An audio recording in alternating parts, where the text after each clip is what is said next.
Hello, everybody. Welcome back to another episode of Faith in Despair. Hello, Render Punk. How are you doing?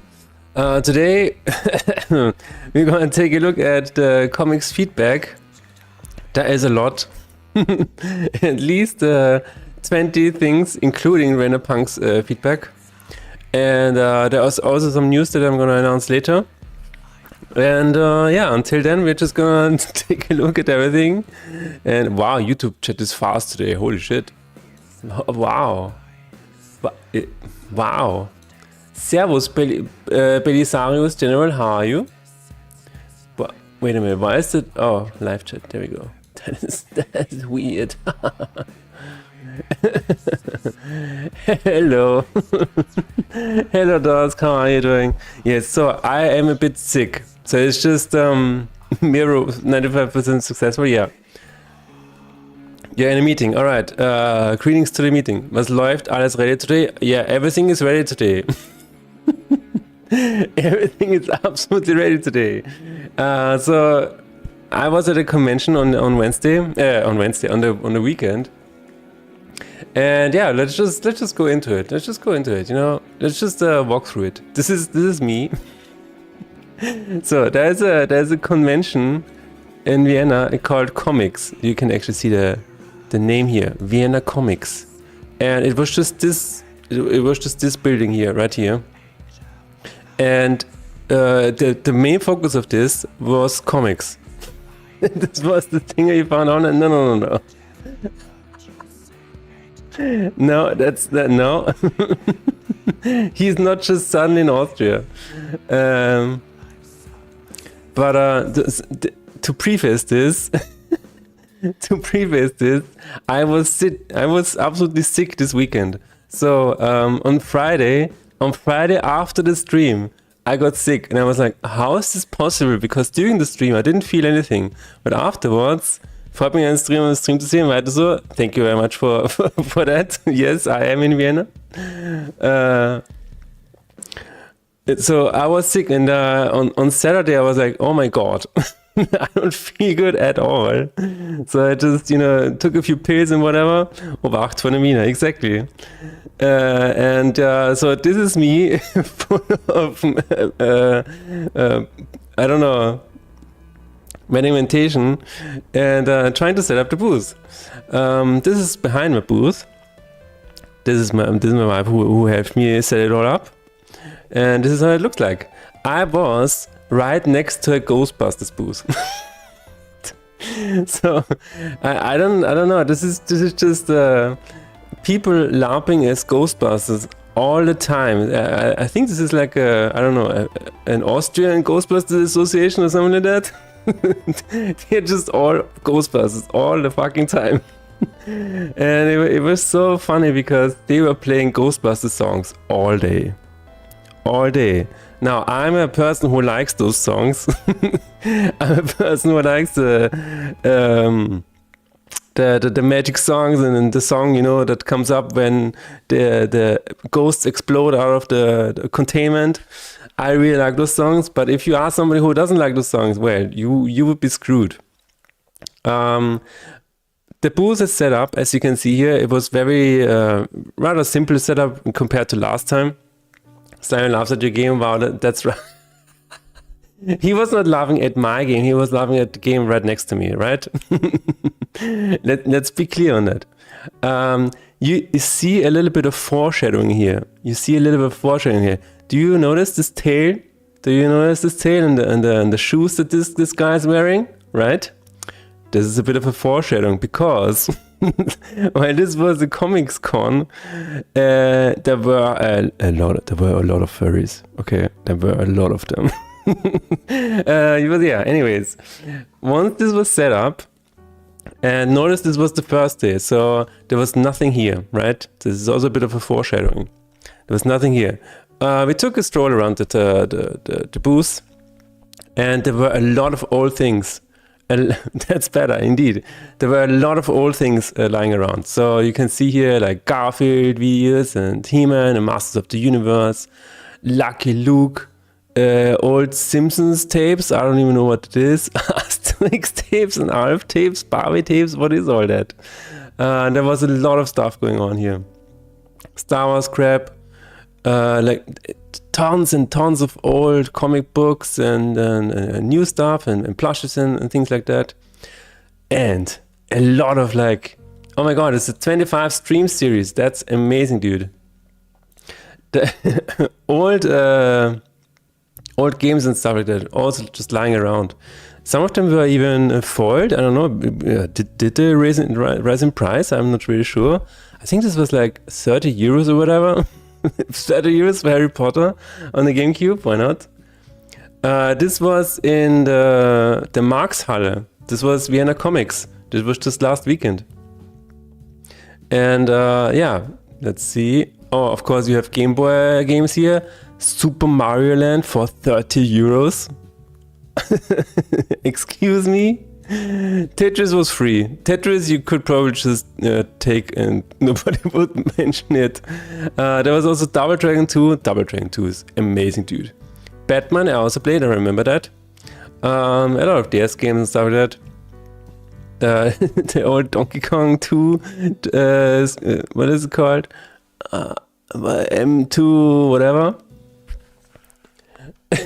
Only at home in front of the PC, right? But yeah. Old NES games, old PS2 games. I mean, look at this. This is just a sea of nostalgia. This is amazing. And this was the entire hall again. There are some artist booths as well. Like a lot of there's an artist valley with artists trying to sell their stuff. And this is one of the craziest things I've ever seen. This was just a lot of Lego people.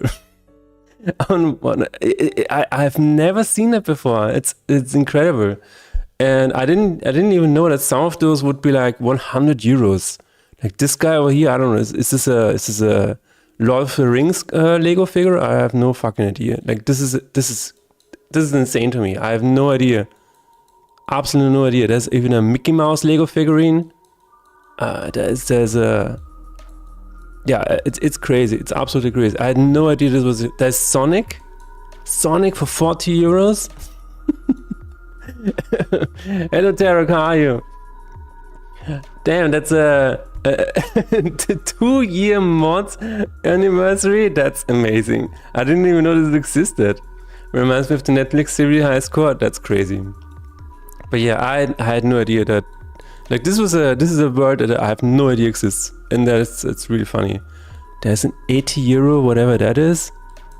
80 euros for a Lego figurine. Okay, the next one. Yeah, again more comics and stuff like that. Nothing too fancy. There were some artists there that are famous or more successful than others, I would say. And this one really stuck out to me, like Max Anderson. Seems like a really cool artist. If you want to look that up. Again, just an aerial shot of all of the comics. And here we have my favorite of all time, Final Fantasy VII. Just hanging out with Gran Turismo and I don't know, Mortal Kombat 4, Tomb Raider 3. But there it was, Final Fantasy VII. How I love you so. I didn't even know either. Yeah, Stitch was even there as well. Again, what the hell? What the hell is going on? I didn't know about this. Look at all of these Star Wars figurines over here. That's crazy. That is crazy. It's like a sea of Lego figurines. Have you ever seen anything like that before? I haven't. That was completely new to me. We had some magic cards as well. That there weren't a lot of magic cards, but this was like, I think this was the only stand where they sold any of these. And of course you have Cloud, ex-soldier with haste, of course. You have Terra. You have, I don't know who that is. Oh, you have Sephiroth, of course, and you have Ishtola. And this is, I don't know what that is. I have no idea. And then you have, yeah. This was the magic booth. This was the only magic thing around. I'm actually lying. There's a bit more magic, and I saw a rare cloud card, a rare cloud magic card for 250 euros. Thanks for lurking, Belisaros TV. 250 for a cloud card. That is incredible. I don't know what that is. I don't see the name of it. But yeah, this is the world I understand, you know? This is the world I know. This is like, I know that these cards can get really high. There was a Perry Roden Stammtisch. No, I had no idea about that either. And yeah, we are back to my booth. Right to the left of me was World Tree Defender, and this is kind of a tower defense game. To the right of me was a farming game. They actually had a publisher, which was really cool. In between both of us, there was Nyan Forge from my friend Richard. And yeah, there's some other people around there. Here's Sebastian, who you will probably get to know in some future streams. We will see. This was insane. This was a Lord of the Rings. Saruman, no, it's not Saruman. Help me out, you guys. The Lord of the Rings guy, made from Lego. This is all just Lego bricks. Sauron, thank you very much. This is all just Lego bricks. Isn't that crazy? That this was higher than myself. This is bigger than me. For the 3 person who are really into Perry Roden, exactly. All the other ones are dead. But yeah, this was incredible. And this was right behind me. So the entire 2 days when I was there, I was amazed by this. And this was right next to it. I don't know what that exactly is, but it is also made of Lego and a bit of foreshadowing because there's a lot of furries on this convention. Anyway, we saw the Boba Fett chair over there, and somebody said we can actually sit down. So we did. We actually sat down like a fucking boss. Okay. 460 for the tower. Damn, indeed. So here's that is a funny thing. The 501st Legion Austrian Garrison. This is an Austrian Star Wars fan club that is only on the dark side. And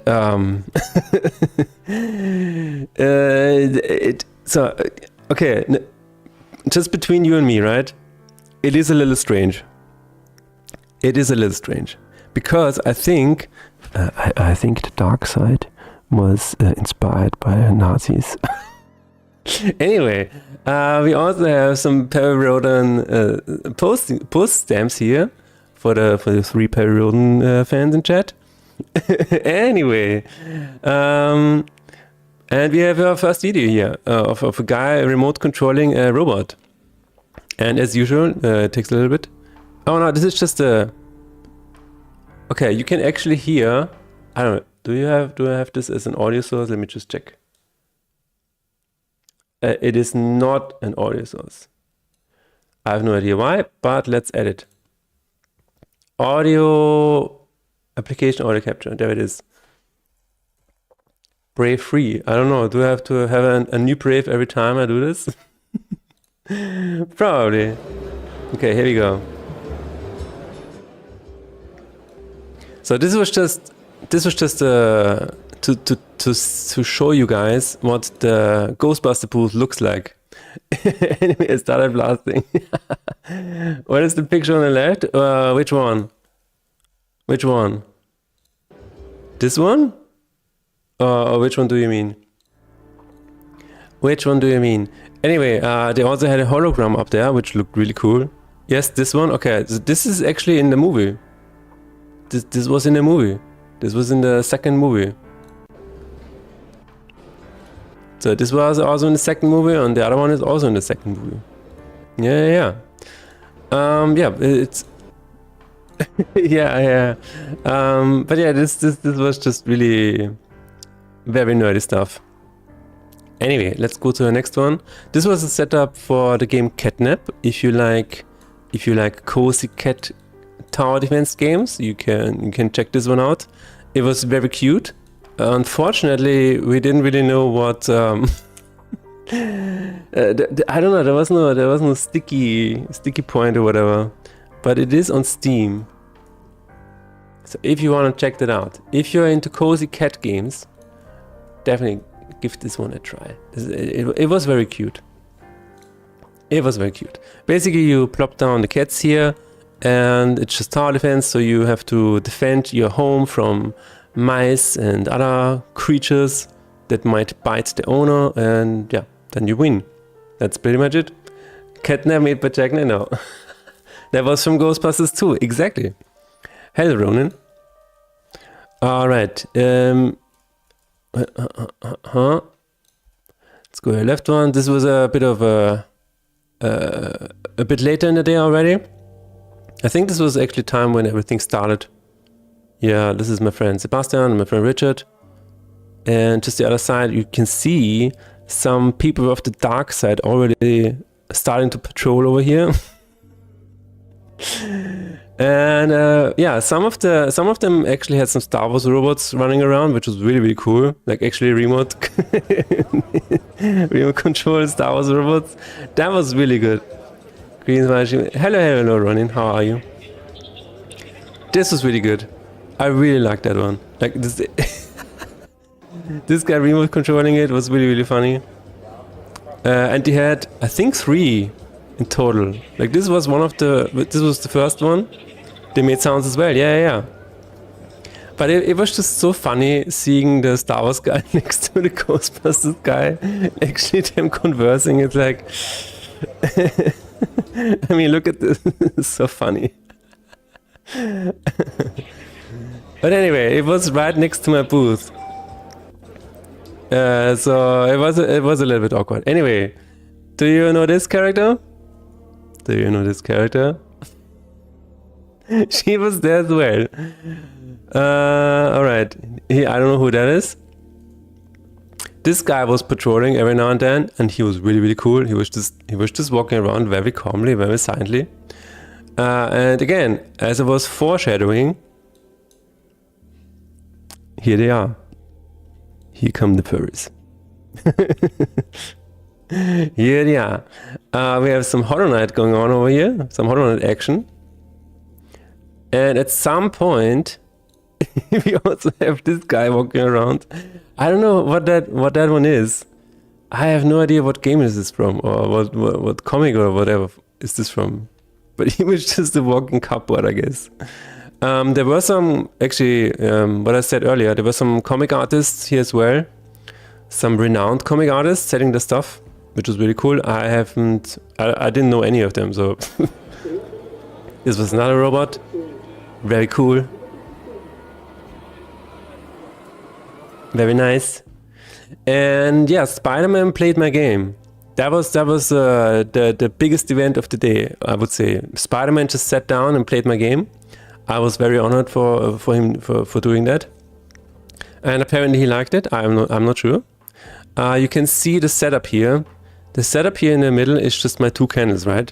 And here's the problem. Okay, let's talk about the game a little bit, because my game was there.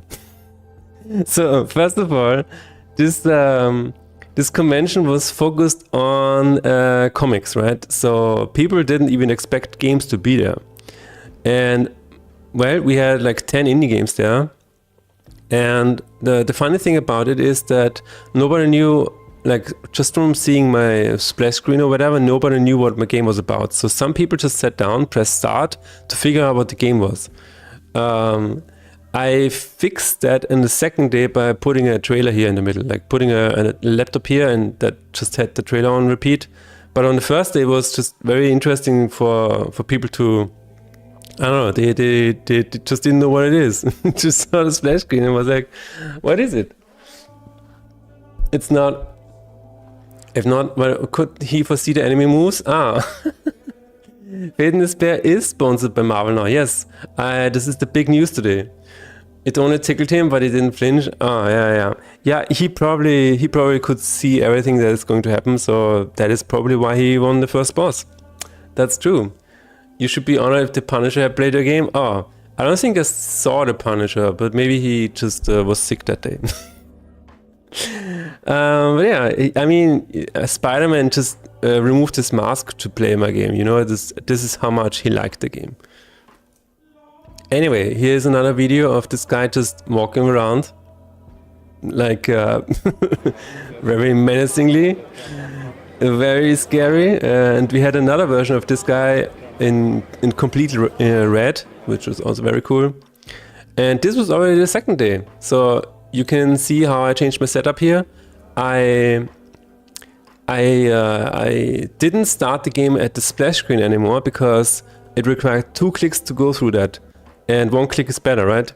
So if I started people on the splash screen, they had to click on start, and then they would see this menu, and then they had to figure out where to click next. So what I did, I always started them in the journal, so they only had to click on start. And I also had the trailer running in the middle, so people knew what to expect from the game. This really helped, I would say, because people then just saw the trailer and they were like, oh yeah, I'm gonna check it out, and then just sit down. But, and here's the thing, people always click on number 1, and I get it, I would probably do it as well. It's just, I think like, this already looks like it is selected, right? So, but it is just really funny. At some point, optimize, exactly. He showed himself as Peter Parker just to play a game. Exactly, that is how much he liked it.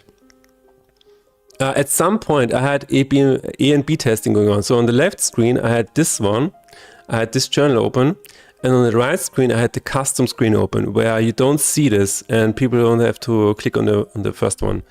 But then, if you are not playing in the journal, then you do not get the intro sequence with Death, who explains a little bit of the game to you.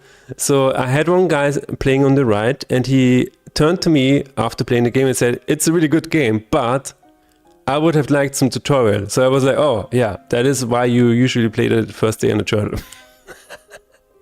Because then you have a bit of tutorial going on. Anyway, the A and B testing was really, really funny. That was really, really cool. Let's go to the next one. You could add click and hold starter run. I think that would be even more unexpected. Like people wouldn't know how to do a run start then. But yeah, this is just people playing my game and the guy from Ghostbusters observing if everything is going, you know, according to the laws of the universe. And this guy was really cool. This Star Wars guy was really nice.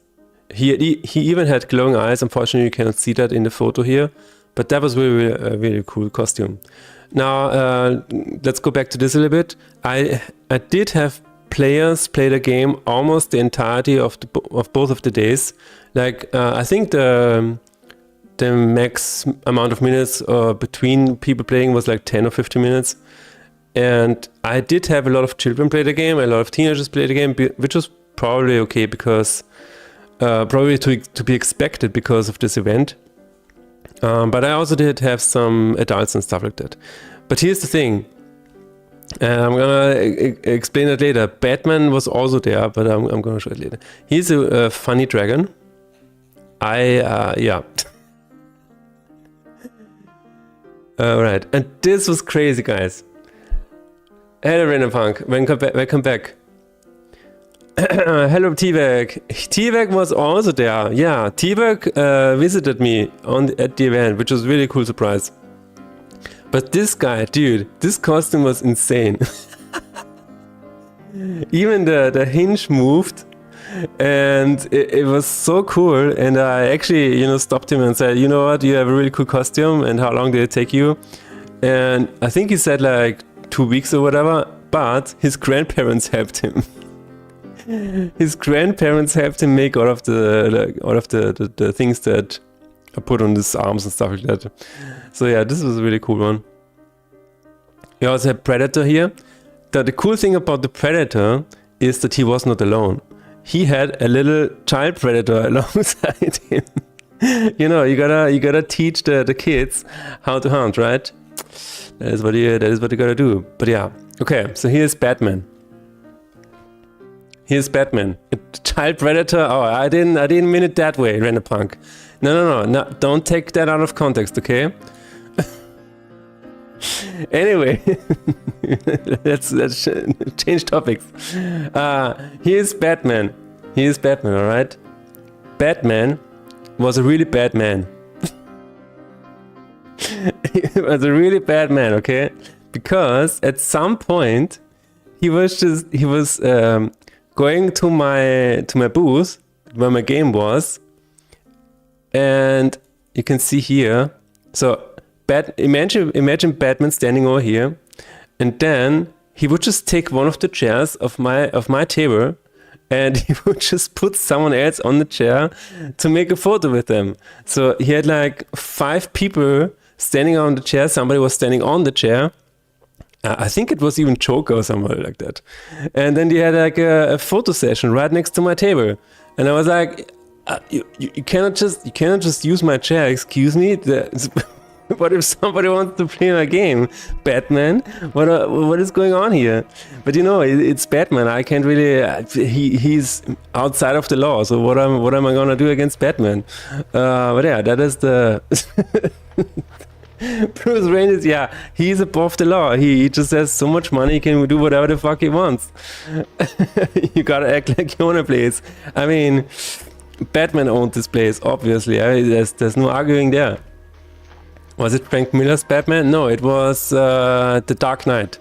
Absolutely The Dark Knight. I mean, he even had like the same mouse, like the same grimace going on, like this is what it looked like. Just put up the bat symbol and leave on his own. Probably. Canvas of Thoughts was made by a good friend of mine. She was not there at the event, but if you want to check this game out, it is about basically living with autism, and it is a really, really interesting game, like a very important game, I would say. I had some more players here. This is just a regular as screenshot. And yeah, this guy, this ape, he had this was also one of the funniest moments, to be honest. He was coming around, and he looked at the trailer, and then he nodded to himself, and then he just sat down. It was so funny, and I was like, oh yeah, I got him, and then he just kept playing with the mask on. Canvas of Thought, there you are, there it is. Thank you for the link. But yeah, this was really funny. And again, there were a lot of furries on this convention. But yeah, this one looked really stylish. These guys. So sometimes what would happen is one guy of a group of people would sit down to play my game, and then he would not stand up. He would just keep playing the game because it is very addictive, and apparently, and the other people of the remainder of the group, they would just stand there and didn't know what to do with themselves. And I'm like, this is kind of awkward. It's kind of awkward. Maybe he couldn't see the start button through his mask. I think maybe, yeah. I should have sent you the skeleton arms and the size. No, it's fine. I don't need them anymore. It's, you know, the game will just say itself. I don't need the size anymore. It's fine. It's fine. But yeah, this was one of the funny situations. Like there were a few of them. Also, you can see this guy over here. There were a few of these situations. This was another one of those situations where this person was sitting down to play, and she was like, "Can we leave? Like, you know, can we leave, please?" And also made this photo because you can see the Ghostbusters all doing like the pointing thing for the photo op and stuff like that. That was really funny. You also have the marshmallow woman, I guess, marshmallow child in the background here, and something I've never seen before. Okay, we gotta talk about this. I've never seen a furry Ghostbuster. I've never seen that before. That was a new experience. But yeah, I guess it worked.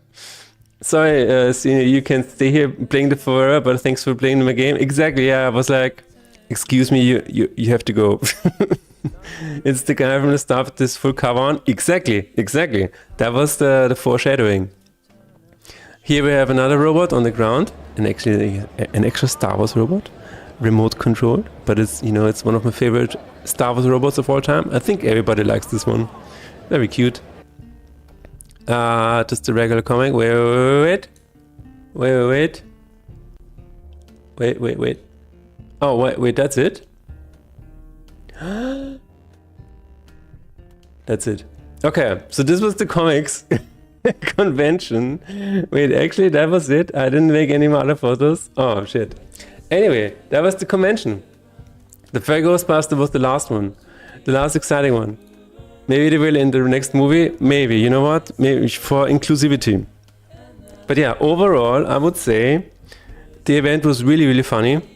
I talked to random cosplayers. I talked to Darth Maul cosplayer. He told me that to put on this Darth Maul makeup, including the horns and stuff like that, it took him 1.5 hours every day. And sometimes, like when the convention was really early in the morning, he was like, he needs to stand up at 6 a.m. and just drink a cup of coffee and you know, paint the dark rays of the Darth Maul face paint with like one eye closed and stuff like that. That was really interesting. And I also met an artist there who really liked the cover art of my game, of you know, made by Marcela Bolivar here. That was really cool. And yeah, like in total, there was one guy. Okay, so this is a funny story. Dedication, exactly. This is a very funny story. There was one guy who played my game and he discovered a soft lock. He actually discovered a soft lock. It's basically something that I thought that was fixed already, but apparently it's not. Or apparently there's still a way to get through that. So basically, if you click the blessing in the lower right corner, right at the fight reward screen, I assume right as the animation is going on or whatever, you can actually still get a soft lock. So we will have to take a look at that later. But he was just very proud of himself for finding that bug. And then when he was done playing the game, he said the following thing to me. The game is really good for being in beta. Yeah. And I was like, thanks. I didn't even tell him that the game is out already or whatever.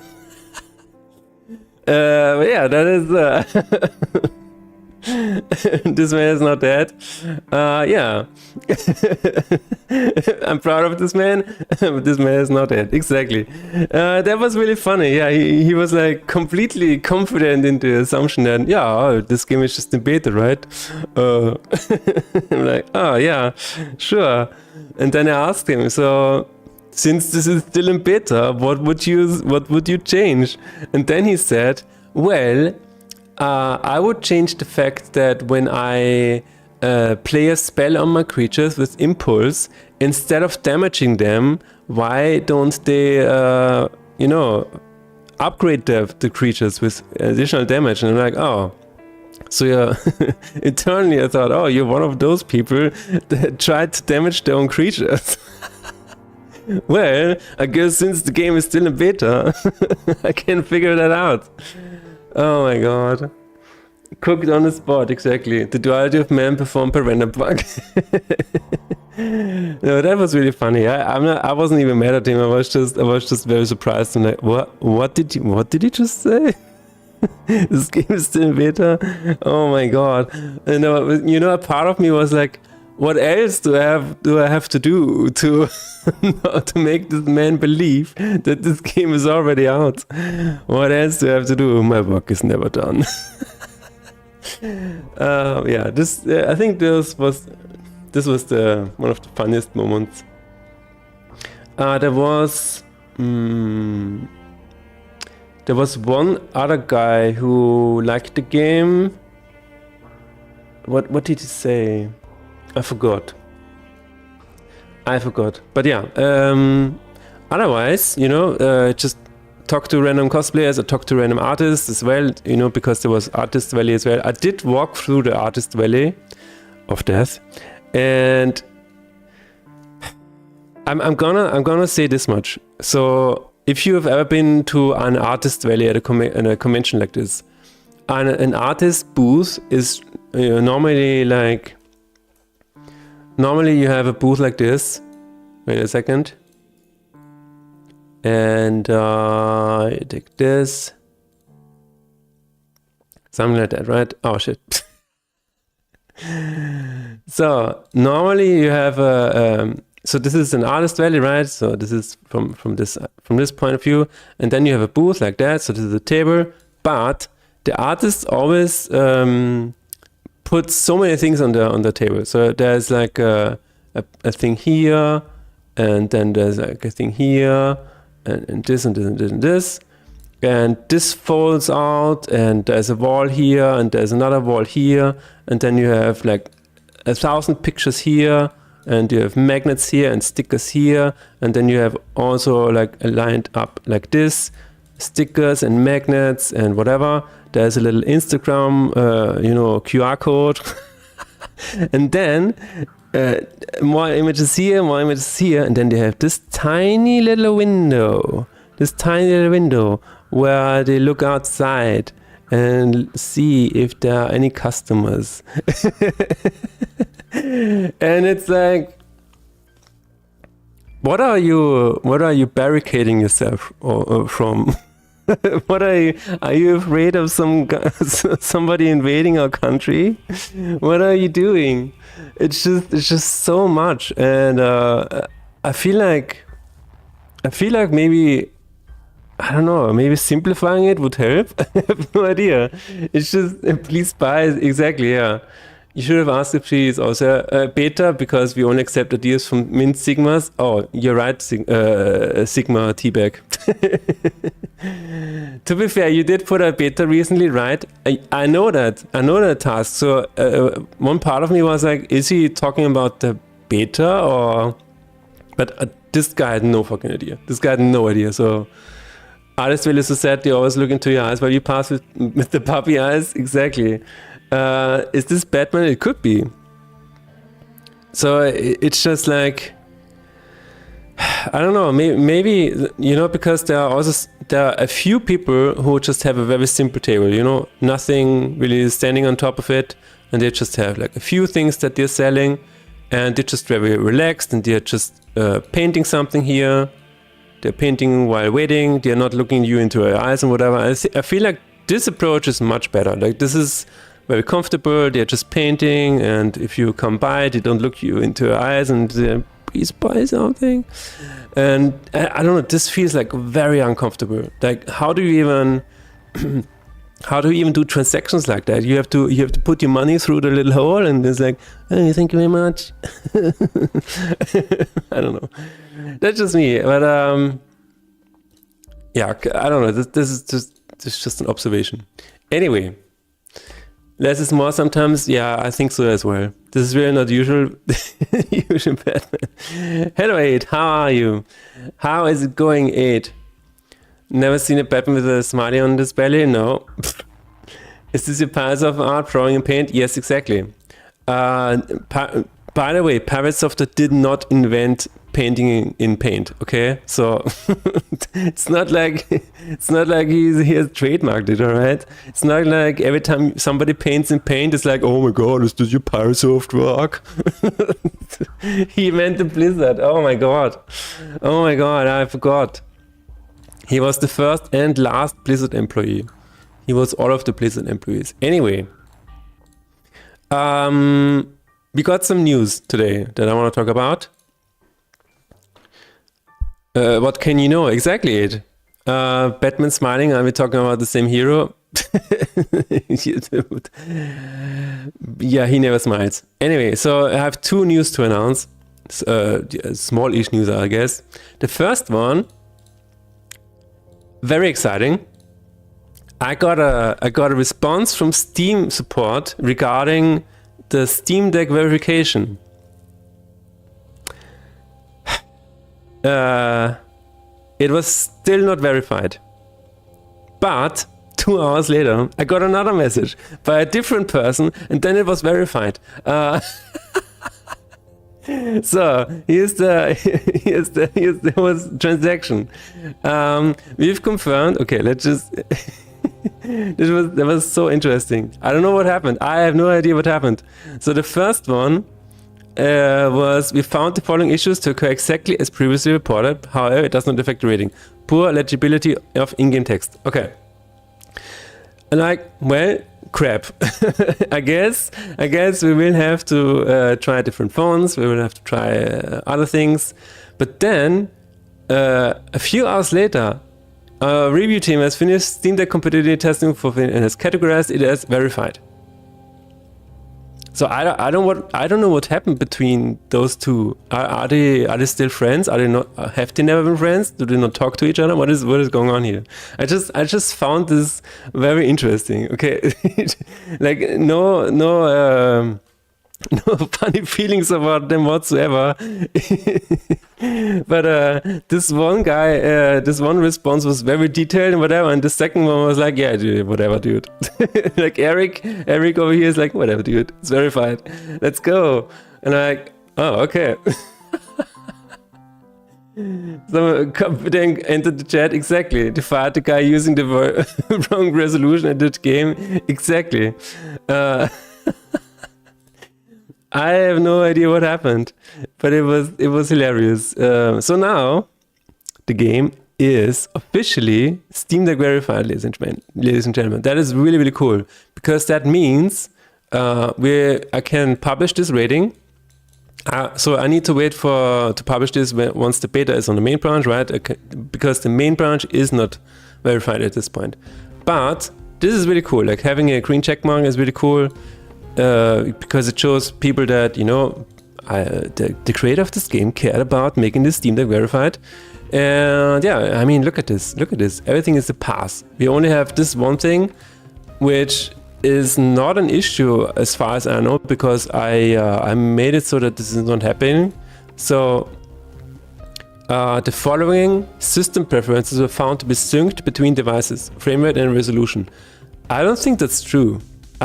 But I'm gonna look it up. So the issue is here that if you set like the resolution on your desktop to 1080p and then switch to your Steam Deck, it apparently is still 1080p. I don't think that's true, because it is a separate file, right? That is not in the Steam Cloud Sync. But I might be wrong. I'm actually gonna investigate and see if this is true. But it doesn't change the rating, so I don't know. I thought to obtain Steam Deck verification gave Sarah to play the game. Maybe that's what he did. Maybe this one, you know, this was not before Gabe played it, and this was after Gabe played it. Maybe this is what happened. I have no idea. But yeah, that was really interesting. Also, you can see the Steam Deck average frame deck, the average Steam Deck frame rate. What did I just say? The frame rate on the device on average per day, which is really, really interesting. I have no idea what happened there with the average of 30 FPS, but very interesting. This is really cool data. So once I merge this beta branch into the main branch, I can release this, and they even gave me once your game is Steam Deck verified, they give you its own page that you can send around. It is not currently working because it's not published yet, but very exciting. This is very exciting. But you know, this is my second Steam Deck verified game. Katie and Betty is also Steam Deck verified, so it's not my first rodeo. Sorry to say.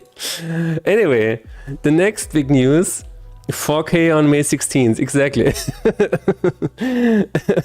This is not my first time I'm doing this, you know. Anyway. The second news is, it is official, guys. It is official. I'm going to be at Gamescom Asia, ladies and gentlemen. I'm going to be there. I have submitted my registration, and I'm going to be there. Yeah. So one of the things that I did, one ticket to Thailand, please. Exactly. Second, congrats, lad. Thank you very much, Ronin. So on the convention, there is an organizer called Ruff, and I probably shouldn't say this, but anyway, we talked a little bit because he's one of the organizers of this event, and he's also going to be there, which is really, really cool, because then I'm going to be in Bangkok, in Thailand, with a bunch of friends, and that's really cool. I'm going to have a booth there, so Faith in Despair is going to be there on its own table. And yeah, that's it. And the plan is, ladies and gentlemen, the plan is that I'm gonna do at least one live stream over there. An IRL live stream, is like just walking around in Bangkok, which is gonna be very interesting. If I can, I'm gonna walk around with Raf, with my friend, just so, I don't know, to have somebody around who knows this place. Would probably be helpful. But yeah, I'm really excited about this. So this is at the end of October. The October 29th, 2026 until the 30th. I think the public is actually going to be there on November 1st. So I think it's going to be 3 days. I'm not sure why this is only 2 days. Maybe because of the business area, like the business to business area is only 2 days. I have no idea. But anyway, that's the big news of today. I'm going to be there. And it's really exciting. I've never been there before. It's the day of Anyway. Exactly. It's the day of Anyway. So, with everything out of the way, we can finally look at the soft log. We can finally start working, guys. Let me just check what is going on here. Oh. my wife just sent me a photo of mice in the subway station. Do you want to see it? Do you want to see mice in the subway station? Here we go.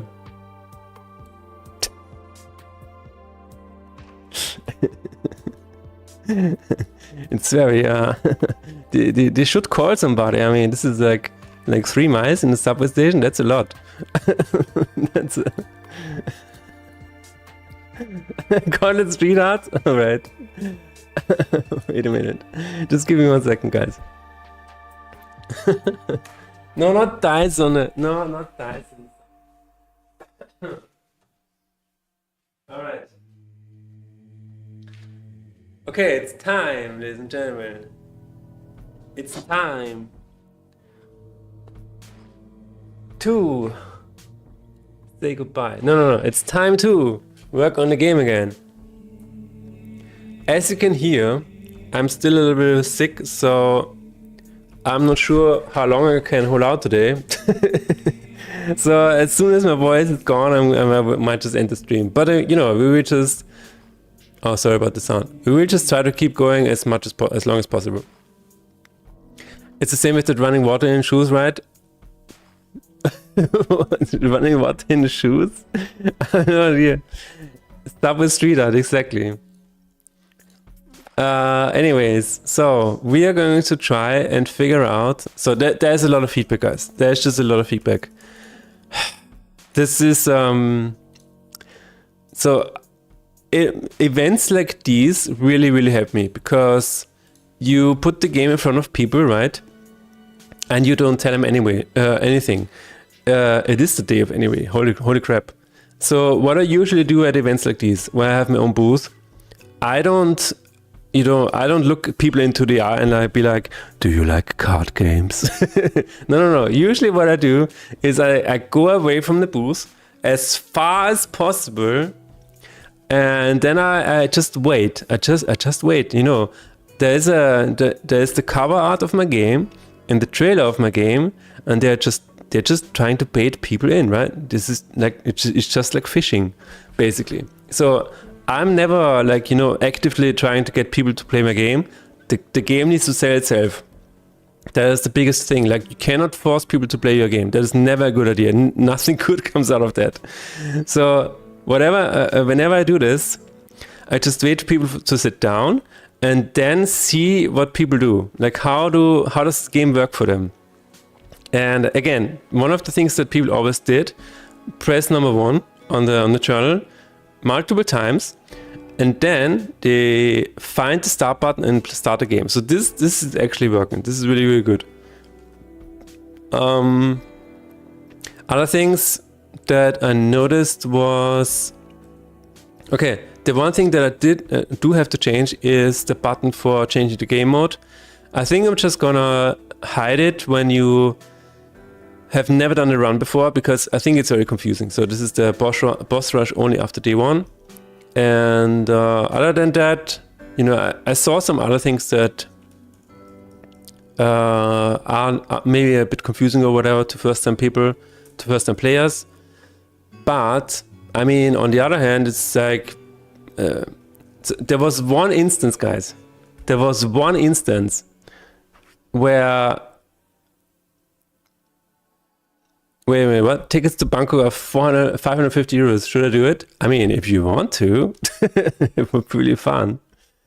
It's there's water running down the hall. You get there and see shoe with water bottles in it. Oh my god. I would not, but I do not have all this money. Oh, I don't have this amount of money on me, but I can save up. Put a bed on the table with a paper that reads "Ring for help." Yeah, that's yeah. Also, here's the thing that usually happens here's one really funny situation. One guy sat down to play my game, and he got to the first part of a fight. So he successfully started the game. He successfully got to the map, and so this is how far I got. Hang on. He got through this part. He got to the map. He figured out how to start a fight, and then he was here, and that's where it ended basically, because he couldn't figure out. This is what he tried. He tried to put the creatures on the enemies, and then he figured out how to put creatures down, and then this is where it ended. He was like, he was visibly confused, and I was standing a bit further away, so I tried to not help him and stuff like that. I wanted to see. So this is always an experiment for me. I always want to see how far people get without me helping them, and you have to be very patient with that. But this was okay. Just to spoil it, this was the only time I intervened. The only time, because he was like, How do I make them attack now? So this is what he did continually. He sat there like this, and then he tried to hit this button, and he undid, putting his creature down, and then he put it down again. Then he looked at his blessings, and then he was like, how do I make them attack? And then he looked at the undo button again, and he pressed it again, and then he played some spells, and then he played the creature here, and I was like, please, for the love of God, please press this button. And I swear to God, he did not find this button. So my assumption is he does not play Slay the Spire or any other kind of rogue deck builders. I think that the end button here is very Slay the Spire, very niche. Like this is a roguelike deck builder button, basically. If you have no idea about roguelike deck builders, you probably have no idea that you have to end your turn. Very interesting. I've never seen that before, and this is the only time where I was like, you know what? I'm just gonna tell him, because he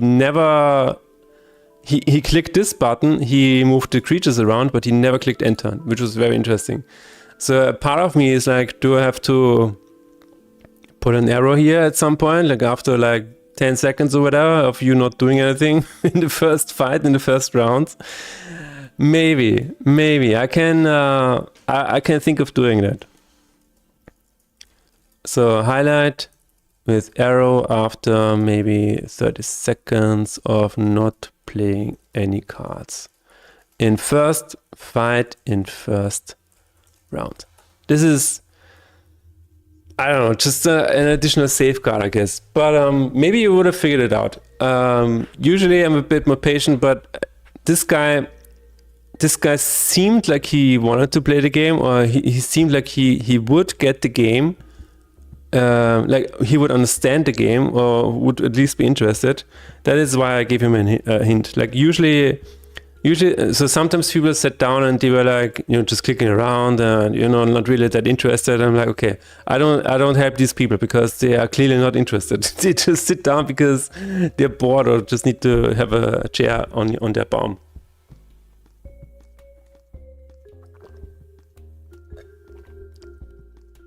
Well, checks VFX when it's needed. Exactly. Make the button glow after 10 seconds. Actually, that's a good idea because I have this already.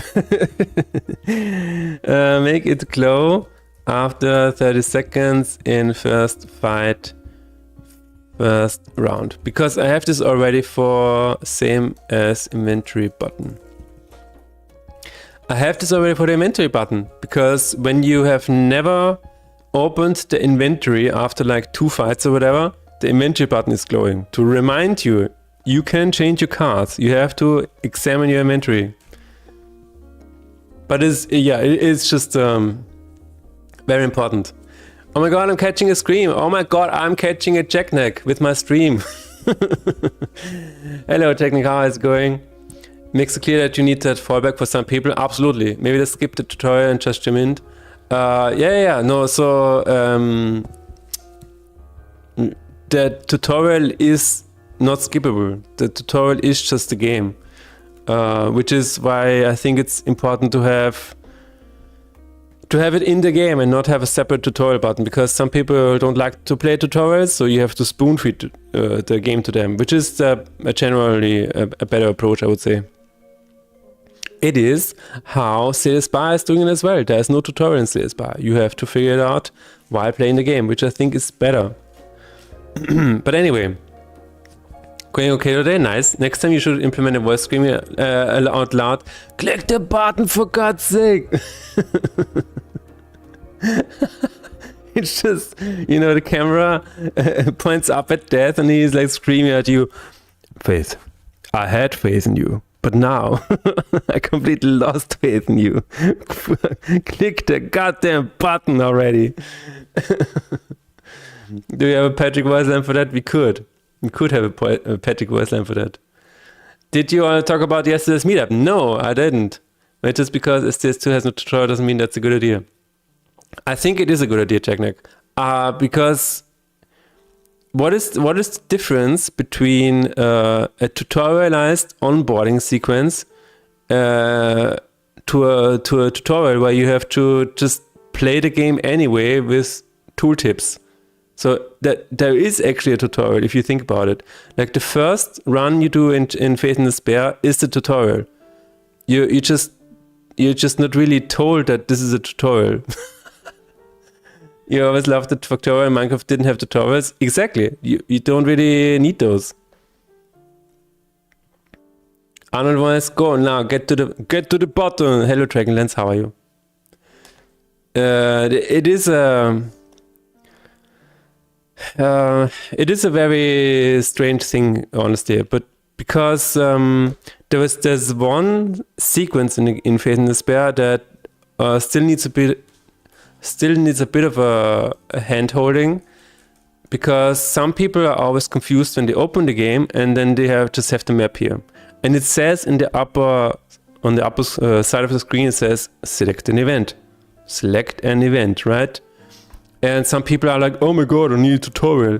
It says right here, select an event. So even if you, I don't know, it's just it's just so weird sometimes, because people don't read, but they want a tutorial. So people don't read, but they want a tutorial, but they don't read, but they want a tutorial. So what? How do you? Anyways, tunnel vision, exactly. It's not their fault. I mean, in this case, I would say there's an arrow missing that points them to the events, which is on my list now. I want to have a little bit of an arrow pointing to the events, so you know that you have to press an event, and you know that you're still, guided a little bit. There's a hand guiding you a little bit in the beginning, so you don't have to go through the menu and then look for controls or tutorial, which some people did. I say all of this, and I know that this is all my fault, by the way. I made the game, right? So I understand. Should I click the giant flashing button? Here's another thing, yeah, that happens. When you highlight something, it gets overlooked more sometimes. Isn't that crazy how the mind works?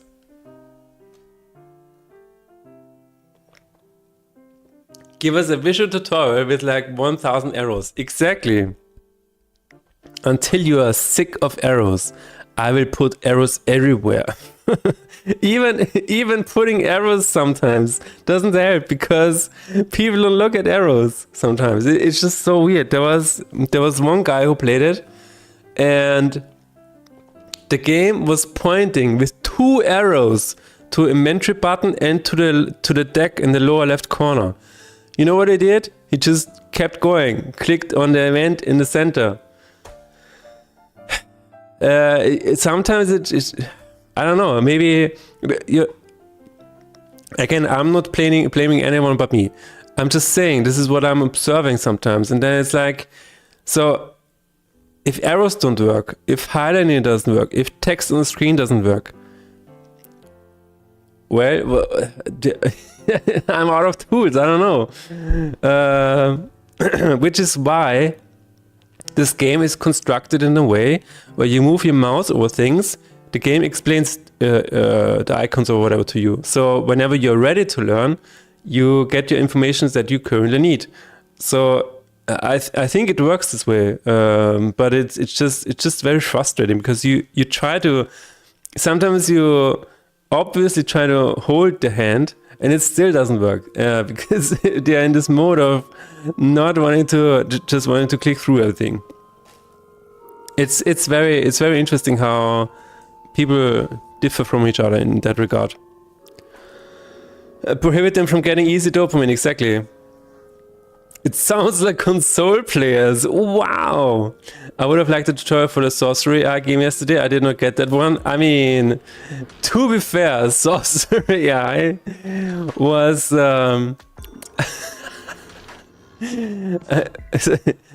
okay, I'm gonna be completely unfair now, right? And to people who don't know this is the game we're talking about. Oh my god, itch.io. Please, oh my god, I cannot even find it. I cannot even find it. Can you find it, Checkneck? On itch.io? Oh my god, that is... so yesterday was the Game Dev meetup, right? And, and there was a presentation. Source AI? Source AI? Ah, there it is. Got it. I found it. So this is a game where you... And again, like Checkneck, I have no... Like, I have not 100% understanding of how the game works. But this cauldron in the middle is apparently AI ran or something like that. There's an AI behind it, an LLM. I have no idea. So the game is about condition a spell to learn the value of the gems. The better the spell, the more points you will earn. Will you sacrifice the value of gems to train the spell more efficiently, or do you store them hoping the spell will estimate the value correctly? So you're trying to estimate the value of your gems. Is what I understand. You have your inventory with gems over here, and you're trying to estimate the value by throwing them into the cauldron and then see what comes out of that using some kind of hidden formula that is inside of this AI. Now here's the thing. Here's the thing. Why do you need an AI for that? Why do you need an AI for that? This looks like the game Mastermind, first of all. And second of all, I would say there are more complicated ARGs out there than this one, and they don't use AI. So I'm very confused. I'm very confused about this one because I know this guy is I think he's a student, right? And he used it as some kind of student project to see how he can use LLMs inside of a game. But I would suggest, and I would say that a game like this doesn't need AI.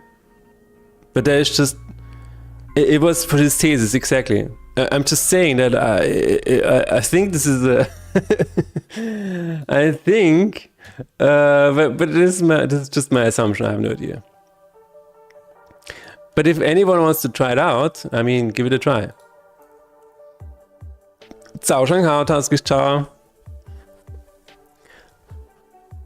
If they don't read how they want a tutorial, and how can you have a tutorial if they don't read? It's an endless circle. Exactly, Ronan. Exactly. It's a very thin line to walk on. Like, you have to introduce the game to the players in some way or form, right? But you always have to be careful not to overflow them with information and stuff like that. So I guess what we learn from that is make simpler games, make games that are more easily understood just from seeing the screen or whatever. Make everything as intuitive as possible, so you don't have to explain everything. That is once again the learning from this. But anyway, in general, I would say the game works. So once people sit down and they click around for a few minutes, then they will click around for another half an hour. That is usually what happens. So I think it's still in a good spot, so it's okay. Do you really care about every player? I think you cannot, right? I don't care about all the players, no. The reason is, if somebody comes along and he is a Call of Duty player, what is the value? What is the value there? Like, he will obviously not like this game. You know what I mean? I cannot. I cannot care about all players. You cannot. It's just virtually impossible to care about all players. I wish I could care about all of them, and by caring I mean make the game work for everybody, right? It's just not possible. And I mean, that already started by me choosing this genre, like roguelike deck builder. You're already excluding a lot of people, right? This is how it goes. Anyway, give me a few seconds. Give me a minute, and I will be right back.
Give me a minute, a cousin of lemon tea. Exactly.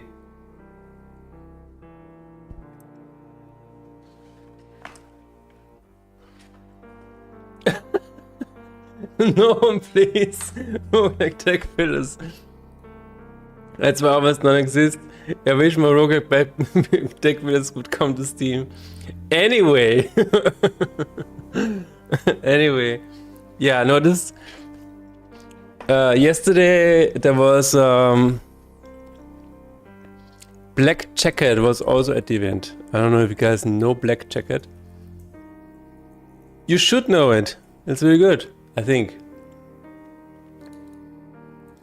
And there was one question from the audience, and the question was basically, were you scared of Slay the Spire 2 releasing while you were also, working on this game? No, it's not the guy from the off. No, it's not Jack Black. No.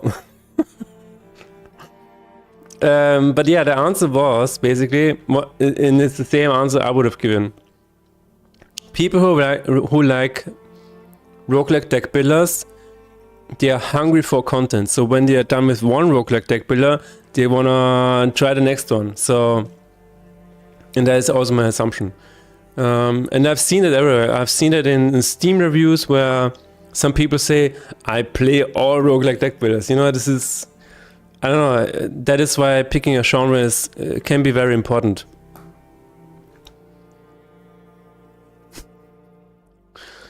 It's not Jacket Black. No. But I was surprised to hear that this is a game that you can finish in 15 hours. That was very interesting. I didn't know that. Can be good and bad. My personal assumption would be that people who like roguelike deck builders would like to play longer than 15 hours. I don't know, I have no idea. So, but yeah, since they were trying to make a mix out of Balatro and Hades 2, especially the narrative, you cannot make an infinite narrative point. Why did you spray on my wall, Taskish Chara? Why are you doing that? Who's gonna clean that up? Can I just walk around and spray on people's walls? 15 hours in one sitting? Yeah, probably. I think the story is 15 hours. Not sure if you could unlock everything in that time. Okay. Probably not. Anyway, let's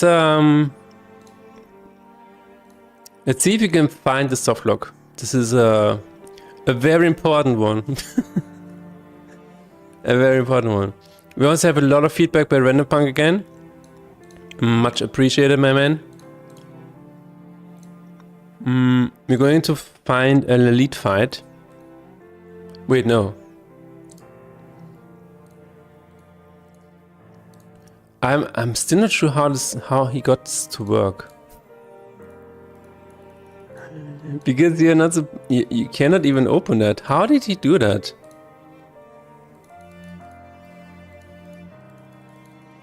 How did he do that? How did he find a softlock here? That's very confusing.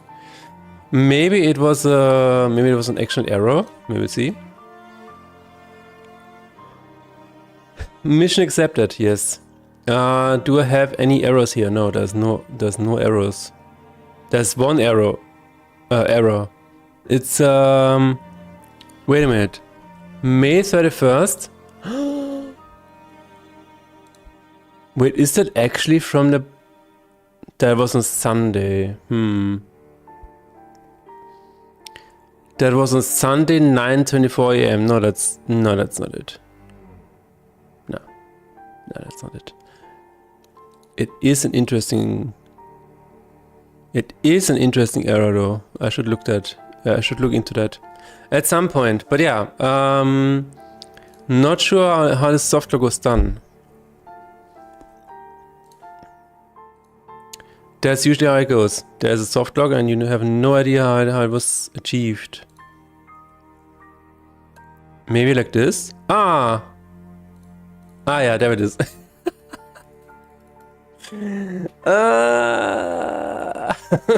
That's hilarious. Oh, that's hilarious. Okay, so you click on the blessings when you have won the fight. Oh my god. Not everything is broken. No. Yeah, that's how you do it. Wow. Okay, let's figure it out. I think this is relatively easy. But yeah, as I said in the beginning of the stream, I was actually, so after the stream on Friday, the stream on Friday felt fine, weirdly enough. But as soon as I stopped the stream, I felt like my body crashing, whatever, and then I got sick. I was like, oh my god. You feel the tingling in your throat, your nose starts running, and I have a convention to go to Saturday and Sunday, And you know what happened last time I was in an Austrian event at Game City? I don't know if you guys remember this, but I was also sick back then. I had the same thing. I had fever, I had running nose, I had a cough or whatever. And it was like, Emma, is this always going to happen now when a convention happens? Well, what's going on here? Stop asking that question. Yeah, exactly. So it's like a stress response. So what's all the whining about? I've been like that for a while. Recurring spell. What? It could be a stress response because the week was relatively stressful. But on the other hand, like I've been to other conventions where this has not happened. For example, GDC and stuff like that, or Gamescom.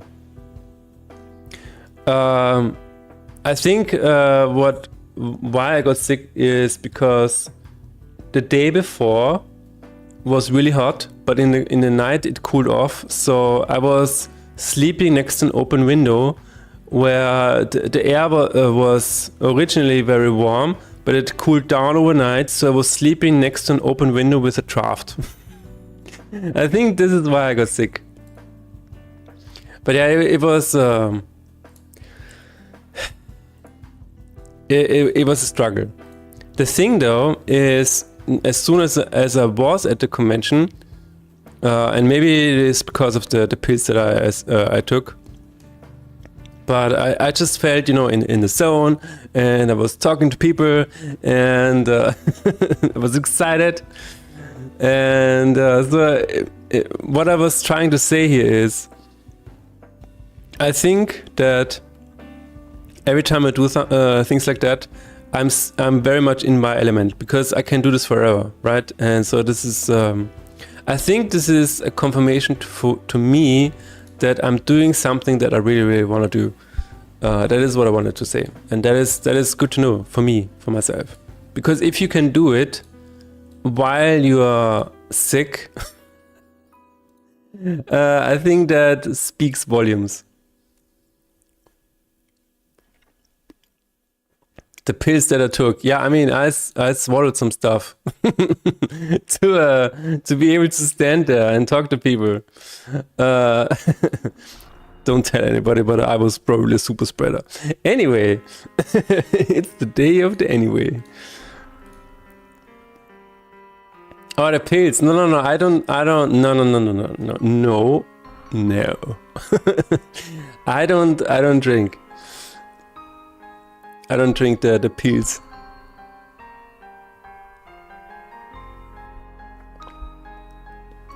No way. No way. Task. You don't notice? You don't notice?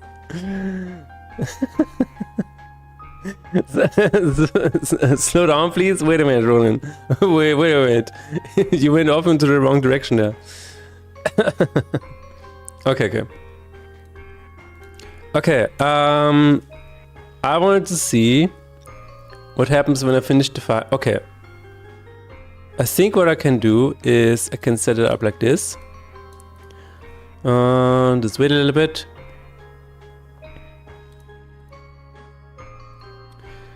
And then we are going to win the fight and open up the blessings. Okay, here we go.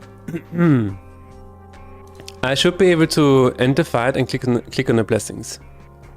And we have to figure out when that is.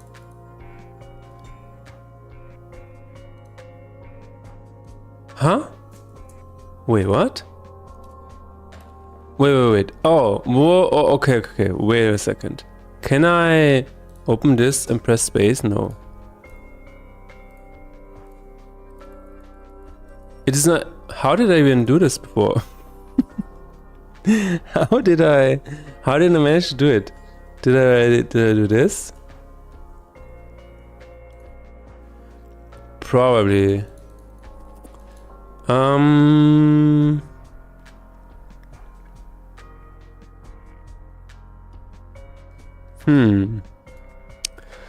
I want to ship my game already and make all the money. Okay, so how can you help you, 8?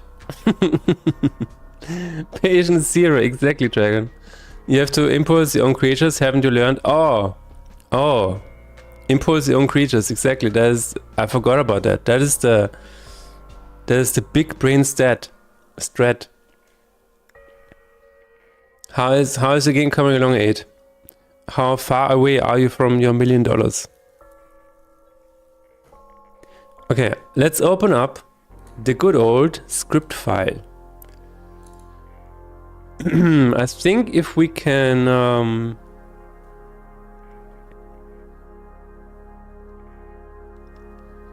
so there is a soft lock here that happens when the fight ends.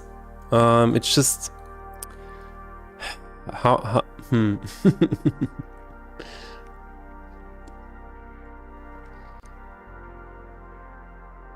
how that's really strange. I'm trying to think of a way where you can open the blessings. It's your turn. Maybe that's why. But wait a minute, isn't...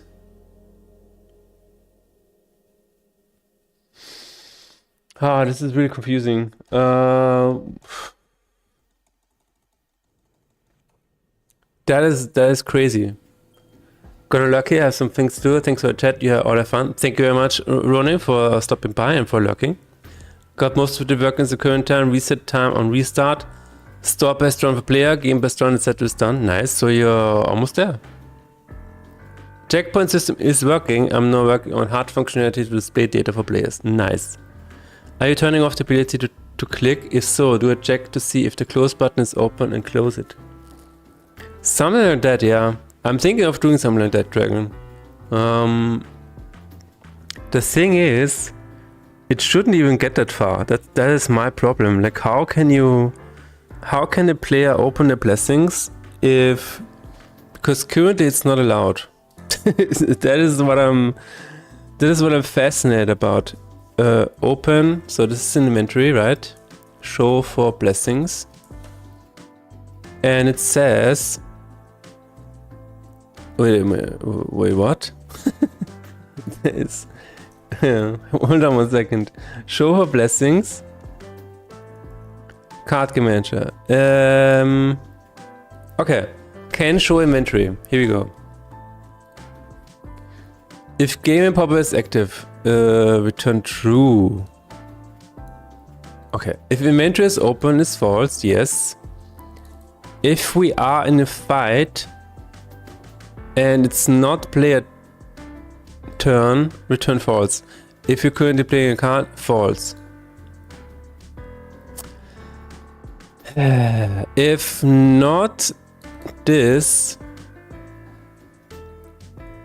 so this should prevent it. This is what I'm confused about. But there's one more condition that is missing probably. We need to figure that out.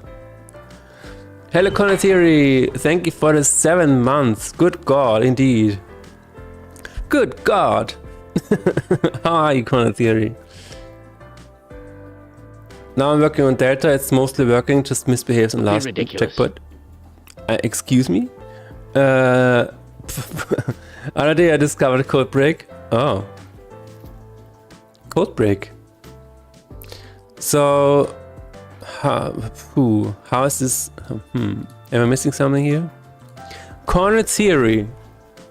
I don't know if you care to know this, but the big news is that at the end of October, I'm going to be at Gamescom Asia in Bangkok, in Thailand. I assume it's a little bit closer to you, so that is why I'm telling you. So maybe, maybe there's a way for you to get there. I don't know, but maybe it's still too far away. We will see. I have no idea. I'm just having a day in my black and white BSP room. It's one of those black and white BSP room days. I see. Code break in Unreal stops execution when reaching particular place in code. Great for testing if node fires. Ah, cool. So it's, yeah. It's a breakpoint. Thailand, never been. Yeah, same. I've never been to Thailand. It's gonna be exciting. I'm gonna be there with an Austrian bubble, an Austrian friend bubble. So it's gonna be really cool. I'm gonna be running around in Bangkok doing. I'm planning on doing one IRL stream. Hopefully, my friend is coming along. That would be really cool. And yeah, I'm just gonna be part of the convention, and we will see what happens. We will see what happens. It's gonna be interesting. It's gonna be interesting. I wanted to do it because I feel like this is one of my only chances of doing that. Because I have no idea what other game I am ever going to make that will provide me with this opportunity. So imagine like submitting like Half-Baked Trilogy to this, and people are like, yeah, let's no, you know what? you know what? No. We are not going to allow you. What is your name? Mothership? What is your game? Half-Baked Trilogy? No. No. So this is why, with Faith and Despair, I feel like I can be there. With Half-Baked Trilogy, maybe not. One Night in Bangkok and the Wild Sea Oyster. Yes. Yeah. Is in fight, is returning force, and the what pop is active when it happens, right? Yeah. So there is something in between. So that probably could happen. It's when I don't know. It could be. I'm trying to think. It could be when it's in your turn, and there is an effect chain going on. You open the blessings. Okay, let's set this up. Let's set it up. I think this is what it is. Because if it is in your turn, if it's in your turn and currently playing card. I mean, it is also checking currently playing card. I don't know how this can happen. This is just really, really strange. But let's set it up. I have no idea. I'm going to make a test save state here. Yes. Run it through the JSON formatter. Is Heart being an absolute legend? Oh. What is that? Are you sure is in fight is true? Pretty much. Yeah. We can test it out. We can test it out. We will see. Maybe it's not true. You're right. You are required to listen to this video when in Bangkok. Oh, okay. What is that? What is that? Am I gonna get TMC8 for this? What is that? What is that? Oh. Oh, that's what it is. I should have known. I should have known. Of course, that's what it is. Man, I've never seen that name before. I never knew the name of this song before, but I've heard it so much in my when I was a kid. That's crazy. Yeah, I'm glad to listen to this. Absolutely. Okay. I think before we examine the code, we need to find a situation to replicate this, honestly. Because otherwise this is not possible to know. We need to find a way to replicate this. I mean, I found a way, but that is because of my debug tools. None of the players have access to the debug tools, so there is a way to get through this and get into the soft lock without the debug tools. We need to figure that out first. And that's when we can debug. Comes from a play called Jazz. Nice. That's a black and white room. Maybe I haven't, or maybe that was just coincidence. I have no idea. Unity, are we okay? Unity is acting strange. Let me save that again and give Unity a bit of a restart. It's okay, Unity. We can do it. So we're going to try and set up a scene, as I just said, on first damage taken. We are going to impulse 99. Impulse 99. Target all enemies. That's what we're gonna do. And it's not on first one, it's on card plate. Or maybe on attack. Don't be a fool! I'm trying not to be a fool, it's really hard. Anyway, we're gonna try on attack, maybe that's why. Maybe that's why. So it can be on attack and we're gonna open up the blessings while doing that. That is one assumption of mine. I'm gonna load. Blessings. Okay, there's no way I can click enter now. Okay. How about clicking enter and then open blessings? I cannot click blessings. I'm trying. I'm trying really hard. Okay, no, that did not work. Let's load that again. Let's try card plate. Let's try card plate.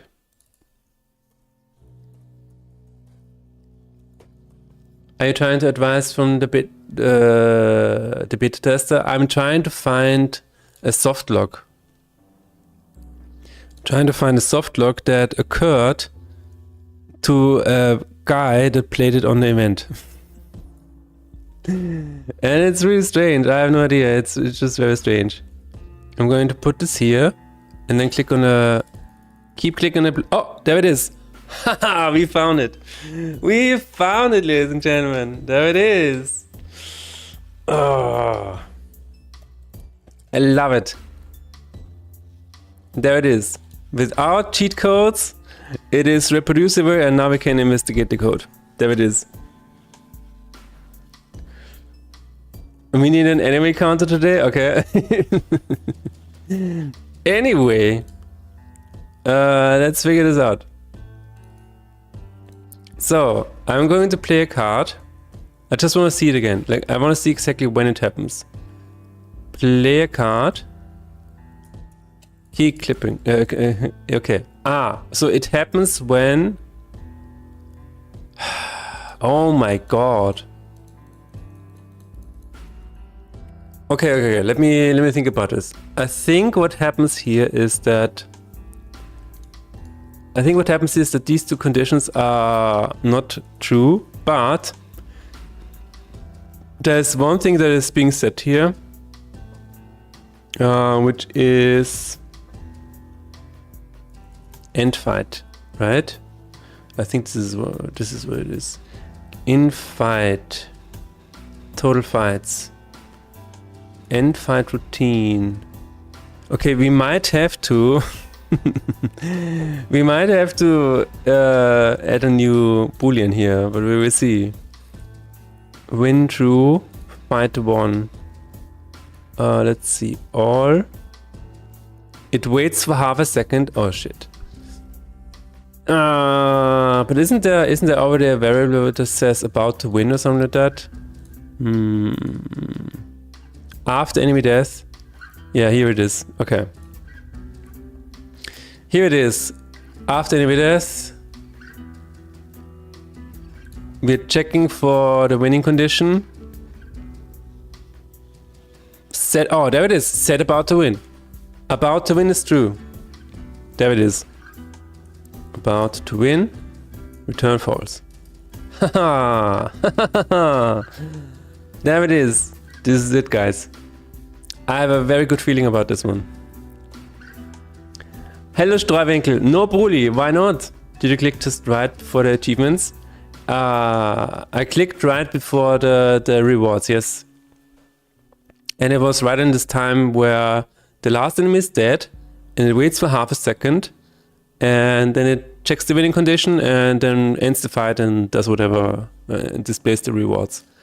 And in this exact half second is where you could still be able to click the blessings, which is what this guy did. This guy is... I talked to him afterwards because he came back to me the next day. He came back to me the next day and he asked me, so did you already fix the bug? And I'm like, no. I didn't have time yet to fix the bug. I'm sorry.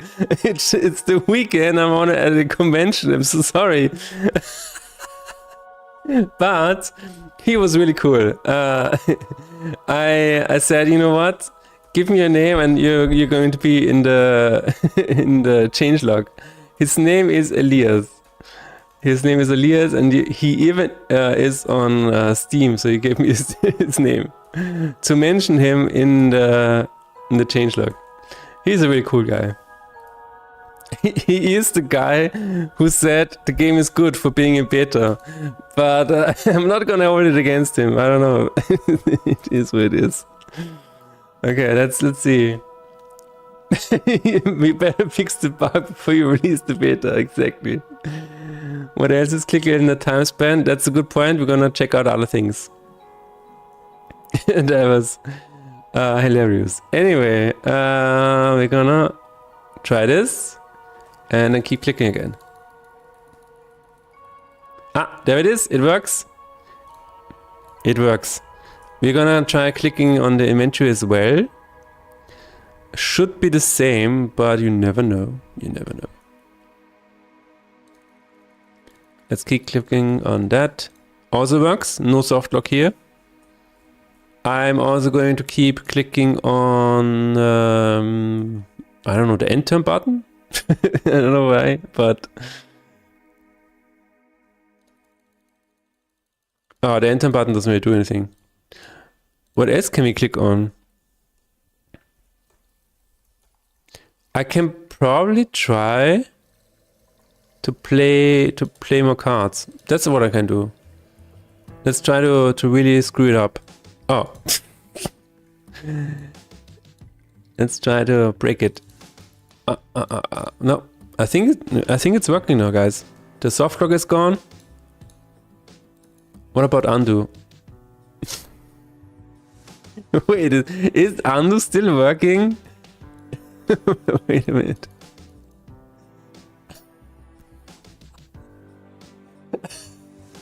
That's hilarious, dude. I would consider that a soft lock. What do you guys think? What do you guys think? Is that a soft lock? Hello? Hello? Anybody here?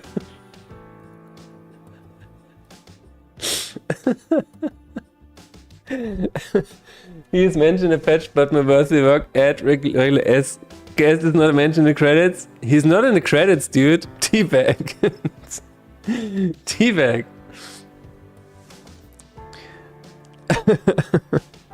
Are you logged? I'm completely logged out, yeah. I cannot. I can probably... Wait a minute, I can probably do that. I can still click around, yeah. But that's hilarious. It is a soft lock, yeah.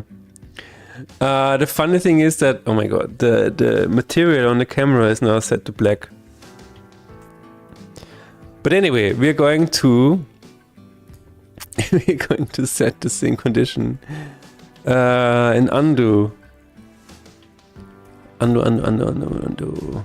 On save state, undo button, show undo button, action undo. Okay, this is that is really funny. I'm just gonna make a new one here.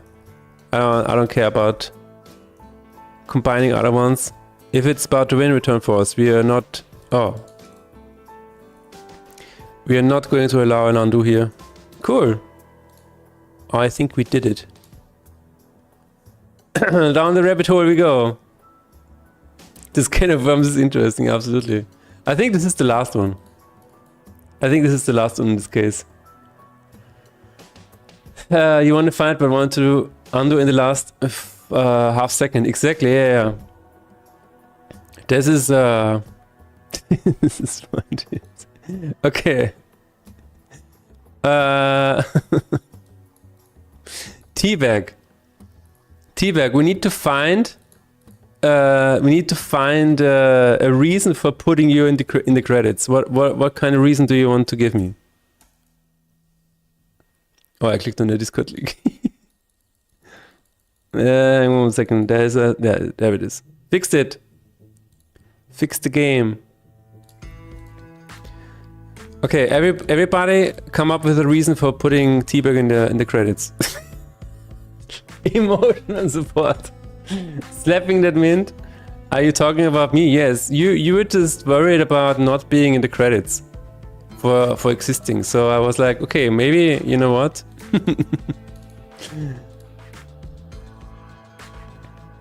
Maybe. Okay, let's try it again. I'm going to play a card. Hungry? God damn it. Put me in the credits, but cross up my name, put this in green underneath.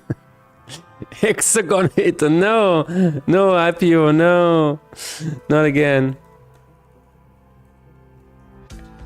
Okay, we are going to play this card and press undo.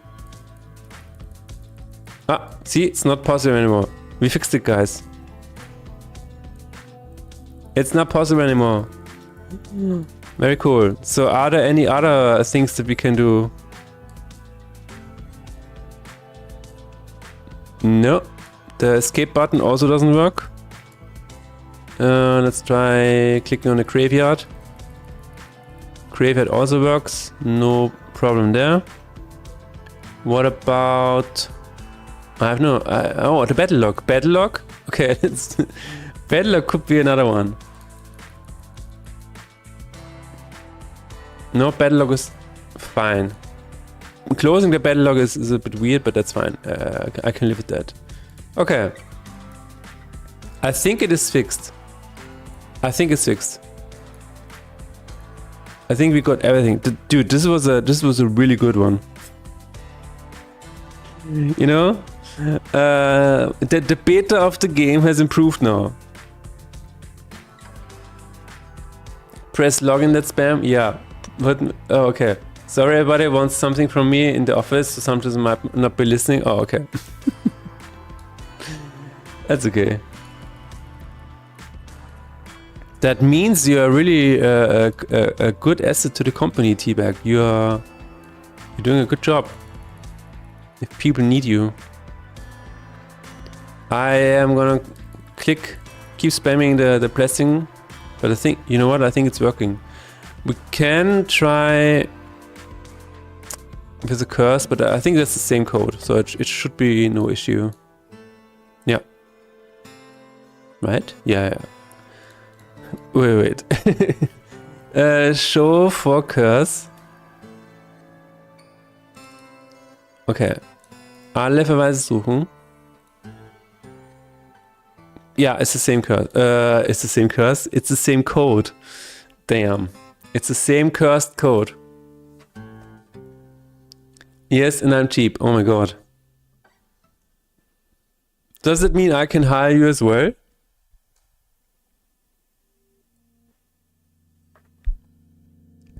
Even though you're on a break? Dude, that would always drive me insane. That would drive me insane. Like when I was still in the office, in the company that I worked for, I was sitting there with my lunch, like I was actively eating, I was actively consuming calories in my mouth so that I could exist. And there would sometimes be people coming into my office and sitting down next to me and saying they need my help. And I'm like sitting like this, and I'm like, what do you think I'm supposed to do now? Do I stop eating? Do I keep eating and chewing while talking? Do they want me to I don't know, type with my bread, or what am I supposed to do? I'm eating. Okay, let me eat. Let a guy eat. Then come back later. How fucking rude do you have to be? If you see somebody eating, let them eat. Okay, just come back later. Give them 5 minutes. Hello, Matt Chirpy. How are you doing, Matt Chirpy? When people ask, I say I know the creator of Fate and Despair. Oh my god. When people ask me, I say, oh yeah, sure, I know IPO. Job indeed. Oh my god. Yeah, the office days were quite funny. Always quite hilarious. I remember a day in the office where I stood up from my desk and I turned around and I stared out of the windows. And I was like, I was thinking to myself, this cannot be it. This cannot be it. I'm sure there's more to life than this. Good old days. Anyway, so I'm releasing the Steam demo for my first game in about 40 minutes, trying to decide if I should go to bed right after or freak out for 6 hours straight. Dragonlance, please give me the link to your Steam demo release. And so here's the thing. I would probably... Oh my god, Emotech, coming in with the sneaky lurk. How are you doing, Emotep? Thanks for the lurk. Casual schedule extension crisis time. You made Miss Chirpy crack up. Greetings to Miss Chirpy. The office live indeed. You looked at the game before. Can you link it again, please? The whole gang is here. Easy.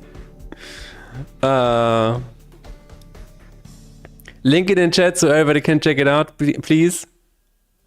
So here's what I would do. I would just release it today before going to bed, Dragonlance. And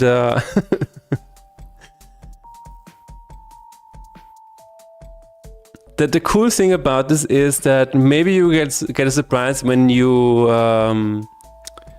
wake up in the morning. That is what I would do.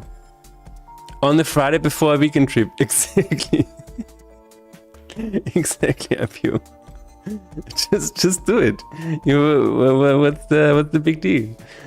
Indie dev stress is getting to me a bit, but that happens. Oh yeah, that happens.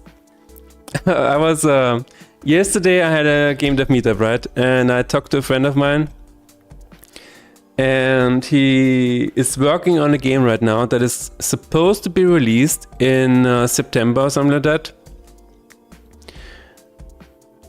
And he says that he should be stressed, but he's very calm, he's very relaxed, and it's like, I should be stressed right now. Why am I not stressed? It's very funny. Like he made a very successful game previously, and this one he's really not sure about how it's going to go. And he doesn't even have all of the levels yet. And it's already a tune, you know. There it is. Thank you for your link. Yeah, I would just put out the demo, dude. Like, just do it.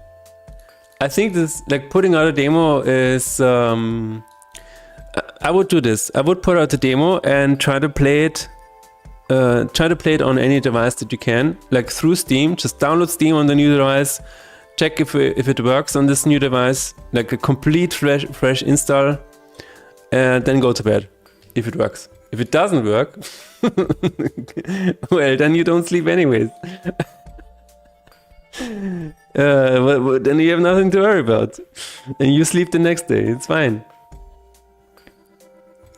To be honest, the worst is the dog of the colleague. It is an annoying day today, running in circles through my legs, humps its toys and throws stuff around, drives me nuts.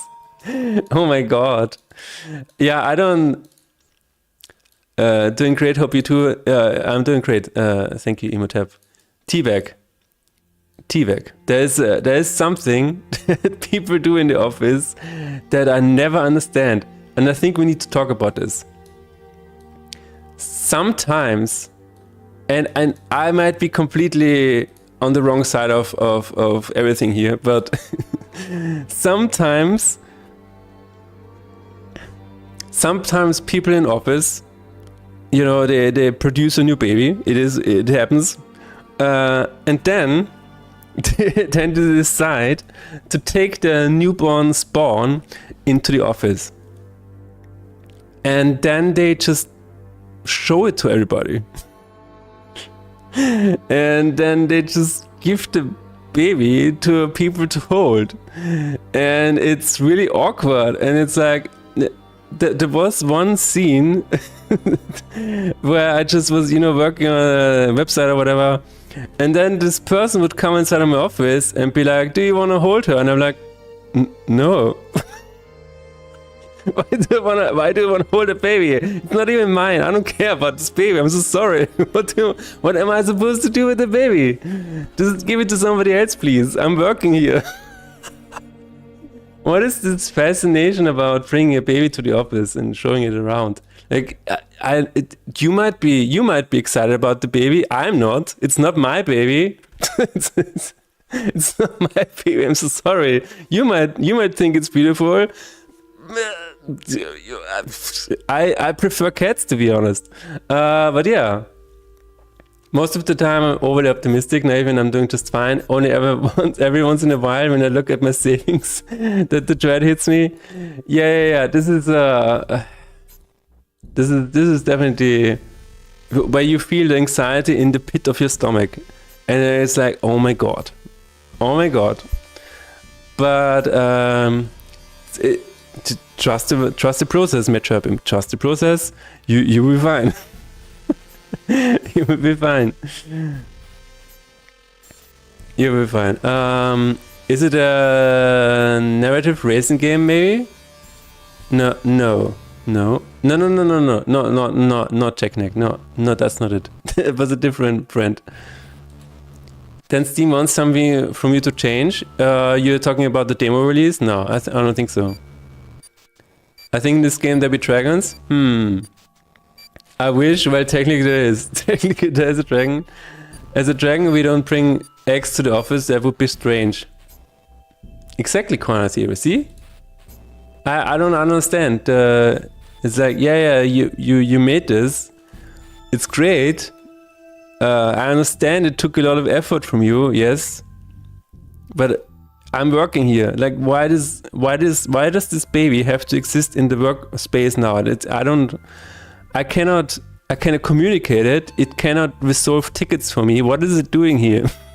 Please remove the baby from the premises. Thank you very much. The baby is a security issue. What if the first thing that it says is my password? My fan is full of sand dust. When I blow it, that's not good. The dust blows straight to my face. Oh my god. Taskless Jara. Is that another sandstorm but self-made? What is going on here? Alright. We have successfully squashed the first softlock. I mean, not the first one. It's definitely not the first softlock. Am I right or am I right? But this was a really good one. I like a good softlock. Let's see. Do we have any low-hanging fruits today? Any low-hanging fruits? The activator needs to be animated. Spell the image to trigger tooltip. Yes. Death still had tears when resetting. Okay. Death still had tears when resetting and starting a new run. I thought I fixed that, but apparently it's still in the game. Hello team, we're going to celebrate a colleague's birthday. Well, awkwardly, we will awkwardly eat pizza while forcing ourselves to small talk like we don't secretly hate each other. Exactly.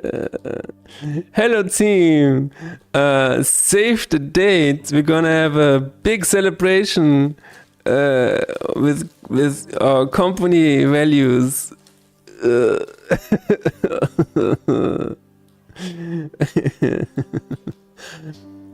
Softlock issue is solved. Yes, the softlock issue is resolved. Thank God. That was a really good one.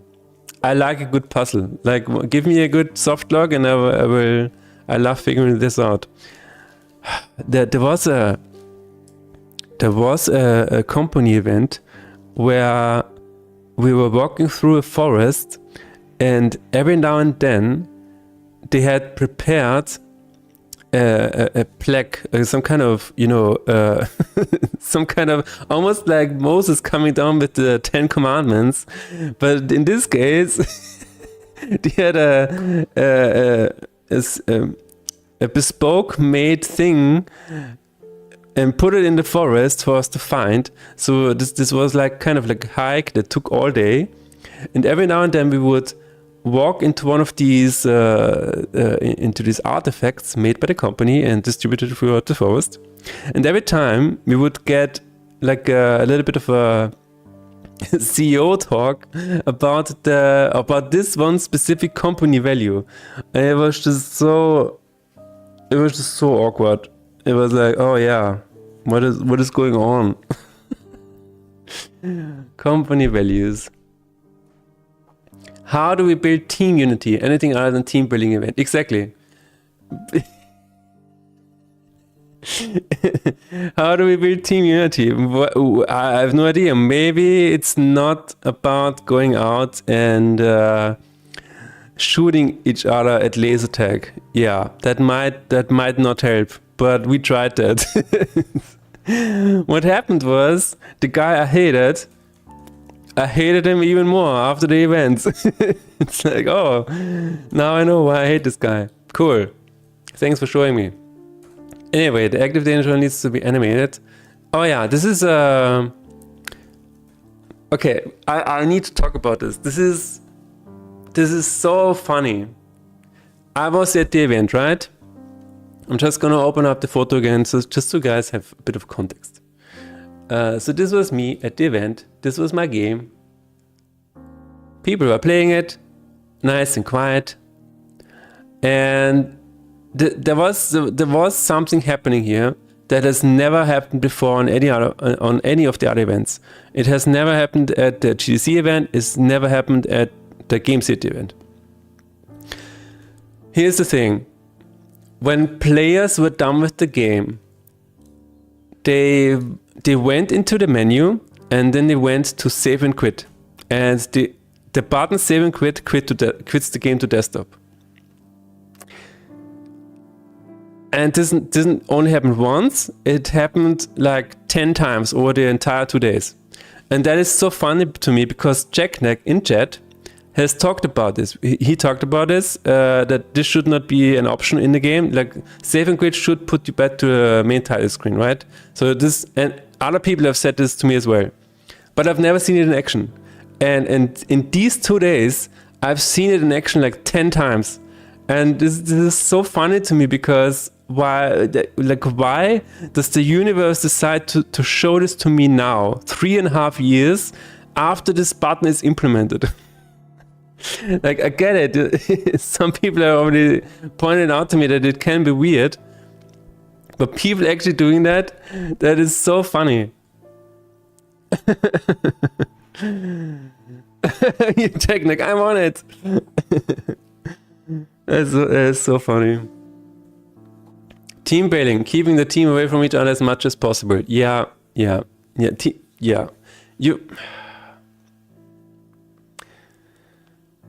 Team bailing, I think it can be important in the right context, right? But don't send them on a through a kid's ride or something like that, or something really condescending, like trying to show them the company values, or I don't know, make them go through an escape room. No, just treat them like adults. Don't treat them like children, please. Before I became a developer, I was working a job all over the place, but I would almost always eat at the office. I had one of my clients who would always show up at lunchtime because he needed help with something and he knew I'd be there. And on my one armpit break, it made me fucking furious. Exactly. I can relate to this so much. Like, I'm a guy, I don't know if anybody of you feels the same way, but I'm a person who absolutely hates being interrupted while eating. Like, let me eat, okay? It only takes 5 minutes and I'm done, usually. You know, when I'm really hungry, just, restored. But dude, just give me 5 minutes, okay? Like, I hate being interrupted while eating. I don't know if this is a universal thing, but if it's on office hours as well, like if somebody needs some help and stuff, like I love helping people. Please, you know, keep asking me questions and keep asking me for how to solve this issue or that issue. Like I was in this company, I was known for being a person who would always help people, or at least try to help people as much as possible. That is probably why they came to me, even during lunch break. But I'm like, you know what? I just need 5 minutes, please. Just let me munch on this on this semmel, please. And then I will be there for you. Okay? Just give me a bit. Customers. I mean, customers are the best. A customer calling you at lunchtime. I mean, I usually don't pick up. It's just, I see customers calling. I'm like, no. Do lunch somewhere else, not at the table. Good point, task. Good point taken. It was my fault. Let's schedule a lunch meeting. Great, now I cannot eat or help. I cannot eat lunch or help. Exactly. I wonder if you could just run a check script that reopens if it doesn't find it.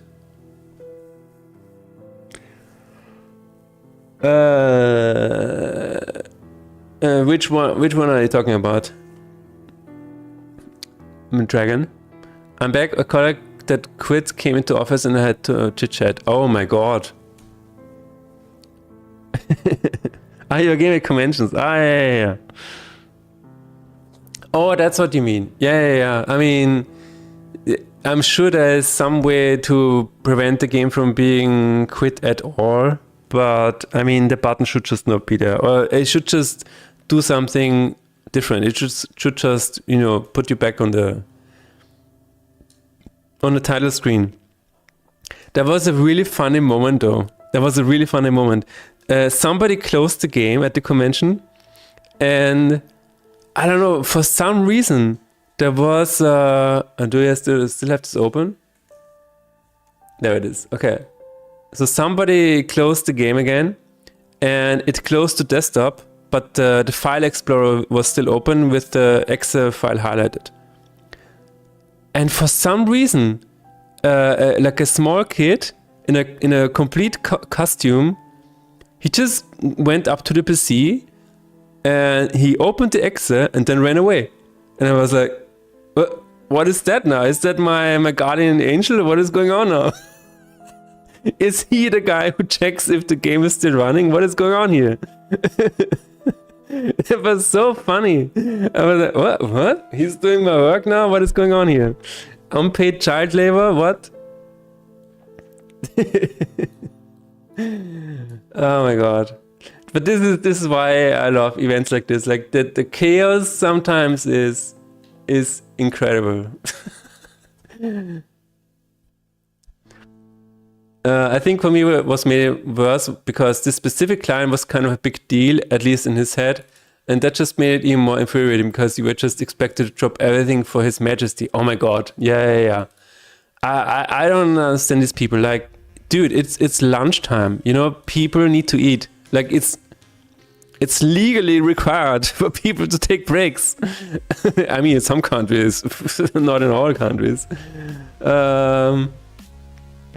But you know, yeah, dude, I had a client like this as well. Yeah, they can be like every email of this client was urgent, and then you look at it and it's just a CSS error. It's just a CSS emergency. I'm like, what? The icon is too much to the right side. This is really important. I'm like, okay, is it more important than the other thing that is really important? What is the threshold here? What kind of urgency are we talking about here? this is hurting our conversion rate. Are you sure? Maybe it's just your product that is hurting your conversion rate, sir. Oh my god.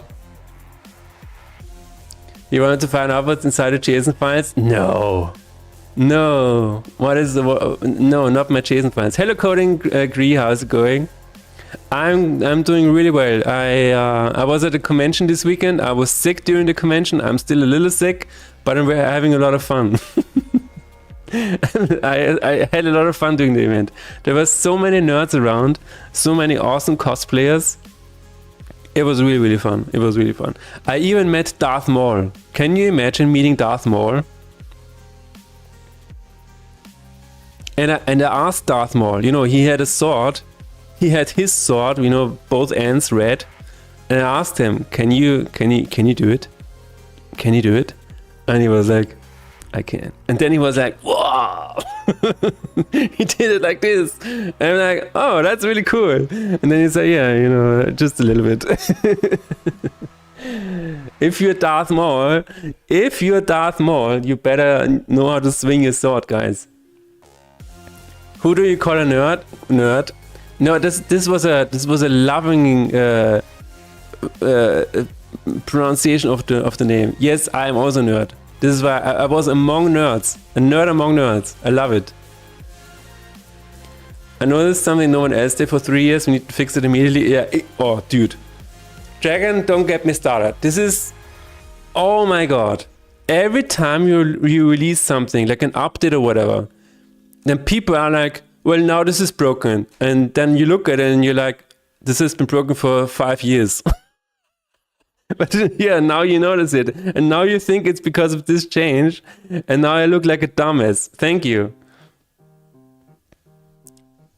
And now I understand why so many ex-programmers retire in the woods for a jungle away from the technology. Absolutely random punk. I 100% get it. Like, this is not sustainable. This is not sustainable. All because of the CSS file. Exactly. The animated or the real Darth Maul? I saw the real Darth Maul. He looked really cool. Like I told him, dude, your costume looks awesome. And he said, he said, yeah, it takes 1.5 hours to do it. All right, give me a minute. Yeah, Darth Maul was definitely highlight. Also Batman. Batman hijacking one of my chairs to do a photo op with Joker. And I couldn't even be mad about him. And of course Spider-Man. Spider-Man played the game.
All right.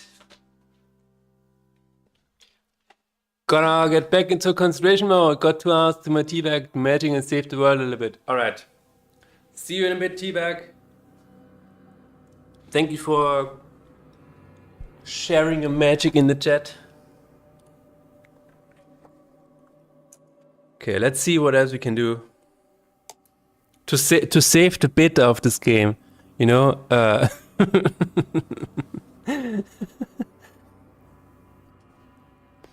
one other funny thing that happened at the event is that sometimes people would just sit down and check their phones. Sometimes people would just sit down, and just I don't know, just use the chair. Yeah, this is, and then I was like, oh, this is not a Faith in Despair launch. I see. Okay.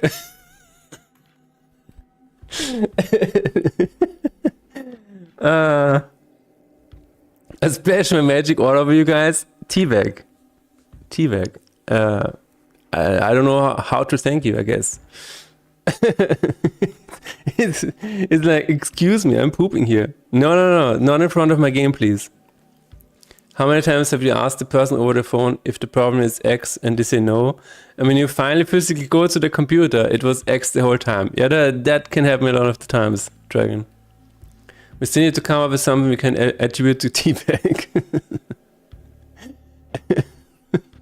No, Teabag, no.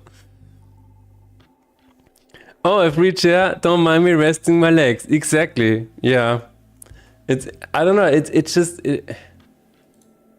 I have no idea, but does this look like it's supposed to sit down? Just sit down because you can, or I mean, it is very strange. It is very strange. Like I don't mind, you know, if people want to hang out in the Faith in Despair lounge in front of death, it's fine by me.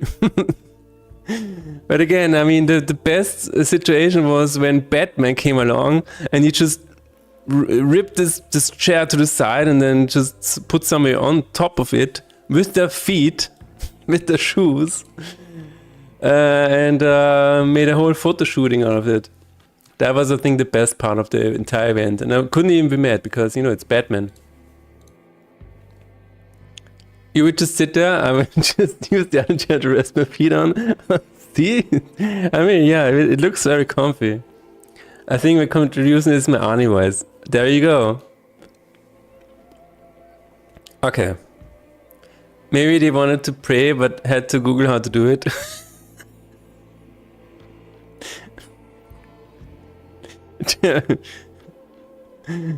Termina, please. I need to pray. How do people pray? How do you do it? It's okay, Mother Sheep. I got you covered. Most people pray by just sitting down and closing their eyes and folding their hands. You don't have to do it the exact same way, though. You can do however you want. You can do a handstand.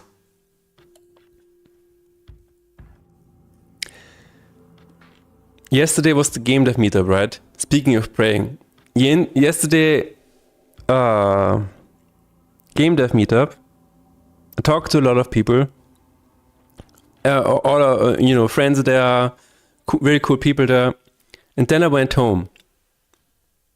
At least I wanted to go home. And then something very strange happened. There was an old lady. I later found out she's... I'm not joking, by the way. She was 69 years old. And she was saying, young man. Well, thanks, first of all, for complimenting me. Young man, can you help me, please? And like, okay, sure. So she was, she had a huge carry-on bag in her left hand and an umbrella in her right hand. And she said, can you carry the umbrella for me while we go up the escalator? And I said, sure, I can do that, you know. And then I was in front of her, riding the escalator up with just an umbrella in my hand, and she was, riding right behind me with the huge bag. And then we were not at the top yet, so we had to take the second escalator as well. And I helped her again by just holding the umbrella while she was having that huge bag. And I asked her, "Do you want me to take your bag as well?" And then she said, no, she needed the bag to lean on. Okay, so okay, I just take the umbrella, that's fine. Then once we were at the top, and this was the St. Stephen Cathedral place, right? So there was the huge St. Stephen Cathedral right next to us. Then she asked, "Can you help me make a bank transaction?" And I'm like, "Sure, what?" Like, why? And then she said, yeah, because she always has trouble doing that bank transaction because she uses paper to do her transactions, and the interface of the computer is going by very fast, and she has troubles doing that. And mind you, it was 11 p.m. at this point. Okay, so it was a little weird. But I mean, it is what it is. I said, okay, I will help you. And then then she started talking about Jesus and the universe. And then she asked me if I'm a spiritual person. I'm like, I mean, maybe I am. Maybe that's the reason why we met today. I have no idea. And then she was really excited about that answer. And I'm like, please, can we just go to the bank and get this over with? I really need to go home now. I really need to go. I need to eat. Anyway, I didn't say that. But anyway, we were at the bank. It's 11 p.m. And we were walking really slowly because at this point I was also helping her with the bag. One side of it anyways, because she needed the other side to keep her standing upright. And I was like, okay, and then we entered the bank. And then I helped her do the transaction. It was a transaction of 4,000 euros into some guy living in Switzerland. I don't even know what I don't know. Did she get scammed? What was I witnessing there? Anyway, she was very nonchalant about it. And then she said, then she asked me what I do for a living, and I'm saying I make video games and music. And then she said, "Oh, really? I'm a singer. I'm a classic singer." So she's an opera singer. And I said, "Oh, that's really interesting." And then she said, "Yeah, do you also compose?" And I said, "Yes, I compose." And then she said, "Oh, really? Can you help me compose a song?"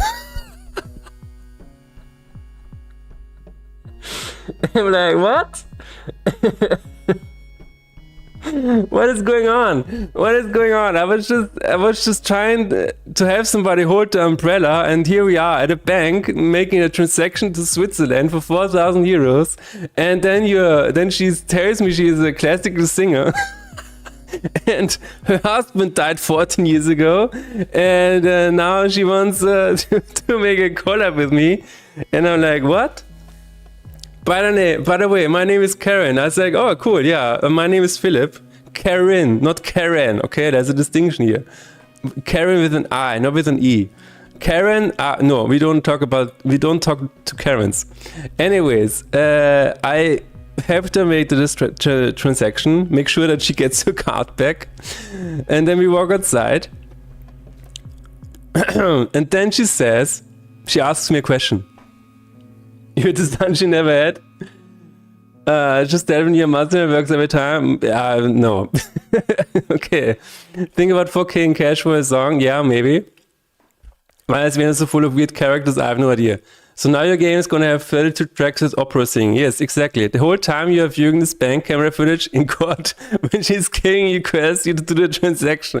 No fucking way, dude. But you know what? Once we exited the bank, she asked me a question. Are you afraid of the war? I'm like, how do you answer that question? It's 11:30 p.m. in the evening. I'm hungry. I want to get home to my wife. Are you afraid of the war?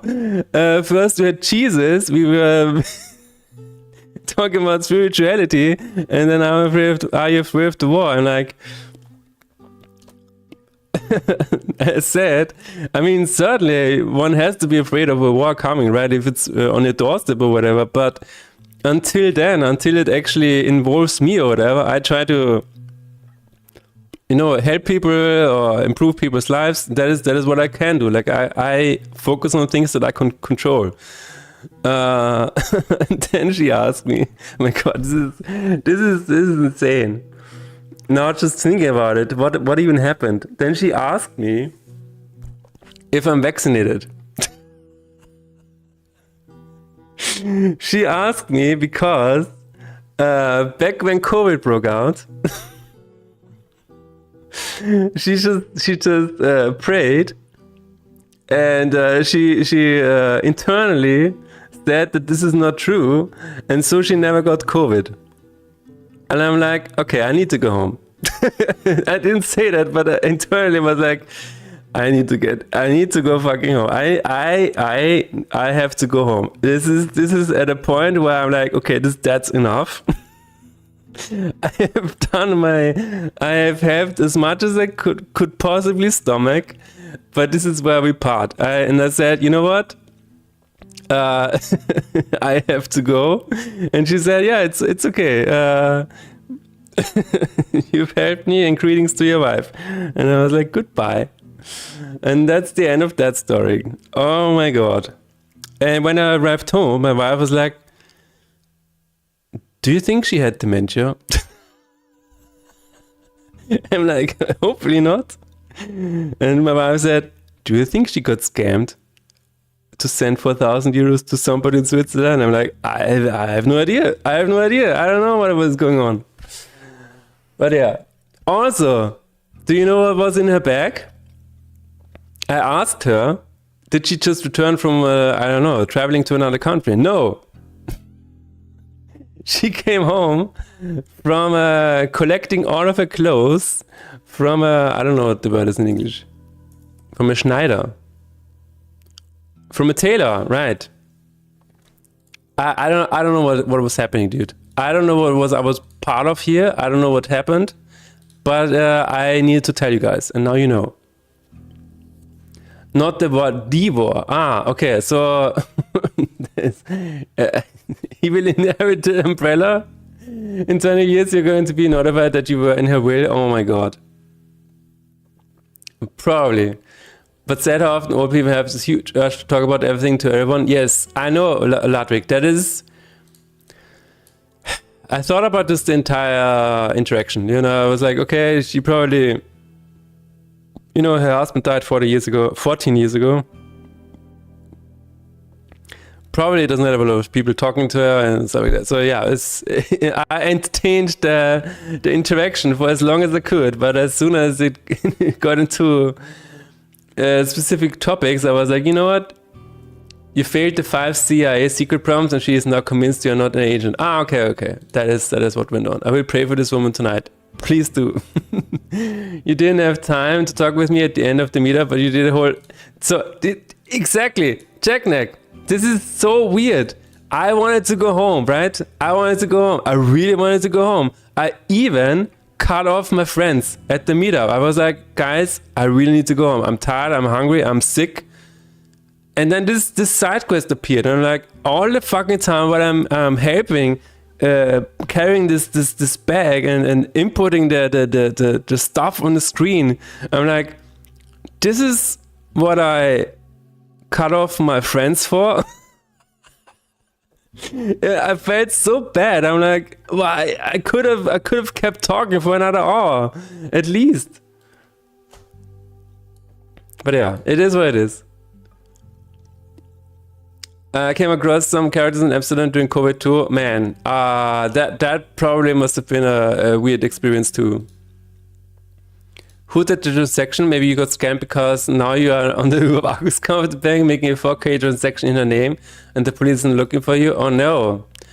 I think she clicked the final one. No, I'm not sure. Shit. I had one guy ask me random stuff when I was stopped in a bike lane traffic light. Oh my god. I know the feeling though. I'm not at the landing umbrellas yet. Now you know how to get into him, as said. Yeah, exactly. Jack, next time, before I leave, you just ask me for help. That is how you can get me to stay. You just ask me to hold your umbrella. Philip, can you? This is a really strange question, Philip. But and I know you have to go. But can you just hold my glove for a little bit? I really need your help in this. This I cannot explain. It's really important. Always take an umbrella with you. Exactly. Oh my god, guys. The correct answer is I'm having a Gouda night, and then you get recruited by Interpol. Oh my god, and I just said it out loud. Okay, I'll bring my umbrella next time. Sure, yeah. No, this is... yeah, I was really like... I could have stayed for an hour longer. Oh. But yeah. I came home at like 11:30, and then I still had to eat. And that was not good. And then we and then we still played a round of Slay the Spire 2 until 2 a.m. because that is how hardcore we are. Anyways, there's still tears in a... Okay, I'm gonna take a look at this. I'm going to take a look at the Tears event of death. There's nothing here. Maybe there's something in study. There's no study? Oh, no. It's for rest, yes. We finally made it to Ascension 9. That's really good. That's really good progress. There was it was so funny yesterday. We were talking about Black Checkered is a roguelike deck builder, right? And the one woman in the crowd said she currently is not playing Black Jacket or buying Black Jacket even because she's still playing Slay the Spire 2 and she's on Ascension level 7. I thought that was really cool. I was like, oh wait, what? Slay the Spire I mentioned? Yeah. I can understand. Here's the thing, like right now we are stuck at Ascension 10. It's the final one, but we haven't beaten it yet.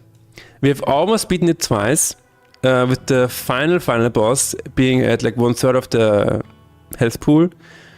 But then we saw that we still have things to unlock, like in the big unlock screen, right?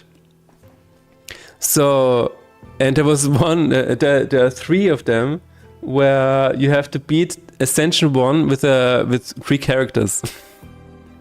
So what we did yesterday, just to have some fun again, we played Ascension 1 again with the characters that we have not beaten the game yet with, to unlock more cards, and then you get this one. You get the STS2 Regent drill card. It is called the Heavenly Drill. This card is insane, and this one was locked behind one of the Ascension 1 rewards. I mean, of course you cannot win the game at Ascension 10 if you don't have this card unlocked, right?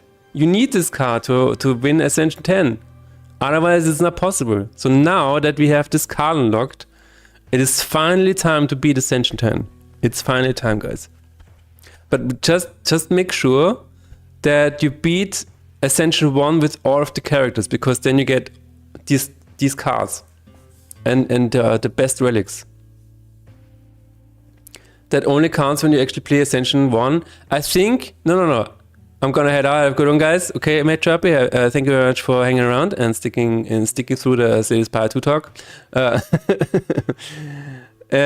So I think, Jacknick, what happened here is that we only crawled up Ascension with like Necrobinder or whatever. So Necrobinder is probably the only character that we actually always won with, and we didn't even know about it. It just randomly happened.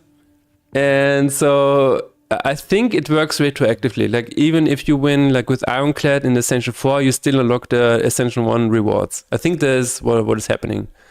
But I mean, just playing Ascension 1 to get a reward, I mean, that sounds like fun, you know? That sounds fun. Or you just play a good character and not the regent.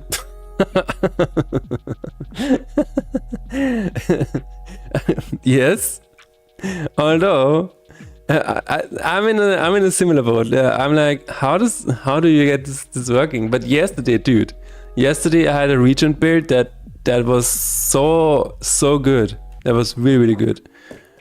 And only because of one card, basically. You know how it happens sometimes? You start the run, and then you get to pick 1 out of 3 rare cards, right? You know what I got for the regent? I got the deal 7 damage 7 times to all enemies.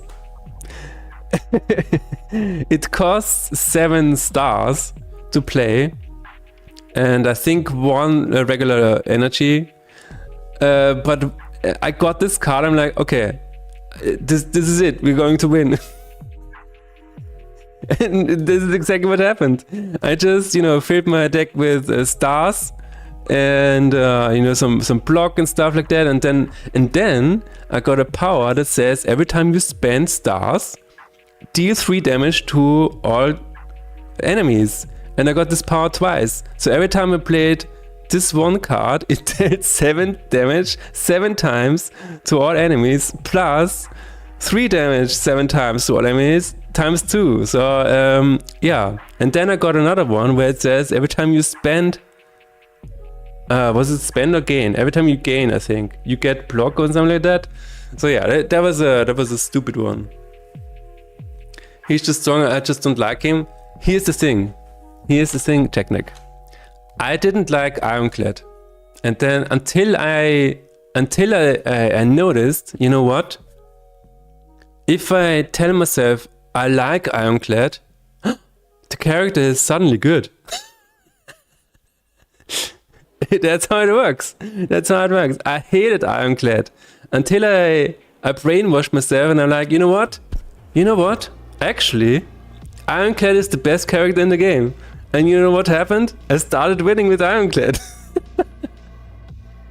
That's how it happened. Hello there, what are the big news? Hello Lufty Goose Games, hello Philip, how are you doing? Thank you for stopping by. The big news is that my game is now Steam Deck verified, and I'm gonna be at Gamescom Asia at the end of October in Thailand. Really cool. I'm gonna have a booth there with my game, and I'm gonna do an IRL stream in Bangkok, hopefully with a friend. If not, I'm gonna do it alone. But it's very exciting. These are the big news. How I became a Grandmaster in StarCraft 2. How did you become a Grandmaster in StarCraft 2? I'm good, thanks, and congrats, that's awesome. Thank you very much. Yeah, that's really cool. How is your new game coming along, Lufticus? Can you play him tanking, exhaustly, striking? Exactly. Yeah, Ironclad is... I've decided that I like all characters, and now I can play with all characters. And since I like all of them, I always find new ways to play with them. So this is... Sometimes, I don't know how the brain is just working in mysterious ways sometimes, where if you decide to not like something, you will see repeatedly why you don't like it. Whereas if you tell yourself you like something, then you will continually see evidence as to why you like it. So you can set yourself up in both ways. And that, by the way, counts for your everything in life. Everything. You can decide. Like you said, caring, deciding to thread every circling like family. Exactly. That's really good. And then you send them to war to die. I care so much about them. And now go. Now go and die for me.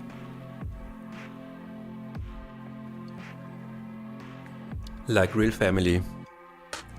Anyways, the next thing on our list is I'm gonna add a tooltip the first time you try to damage yourself. And Death is going to tell you, don't damage your own creatures, Faith. This is the tooltip that we're going to have. Because, again, I saw people that played the damage spells on their own creatures, thinking that that would increase damage output of the creatures, which is not. Show tip. Let's go to. Yeah, I was talking. I was working on the tiers.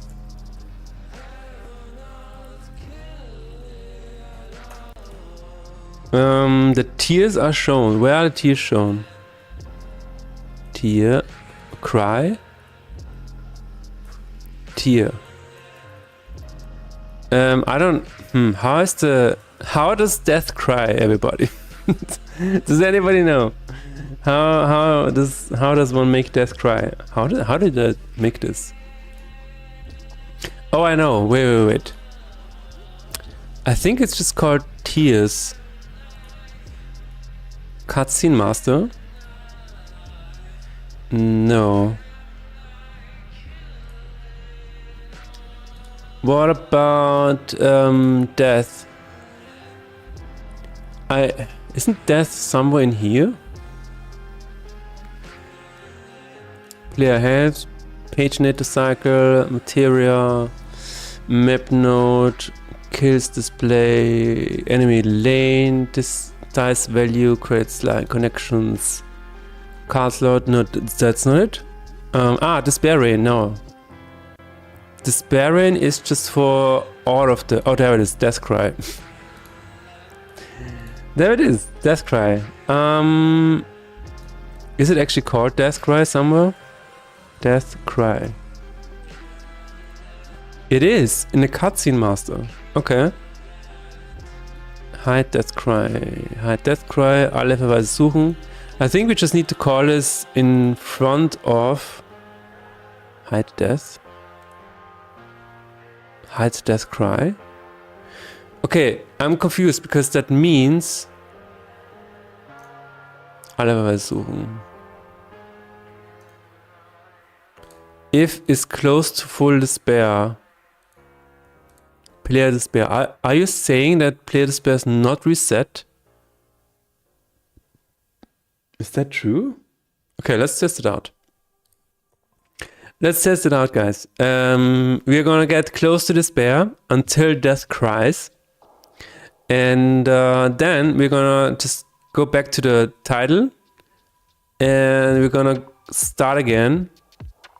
And then we should see the tears rolling down the skull of Death. First, we need to increase despair a little bit. Oh.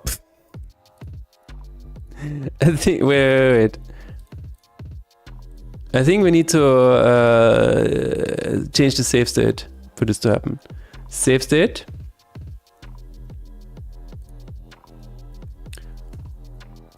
Thank you for following descent.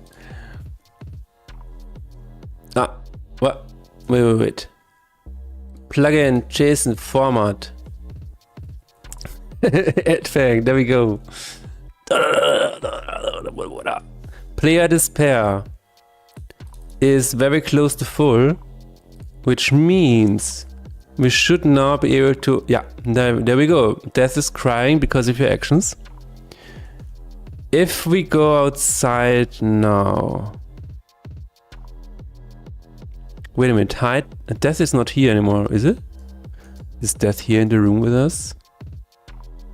No. How is that possible? How did people do this? This is Okay, wait a minute. If I go return title, start, and just watch a cutscene. There it is. Okay. We need to reset the despair at the beginning of a run. That's funny. Start run. Start run initialization.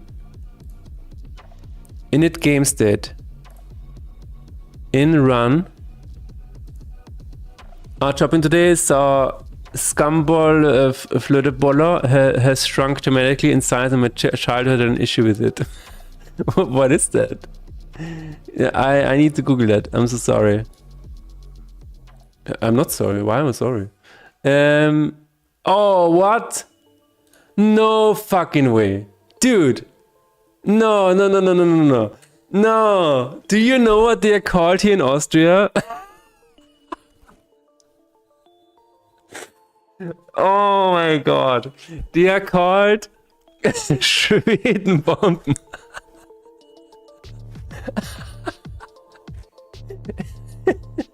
Swedish bombs. That is so funny. Oh my god. Schamkuss. No. They call it no. Schwedenbomben. They call it Schwedenbomben. I'm so sorry. That's so funny. You do. Oh, I kind of know what you mean, Imhotep. I know what you mean. They are like minis now. That image you're watching is the old days version. Now they're tiny. Oh, so here's the thing. Okay, I'm just, IPO. Did they get smaller, or did your hands just get bigger over time?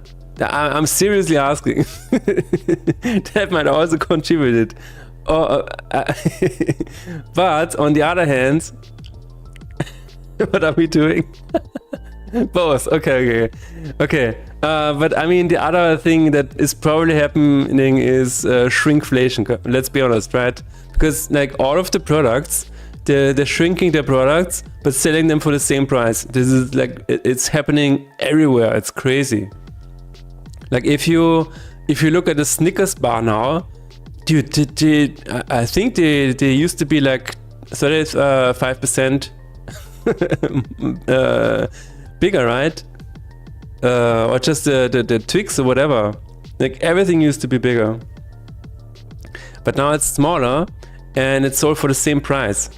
And that is how they get us. That is how they get us. And they are doing that. Some companies say that, oh yeah, it's for health reasons, because then people eat less. No.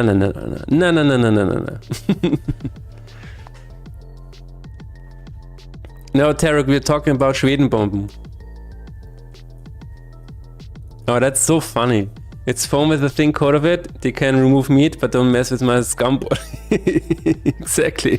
Scumball is such a cute name. Is it called Scumball or Scumball? Scumball.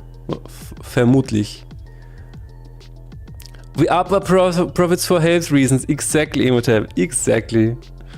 Do you guys ever tried chocolate salami? It's so good. Chocolate salami? No. We need to make a game about shrinkflation. Absolutely, Philip. Absolutely. How do we do that? We're gonna make a game where you are a storekeeper, and then you're gonna try to squeeze as much money out of your customers as possible by putting in less and less of the actual product. I mean, that is why you get chip bags nowadays, where it's only one chip inside. Right? It's not a production error. It's for health reasons, okay? It's not like I don't get them. More money makes me instantly feel a bit healthy as well. Is that how it goes? Is that how it goes? I see Imhotep. I was mute, and as a German, seeing a Schwedenbomb on the screen triggers PTSD of discussions. I was worried. Oh yeah. No, we're not talking about that part of that. I know what my grandma calls them, okay? My grandma is still openly calling everything like she used to back then. I'm like, oh, okay. Sure, grandma, you can say that, I guess. You're allowed to do that. Grandmas are crazy. They're like, oh, what is the problem? They are called that. I'm like, okay, grandma, sit down.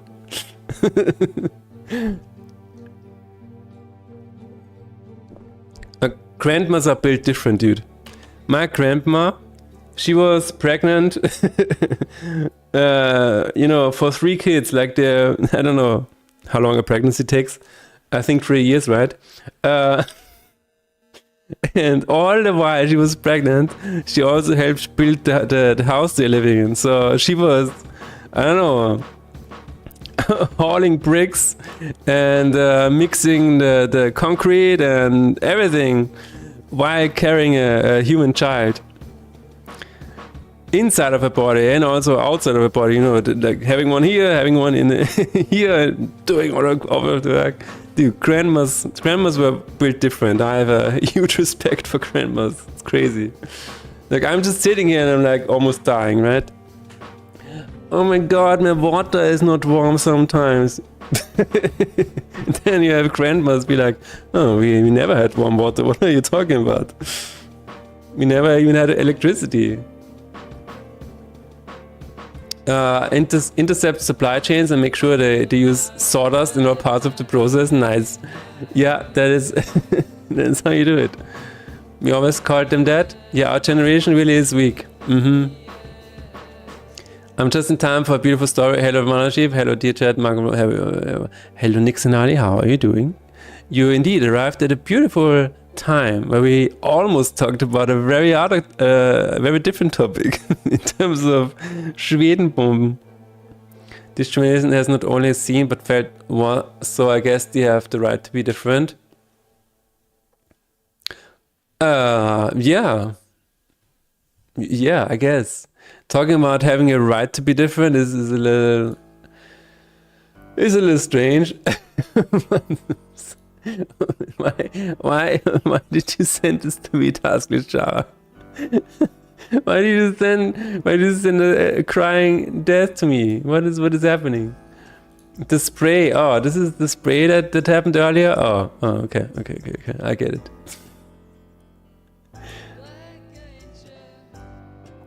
Pass this by. Nick, please vouch for me. Chocolate salami is delish, right? Chocolate salami, I mean, it's like the trope of your parents telling you that the walk to school was much harder, longer, tougher, etc. There's also a game somewhere there. That's true. Oh, dude. Old Days Simulator, yeah. An Old Days Simulator where you have to go to... The game is just about you going to school, but 100 years ago. And it's just so over the top bad. Like you have to climb a mountain, you have to, I don't know, fight dogs and wild wolves. And all the while you have to protect your homework so the lions are not eating it. So you cannot be in school and be like, I'm so sorry, the lions ate my homework. And my foot. Oh my god. I mean, I had to at some point certainly, just can't remember the name, okay. Chocolate salami, it's a trap. I would assume it's a trap, yes. I recently read up on, was it China? I don't know. But yeah, it was China. And you know how they sell insects and stuff like that in as street food? Apparently people don't even actually eat it themselves. They're just there for tourist traps. So tourists, they are like, oh my god, this is a specialty and people here eat this all the time. But yeah, it's just to bait tourists into eating tarantulas and, and weird insects. Isn't that funny? It's not literally salami. Okay, oh wait. Chocolate salami. Let me Google that. Taskless Charm is like, what? I just realized what it said. Is it true, Taskless Java? So here's what I heard, okay? On one of my apps.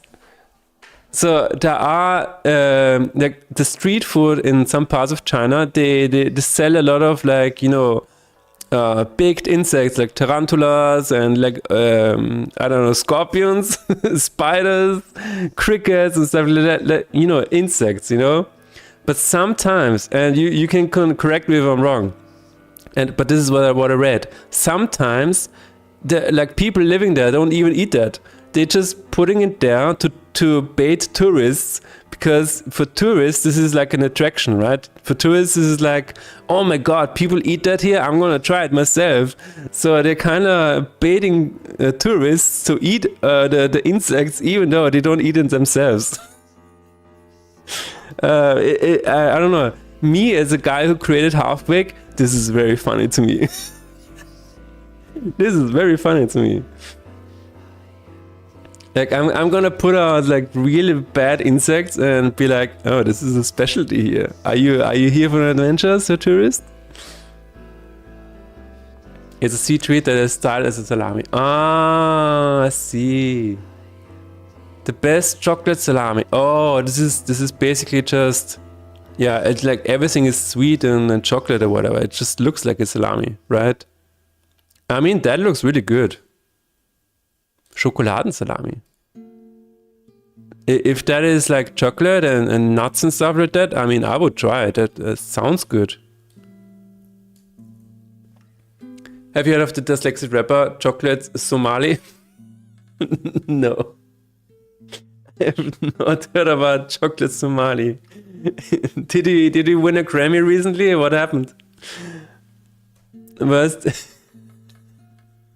Did he rap about ham? Worst tourist trap I've ever seen were parrots for sale in cages, made them repurposed 19-liter water bottles in Indonesia. What the hell, dude? The chocolate looks like a kalte Hund. I don't see any places to eat insects. Internet's a bit laggy, might have missed some info. Okay. I mean, that confirms it for me. Also the cringe death reminds you of summer? Okay. Chunky. Dude, I really like when a cake has, you know, this fluffy cake and then there's some crunchy bits of nuts and stuff like that. Ah, I see. Oh, it's the laughing emoji, and that is what you thought about. I see. You saw the laughing emoji? And then you have death laughing as well. I see, Tara. Okay. I got it. Recipe I found is that it's basically crushed cookies in condensed milk frozen into shape of a salami. Nice. Very nice. Yeah, I would probably try that, to be honest. It sounds really good. But what, you know, since I'm going to be in Thailand, I'm a bit worried. I'm a bit worried because I don't know. I'm a vegetarian, right? And what I've heard is there's a lot of people just love meat over there. So I'm not sure if I'm gonna have a problem over there. We will see. But game state player despair is 0. I'm just gonna reset it. Reset despair so we don't see death crying. Okay, let's try it out. I'm going to Taiwan. Yes, the big news, Nixonali, today is that I'm going to be at Gamescom Asia with a booth for Faith and Despair. What are my expectations? My expectations are I get to see Bangkok as a business expense. And I'm gonna be there with Austrian friends and I'm gonna have a good time. Those are my 3 expectations. I'm gonna try and do an IRL stream because apparently the internet is good. Apparently they have good internet. Can only be better than in US, to be honest. The US internet was garbage. And yeah, that is what I'm gonna do. Anyway, sneaky mode today is today's June 3rd. Ludwig. Wait a minute.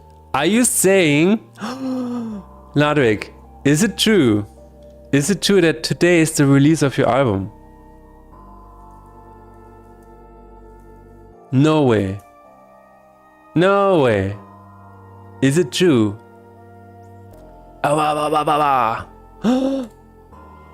Guys, Ludwig, this is the actual big news of today. Ludwig has just released his latest album. Oh my god. How very sneaky of you. Is it on oh my god, dude. Is it on Bandcamp too? Ludwig. How very sneaky. Why is it not on... Is it on SoundCloud? No. No. Is it? I don't know. I don't have an account there. Okay. Chai looks like 17 similar strict vegan food. Whoa, wait. Just look for the number 17 and you will eat vegetarian fine in Thailand. Oh, IPO, you're a lifesaver. Wait, you've been to Thailand before, right? Oh, that's really cool. Chai looks like 17. Symbolize vegan food. That's really cool.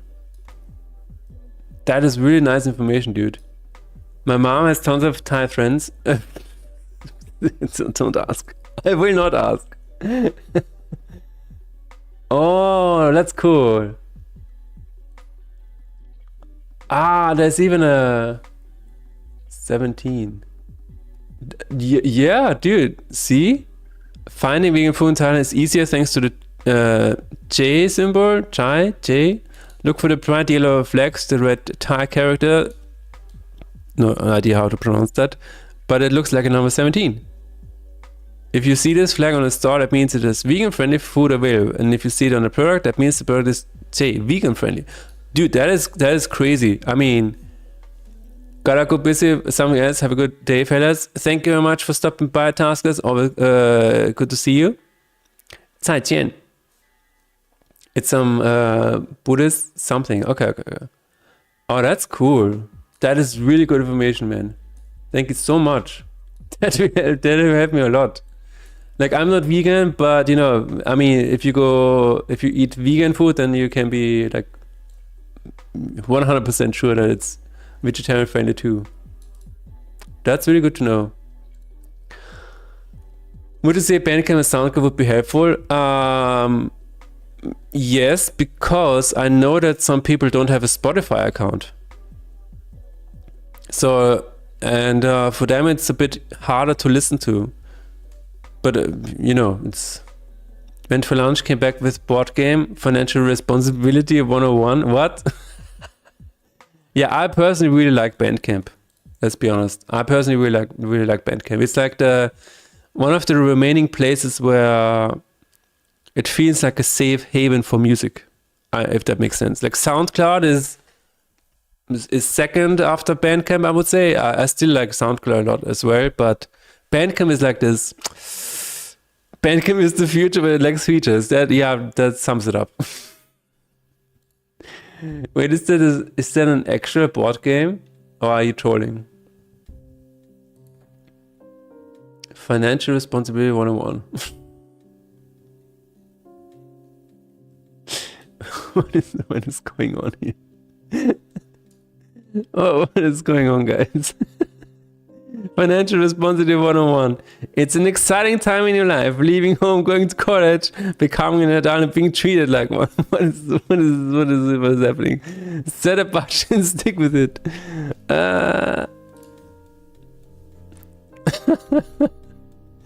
Sounds like a Star Wars wording.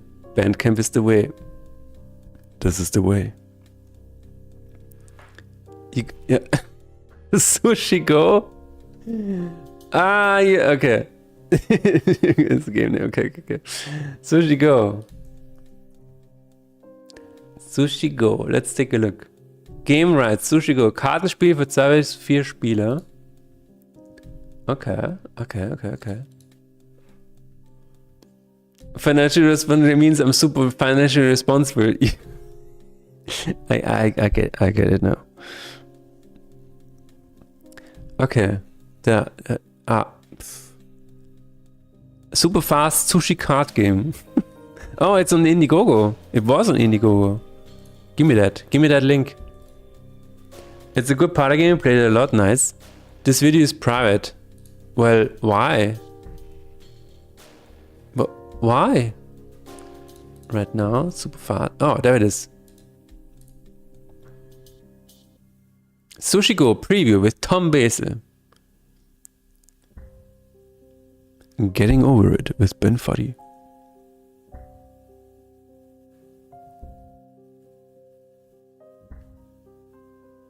Yeah, well, oh, that's just the intro. Oh my god, it was like, huh?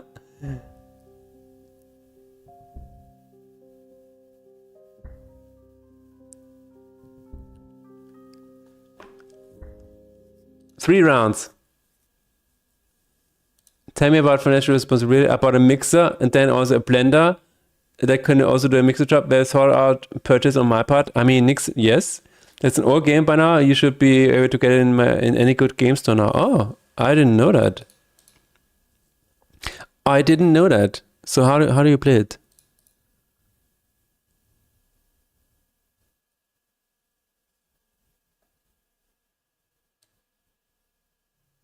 Oh, it's not audioing.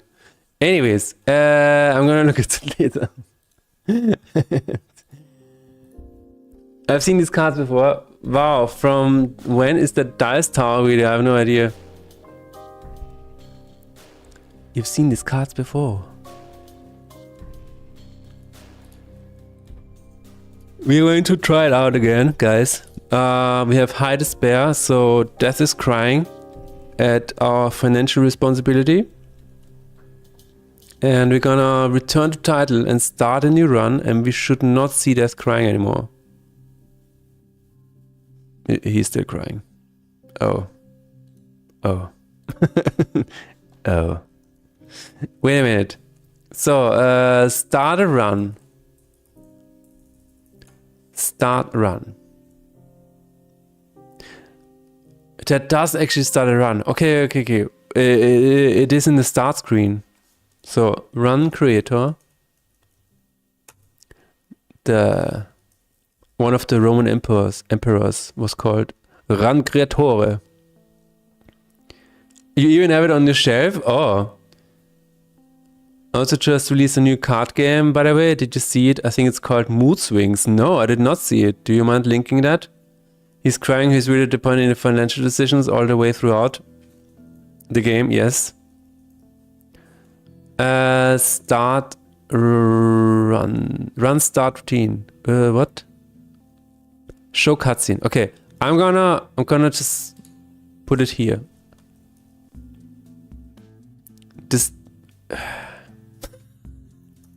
if card game manager Xinelli says it's time for Austrian dialect. Fair.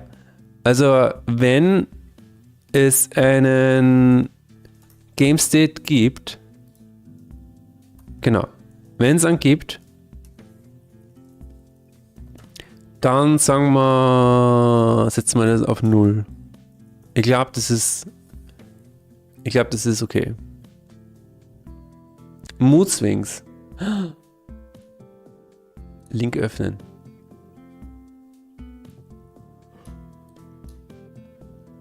Magic the Gathering and Secret Lair creators have now made Mood Swings, a game about for 2 people.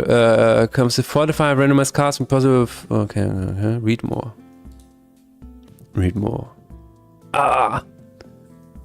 Here's how it works. You get a blah. You will have everything you need to play. It's like a scratch game. Here's a video how to play. Wait, I just want to see the cards. Laziness. Dude, how do they have such amazing art on the cards? What the hell is happening? No. The production value of this it's like the production value is amazing. Wow, what the hell? Okay, I will have to check this out. After playing this mode, you play an additional mode this time from this file. That is so funny. It looks like a it looks like it's almost magic, but not really, you know. After playing this mode, you may discard a card from your hand. So if you do it, the smooth value becomes whatever. That is so hilarious. Also, what? What the hell? It doesn't have any reason to have good art like this. Maybe it does, I don't know. Oh my god, this is funny. Maybe, you know what? Okay, here's this sounds very bad. But maybe they just had some leftover art from Magic just lying around because they couldn't find a good use case for those. They were like, you know what? We already paid for these. Let's make a game about mood swings.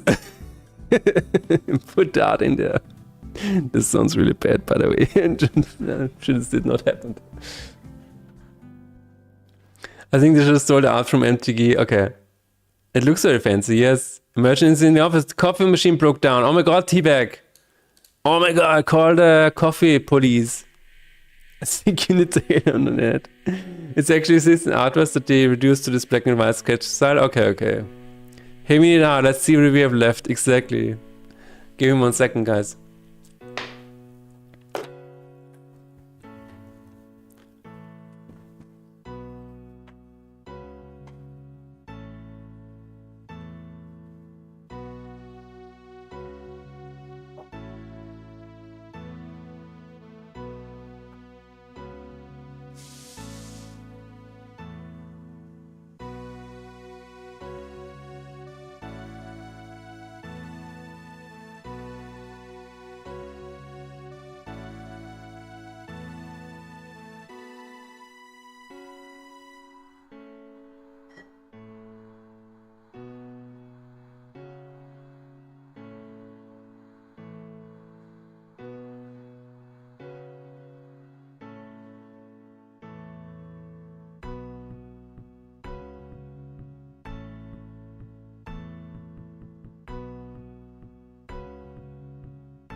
I am the law. Oh wait, wrong movie in my head. Oh.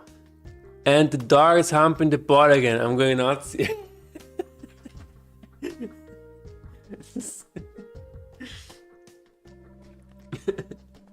Why? Yeah, offices can be weird. Offices can be really weird. But you know, maybe we are weird. Maybe it's just that we are weird, and we and normal people don't have a problem with these kinds of things. Normal people. That is how normal people behave and move. Yes. I'm being fallen nuts. Okay. Did we fix that? No, I don't think we did. We have to check if it's gone.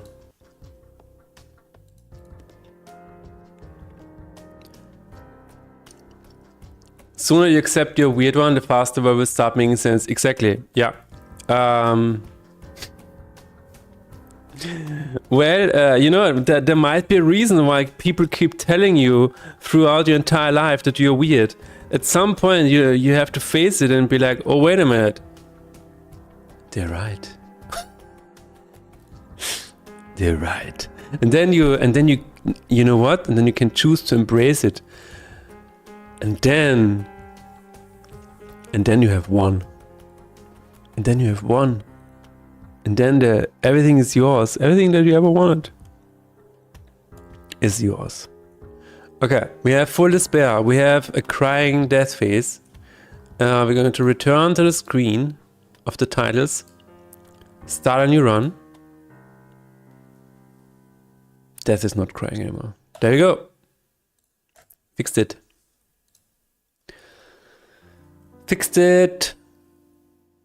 There it is. I'm gonna mention this, of course, in the patch notes. The patch notes. The patch notes. T-Werk, delicious crepe with honey. Wow. T-Werk could have said he is going crazy, but chosen nuts instead is great. True. Funny thing is that having a hobby or interest already puts you in the weird box. Most people don't have any. I never thought about that.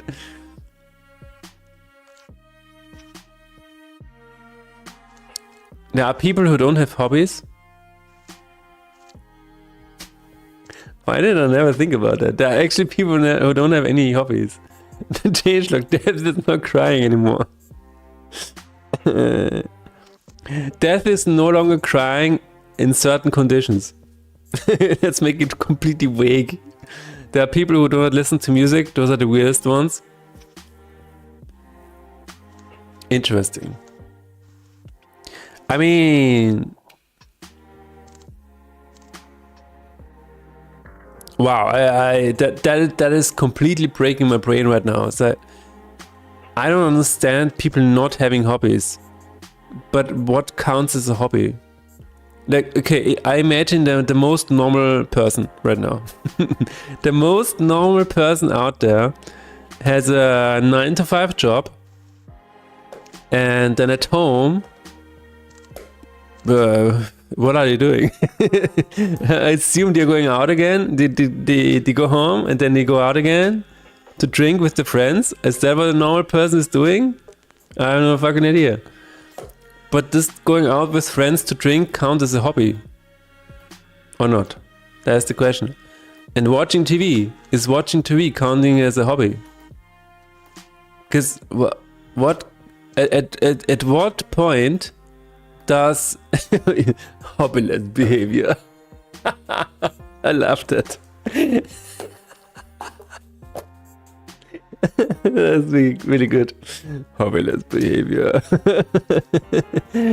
At what point does an activity that you do regularly constitute as a hobby? I think for a lot of Germans, Austrian drinking totally is a hobby. I agree. I would totally agree. because they cannot do anything else other than drinking. At this point, it might not be a hobby, but an addiction. But I digress.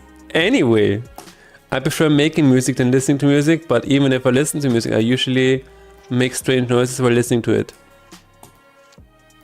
Okay. That is a very, very honest answer, T-Bag. I appreciate it. In my case, I'm kind of the Did you same. hear that? No, I didn't hear anything. It's all in your head. In my case, I'm kind of the same. I mean, I listen to music right now, right? And I try to listen to new music whenever I get sent something or when YouTube suggests me something. Yeah. Can make everything a hobby, I guess. Tasting beer instead of going out drinking, analyzing TV shows instead of watching TV. Maybe, yeah. So what if you're just watching TV? That does not make it a hobby. My hobby is jump callbacks. My hobby is listening back patrons. Sir, can I help you? Can I assist you? This is just my hobby. You don't have to pay me. Why is this so funny? Hobbies are making an activity your own, something that gives you some kind of identity. That's a good point. When it becomes part of who you are, then you can consider it a hobby. So again, with the alcohol, some people drink and it is totally part of their identity.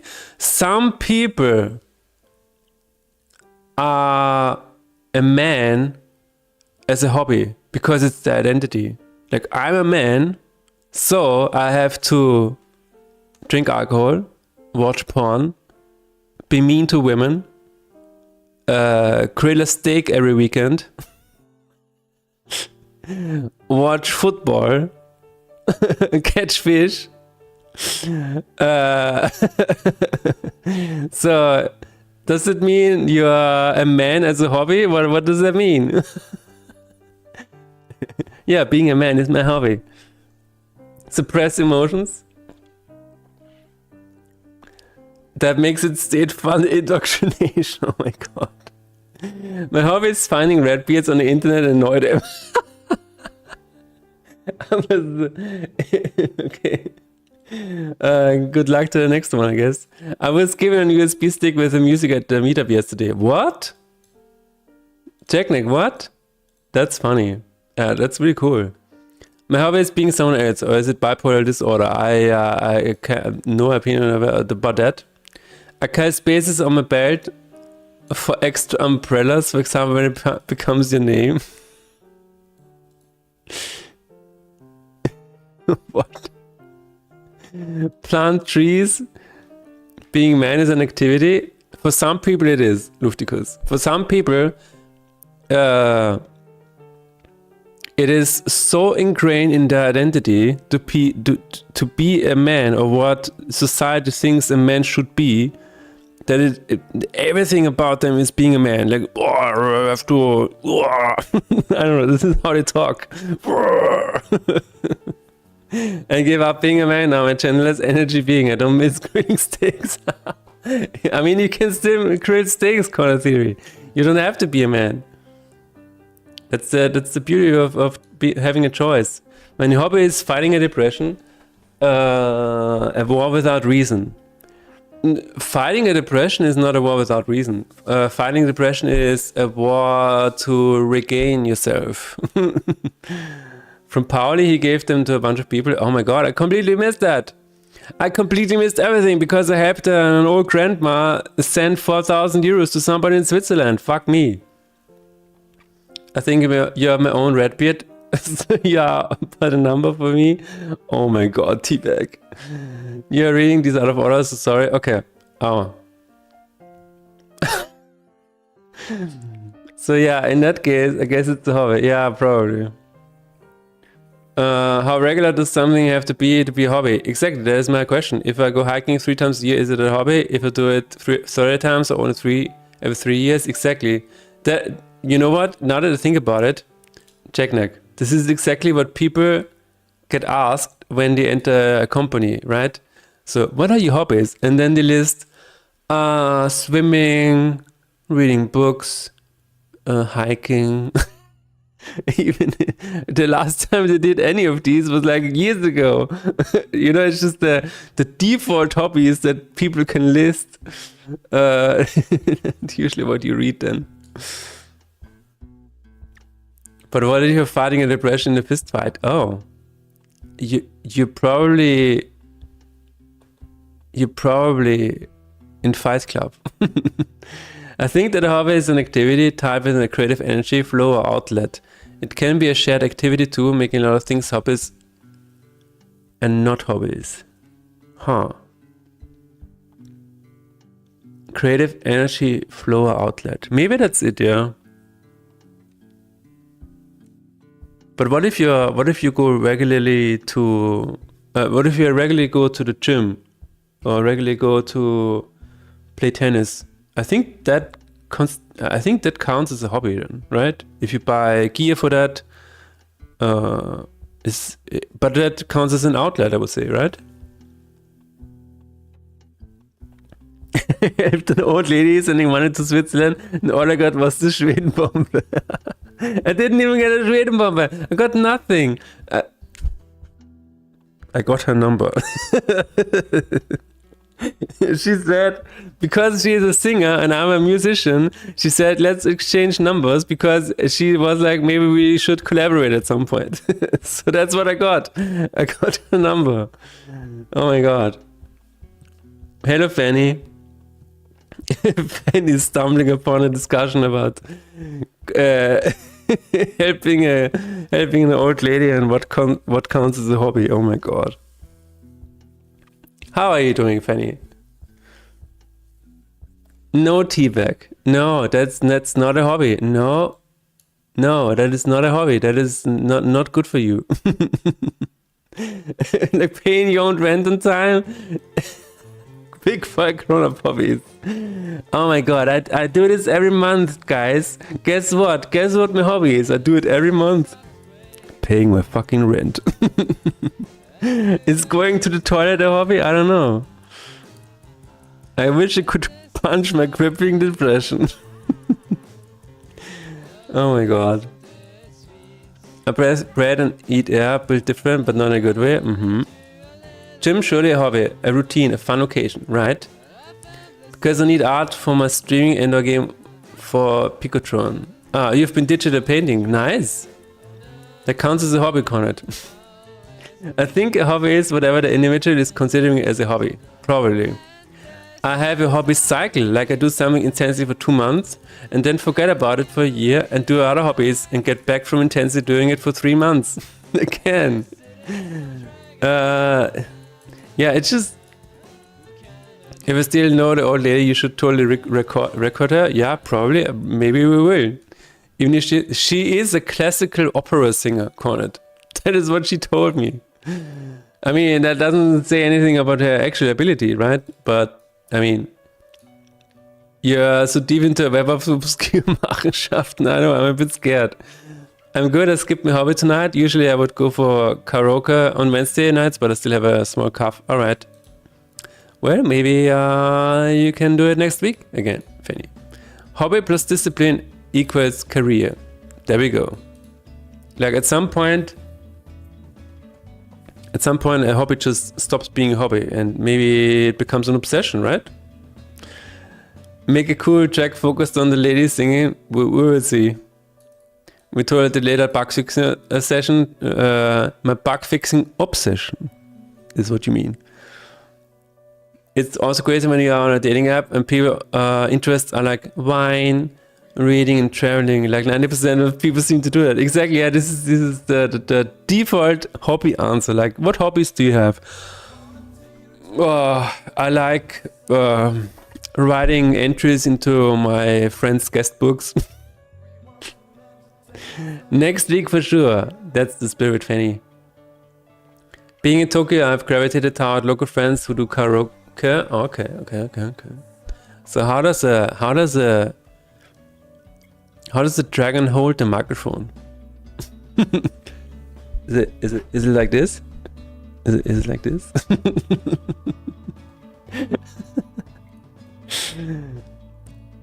With his claws? Ah, okay, with his tail. Ah, see, I have no idea, okay? I have no idea. I assume all dragons are like the T-Rex. How does a human breathe fire? A human doesn't have to breathe fire to sing. Dragons don't need amplification, that's true, that's the... Dragon has arms, so... Okay. But... no.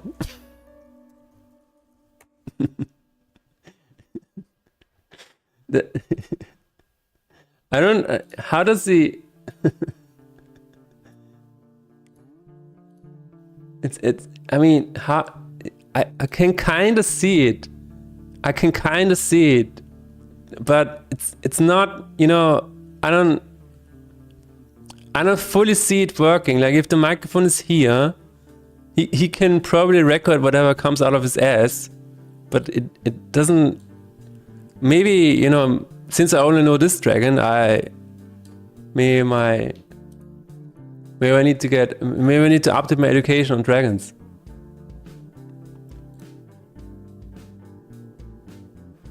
I think worms. I don't supposed to mimic most of the time. Also, I'm not a quadruped. I started doing karaoke to strangers at a bar here in November with the logic that I don't care. I don't need to care what strangers think of me because they will forget me and now I'm a regular. Nice. That's really cool. Yeah, this is... I think this is what singing is all about, to be honest. Like... whenever I select a text like this, my mouse ends up on the pen. And I'm like, I'm so afraid to let go because I was like, am I actually letting go of my click on the pen button? But yeah, I think this is so true and this is so freeing about singing. Like once you understand that anything you do in life, people will forget because here's the news. Here's the second big news of the day. Everybody dies. So everybody will at some point forget what you're doing. And this is incredibly freeing. Also kind of sad, but it's incredibly freeing. You can do whatever the fuck you want.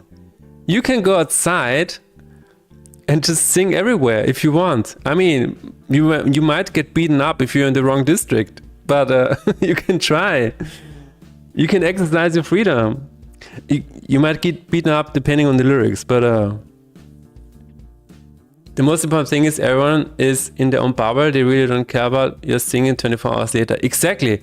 Everybody is in their own heads. Fanny, that is so true. This is what I tell people who are afraid of like making mistakes on stage or whatever. It's like if you're in front of an audience, people want you to succeed because nobody in the audience wants to feel secondhand embarrassment. Secondhand embarrassment? Yeah. So whenever something happens on the stage, everybody in the audience wants you to succeed and just keep going. So every time you make a mistake, just keep going. Don't even mention it. Don't even make anything big out of that. And people are always in their own heads. People, like whenever you make a mistake or whatever on stage, people only see themselves making the same mistake on stage. So they're not really embarrassed for you. They're embarrassed in terms of, oh my God, if I was up there making a mistake, I would be so embarrassed. So it's not, then you're not even in the picture. It's so weird how that works, but it's very freeing knowing that. What about quantum immortality? I stumble and then on to the next line. Exactly. just keep going. The double split experiment proves that reality is random when being perceived. It can't be as simple as death. Oh, well, the double slit experiment proves that reality is random when being perceived. Ah, okay, yeah, true. no, at the end of the day, guys, if you want to do something and you have this voice telling you, no, I will not do this because what will other people think of me?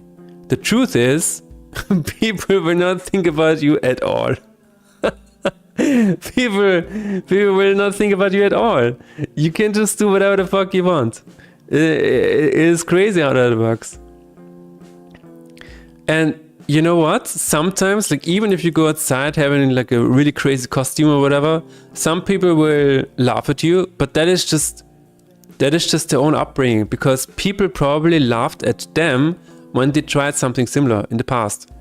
And so they just project upon you what they have experienced in the past. So even those opinions or these people laughing at you do not matter, because they're just reliving something that happened to them in the past. And you will, like, if you do whatever the hell you want, you will find people who laugh at you, but you will also find people who get inspired by you and then do whatever they want. And that is why this is so important. The idea that your consciousness is only aware of the timeline where you always go on living and surviving. Okay. If that is true, then immortality is compulsory. That is an interesting concept. Life without an inflated ego is a good life. Exactly. And you get out of that inflated ego by repeatedly putting yourself out there and making mistakes. And then it's like you get so humble. And at the end of that, you're like, oh, wait a minute, none of that mattered. I can just do whatever the hell I want. Absolutely agree. People think about themselves as much as you think about yourself. Exactly. Really hard to wrap your head around that. Everybody is living in their own heads. Like, so for example, here's a very good example. If you go outside wearing a t-shirt where something up here doesn't fit 100%, like it's just sticking out like this a little bit, right? Or you have a bit of a hair here from your cat or whatever, and you go outside and you're like, oh my god, I have to remove this hair because what would people think of me? Nobody sees that even. Nobody will see that.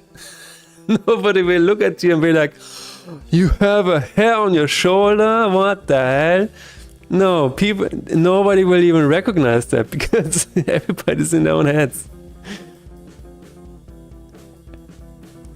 When you change the localized text of a UI element, do you just scroll endlessly through the list, or is there an easy way? I like that. I like the question in there, Jackneck. So there's an easy way. Let me show you. Come on in. Let me show you. Sit down. Do you want a cup of tea while you're waiting for me to show you? So here's a good example. You go in here. I don't know if you see that because the screen is very tiny. You have, wait, let's go to the quit button. The quit button has a text mesh pro, and it also has the good old I2 localize, the I2 localize component. And then you can do the following. So the term is currently set to pause quit, right?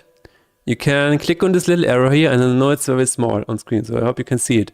You can click on the little arrow, and then you have an input field, and then you can search for stuff. Pause, quit. And then you can select it. This is how you search for things. Now, the problem with that is that the search result for some reason is very small, like the window here. So you have to be very precise while searching. It is a bit like you only see like the first 3 results. I don't know if you find a solution for this. I haven't found a solution, but usually you find what you want to find with the search. That makes it very easy than the improvement. Yes.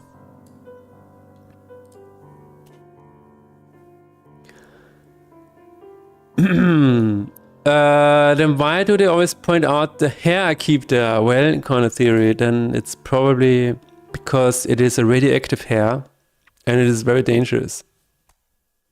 You want a cup of tea? All right. It's almost 1 a.m. though. I shouldn't. just drink a chamomile tea, Fanny Slam. Chamomile tea is apparently is helping you have a better sleep. So that is why I drink it every day before I go to bed. I'm going to go to the store real quick and buy a sandwich. All right, Connor Theory. Thank you for letting us know that. There it is.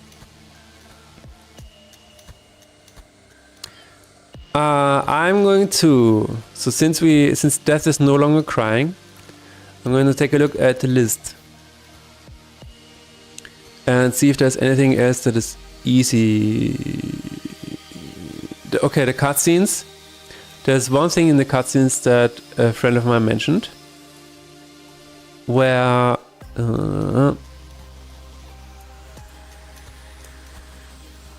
if you have a sentence like this, apparently it's better that you have a space in front of the ellipsis. I mean, it's in all languages already, so maybe I will just skip that. So apparently it's better to write a word and then have a space and then 3 dots instead of hanging them right on. I have no idea.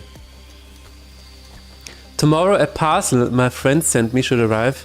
It's 860 grams of yet to be revealed contents. Well, that is very concerning, Nick Sonali. What do you think it is containing? Cocaine or gold? Give me some long target ever and turn make it clear. Okay. You could try that. Eventuell Cards zum Inborn Hover. Okay. I'm trying to see if there's an easy one that I can quickly fix. And then I will, because for other ones I will have to make a small plan. Confirm action toggle on and redraw button redraws immediately. Oh yeah, the regeneration one where the background is gone. True. There was one. Oh yeah, this is what I wanted to fix. Apparently you cannot go to the settings icon anymore with controller. That should be relatively easy to fix. Those would be nice.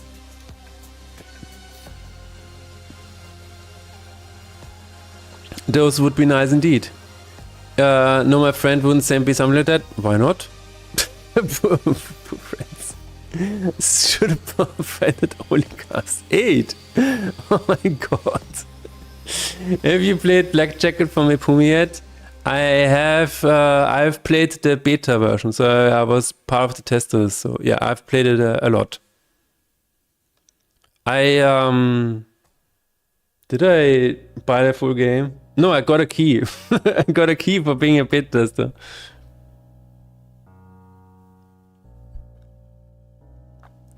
Did you play Lufticus? Do you like it? Previously, she mentioned that she will be sending me some of her merch, but she didn't say what exactly she's sending, and she wants me to see my live reaction.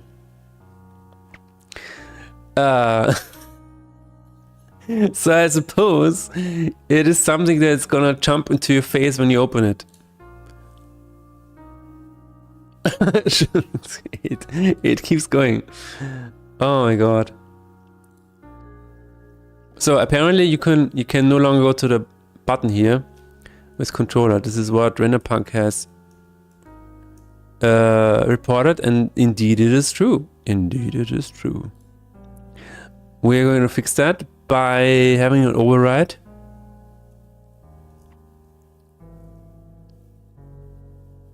Wait. Is it generally not possible, or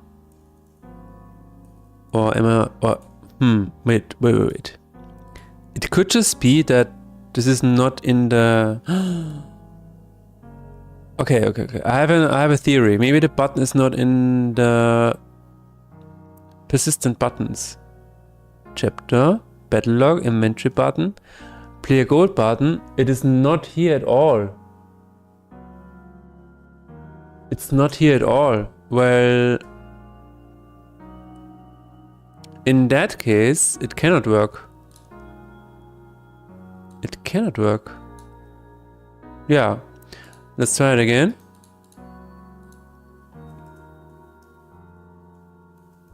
Oh, it worked. Yeah, it is not in the persistent buttons. That was the reason.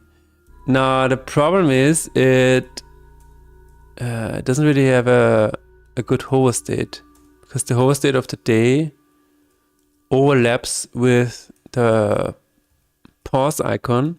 So what I'm gonna do is I'm gonna move the overlay of the popper of the day a little bit lower, so you can still see the icon. I think that's better.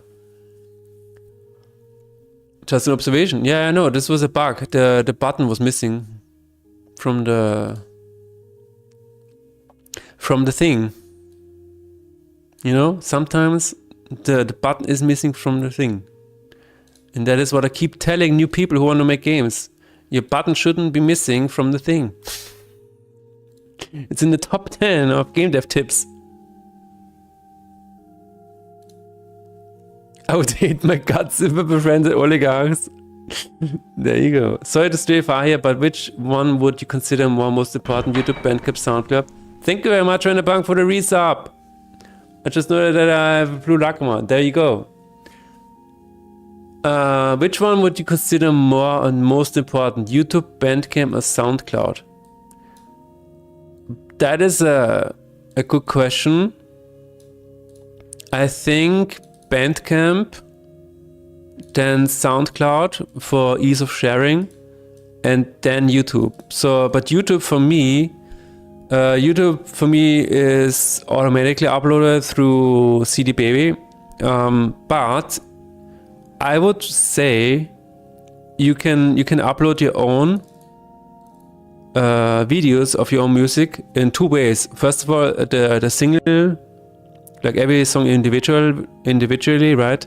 But I would even go that far and make like a long video, and then you put the genre of the music into the video title, and I don't know, some kind of purpose, maybe industrial to code to or whatever, or to study to or whatever, something like that. So you know, you can give it a bit of a purpose. Yes, you can have the album name, and then you give it a little bit of a purpose, like what target audience could this music be for? So imagine somebody searching for something, and you just imagine this search query and put it into a title. But yeah, I don't want to have the Epstein Island. Yeah, I would rather cry and give the Ferrari. It is like, you know what? Fuck all of that. Just give me a Ferrari and I don't care. I like it very much. Also played it for research. Nice. Oh yeah, you're also working on a card game now, right? Morality is a social construct invented to control you. It is on fire today. My god. This song is on fire? Which one? Long time ago. I think Bandcamp is quite great for musicians, even though I can't really buy stuff there personally. And then after that, I would place YouTube and SoundCloud probably third. I feel like it's been in some sort of decline lately, sure. I mean, I still get some listens on SoundCloud, so I guess it depends. The reason why I also like SoundCloud is because ease of sharing, and yeah, that's pretty much it. Like some people want a SoundCloud, some people want a Bandcamp link. When a game has critical observation, that prevents you from playing. Yeah, from the latest point of view, the buttons are missing. What?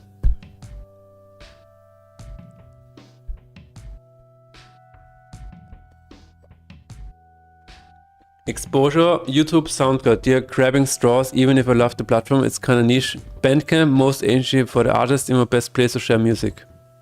Yeah. I mean, again, YouTube can work if you try to hijack, like, CEO a little bit. I don't know. YouTube is also very easy to share around, right? Everybody knows YouTube.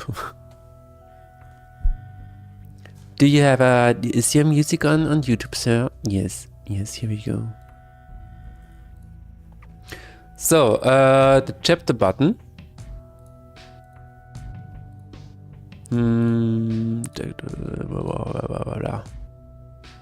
UI, there it is. Chapter button, chapter display. That is not a button. That is a button. Heart atonements. Oh.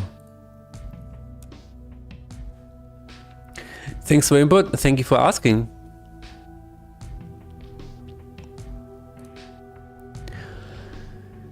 Thank you for asking. Now, what can I do here?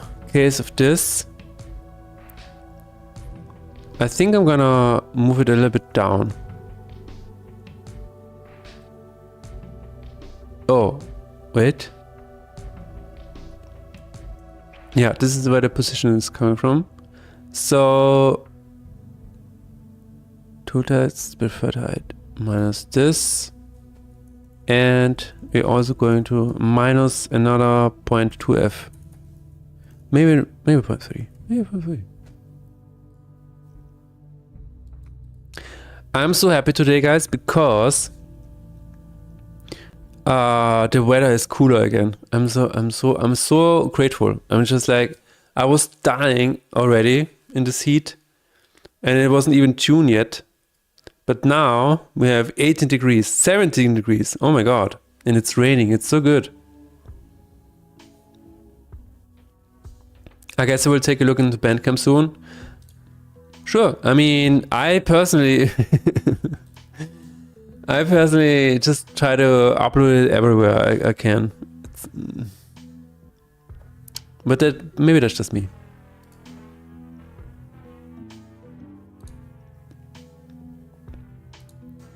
I think, you know, for SoundCloud, the one thing that I don't like about SoundCloud is that at some point you have to pay the pro version, because I think it is limited to a certain length of total music that you can upload.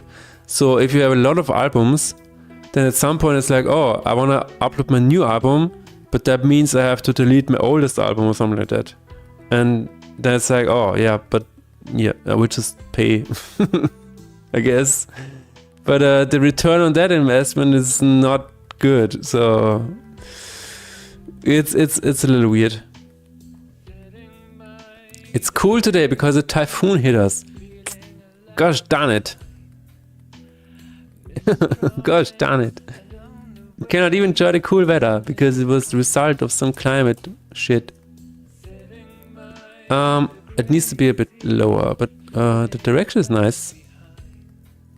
The direction is good.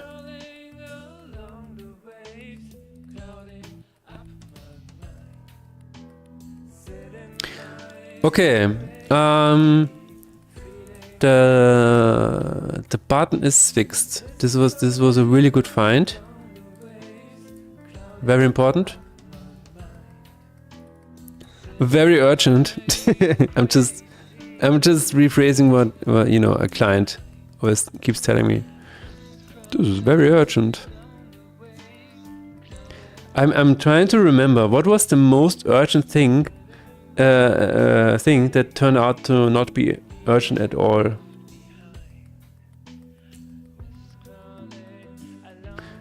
I mean, surely it was some kind of CSS bullshit.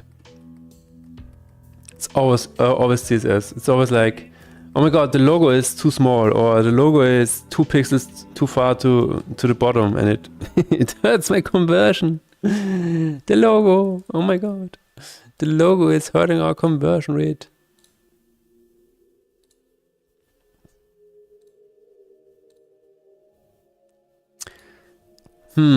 Pressing escape, yes, I know about that. Need to fix that anyways. That is a good one. Opening the game receives Steam achievement for mastering 10 atonements, despite only mastering 9. That sounds like it is kind of like an equal, smaller or equal error. Well, let's take a look at this one again. Oh, yeah, this is now okay, I would say. This is okay now. The chapter button doesn't have a hover effect. The Planetbond EPs we're working on behind the scenes likely won't be uploaded to distro as far as I can tell, because Spotify and co are predatory as fuck. So you're only going to upload them on Bandcamp. And I know they're predatory, but what if people want to find it on there? This is what I don't understand. Like, I want people to listen to my music, right? If people are on Spotify and they search for my music, I want them to find it, right? Isn't that what music is all about? If you want to listen to something and you cannot find it, then you cannot listen to it. But if it is there, and then you can listen to it, and that is what I think matters.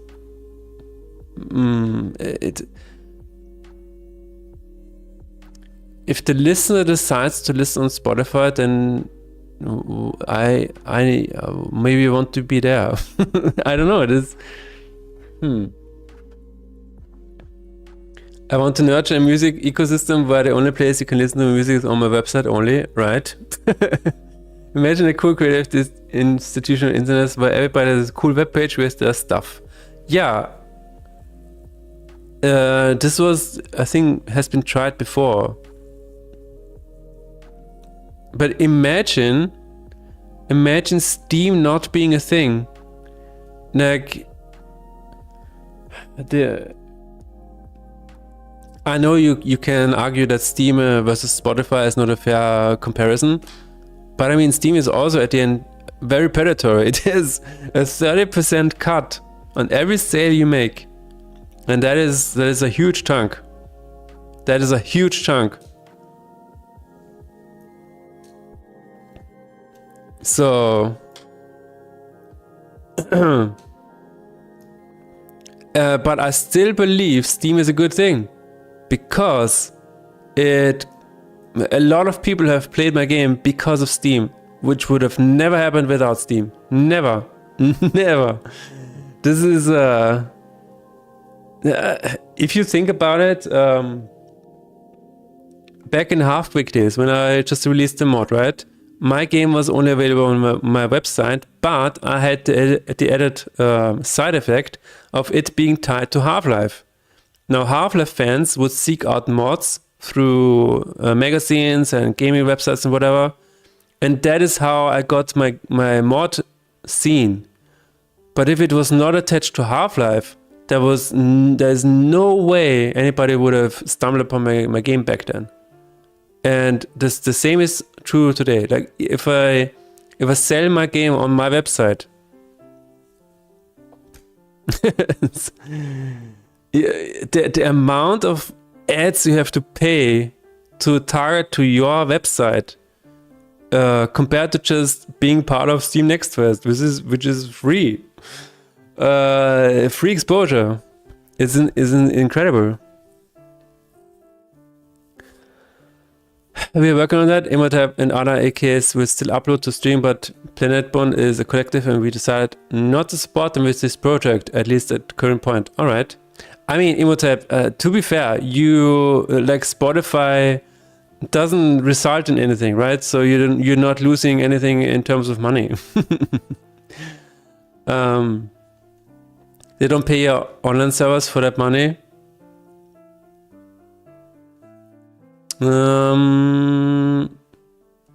Right. Trying to figure out what that was for. What discussion. That was one of the reasons Epic Games launcher started so strong. True. Because they have a lower percentage. Isn't it 0% at this point for Epic Games? or like ridiculously low amount compared to 30% cut? Oh, the 30% cut. Yeah. Yeah, for the 30% cut, to be honest, you get like free leaderboards, you get achievements, you get discussions around the game, you get, I don't know, you get so much. You get free beta testing tools, you get, I don't know, like the discovery on Steam is, despite, only getting like 70%, you do get a lot of return. So imagine Xbox, Sony, and Nintendo having multiple separate marketplaces for each developer instead of centralized console digital stores. Yeah, exactly. At least Steam CEO doesn't invest in military drone companies.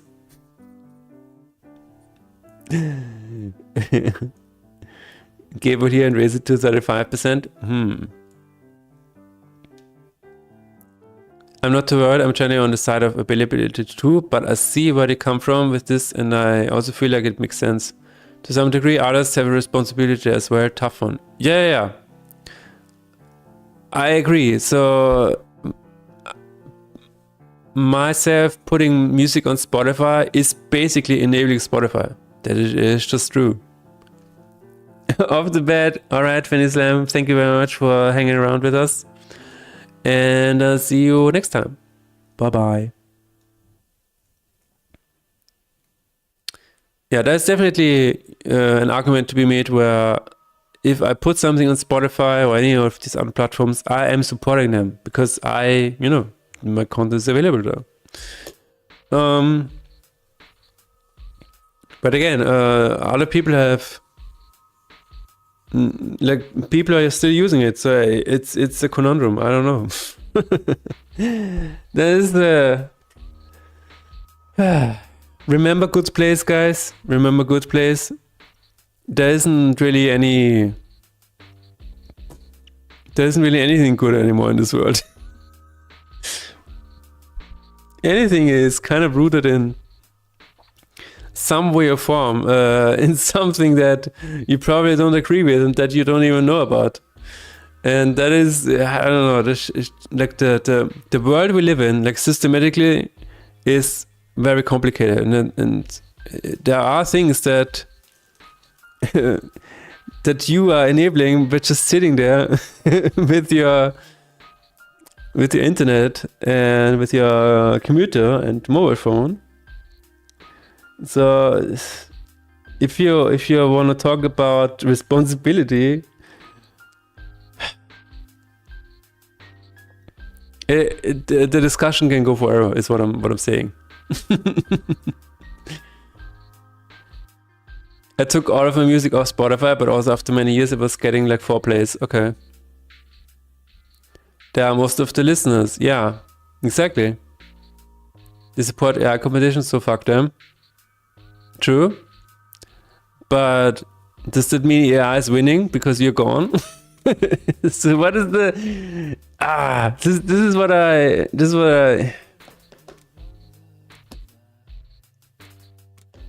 We cannot give up, It's when there's AI on the platform, we cannot give up. We have to...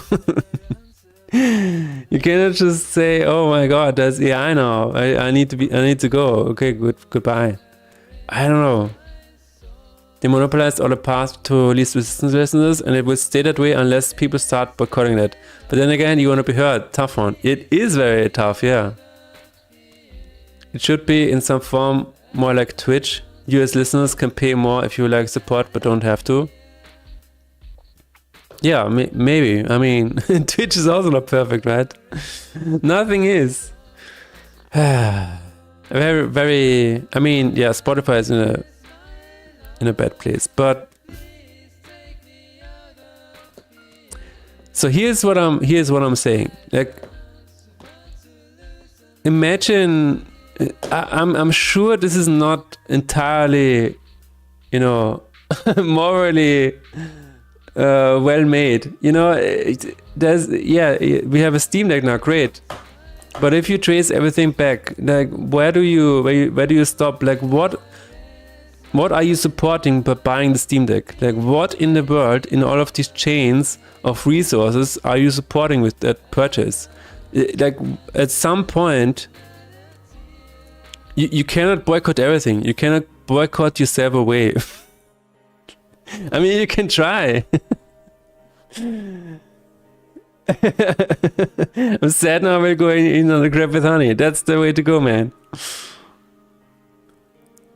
The support, okay. It should be in some, okay, we had that. Bandcamp is kind of that way. People can pay what they want.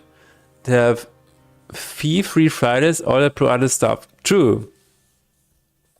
Very true. My wife has an interview. Nice. Sending good vibes. To you. To your wife? I guess I have.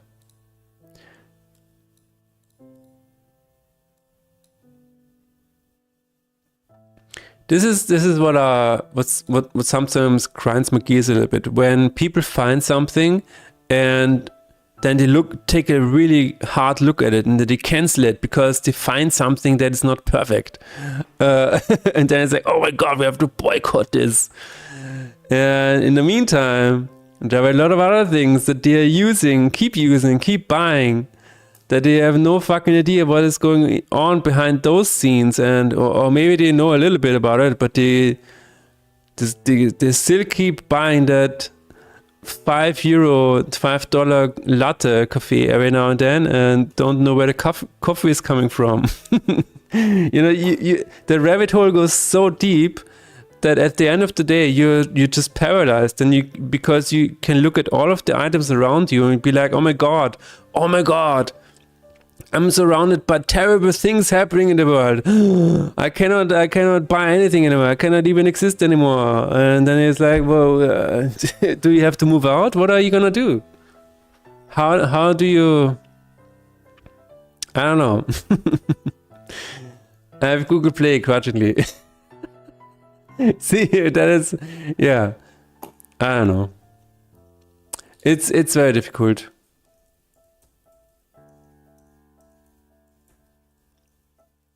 But I know for sure that this button here needs a hover state. That is, I'm surrounded by terrible things. I cannot even exist anymore. Exactly. I feel so terrible now. Yeah, but does this help you? No. I recently watched a documentary about recycling, like plastic recycling, and how it is supposedly like recycling. The very low, the whole system of recycling is set up by the companies who produce plastic just to satisfy the governments, which yelled at by customers who want recycling. But then if we look into recycling and what it's actually doing and what actually happens in the recycling process, then you realize that just by putting a recycling sticker on top of your bottle makes you feel better by buying more plastic bottles. Well, at the end of it, nothing really happens in the recycling process. Like they can use, I don't know, this is just a number. 10% of plastic that gets recycled can actually be reused. So it's everything is shit. So I don't know. Spotify is probably the least of our problems, I would say. I don't know, man. Your tripods are made from dog noses. Exactly. And is it worth it, kind of theory? No. Am I still gonna play with a joystick? Yes. Dog noses be damned. Anyway. We are here to make video games, guys. Upon opening game, received achievement. So, this should be a very easy one. This should be a very easy one. Did I already fix this? I moved this over here? Yes. The Steam achievement for all the atonements is 10 atonements. ACH06.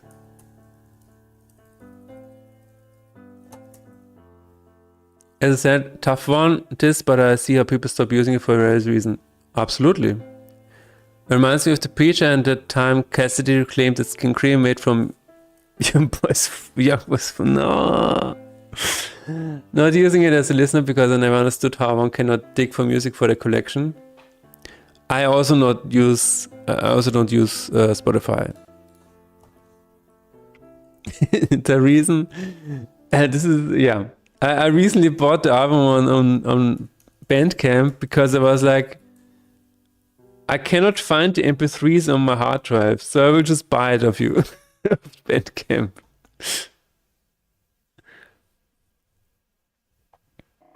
I pay those bricks for that. Wow.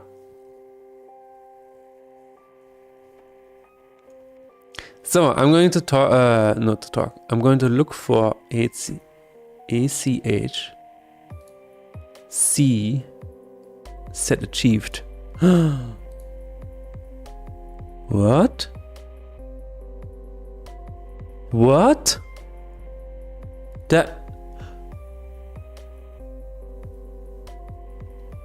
What the hell is that? That is a completely wrong check. Oh my god, what? The difficulty, oh my god, it checks for a completely wrong variable for all atonements, or for the 10 atonements. What is happening? Oh my god. Confusion, yeah, successful, absolutely. It was checking for the highest plate level number. That is insane. That is I'm out of words. I am completely speechless. What the hell? This needs yeah, this needs a new variable. That's crazy. Yeah, okay, this is fine, but this is crazy, dude. We're gonna take a look at that after the break. The power of I'm gonna be frank, dude, that is a crazy one. I use SoundCloud also grudgingly. Grudgingly or begrudgingly? I miss Preacher really taught the show. I almost not travel to my weird songs.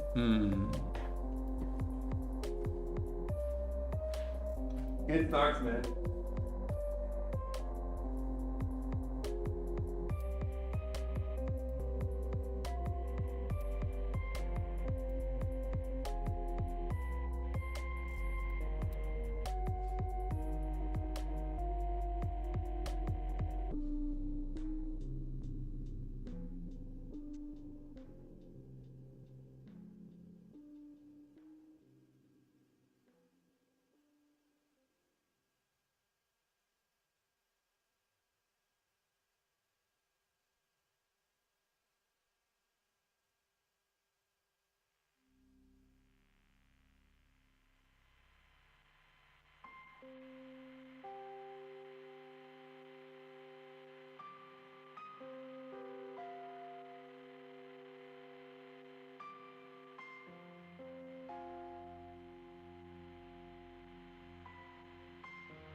More like observation.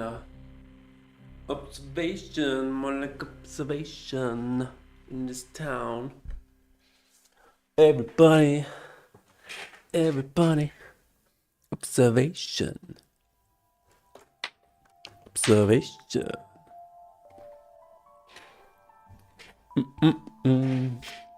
So we have total, okay, so total case machines. Let's approach this like a scientist and put on our gloves. What do we have today?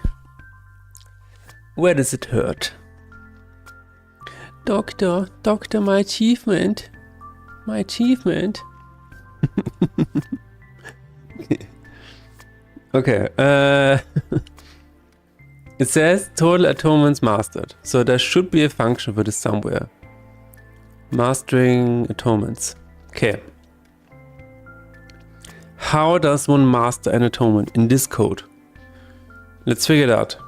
I think it's at the end of a turn. Mastered. Check for mastered. Wait. Check for mastered Lakhammer. Update difficulties. Check for win run.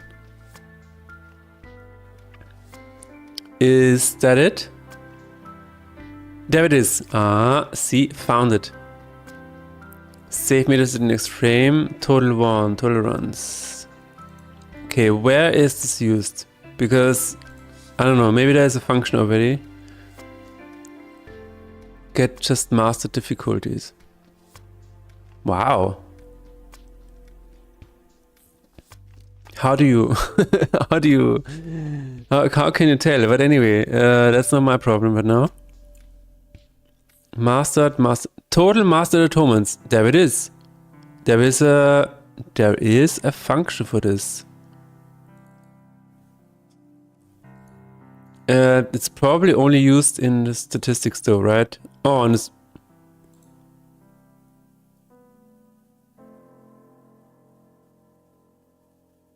Aha. Okay, I'm confused. That is hilarious.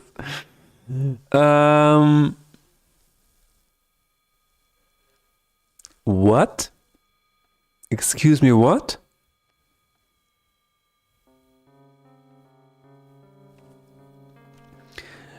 Excuse me, what? Okay. Check achievements. This is in the splash screen master. Oh, wait a minute. What?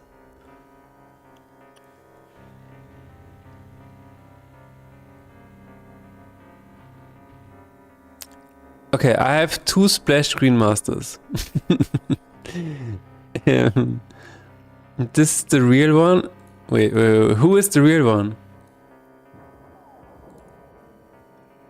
Bounce, have a good one. Have a good one, Task. Thank you very much for staying among us today. Congrats on the release. Bye.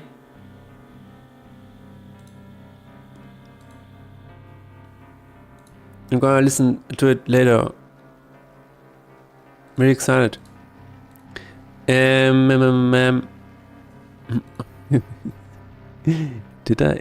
I close it? The fuck? Ah, there it is. I got it. Here it is. Anybody check out the album once again? Check it out. So the splash screen here is which one? It's just a splash screen. Okay. This is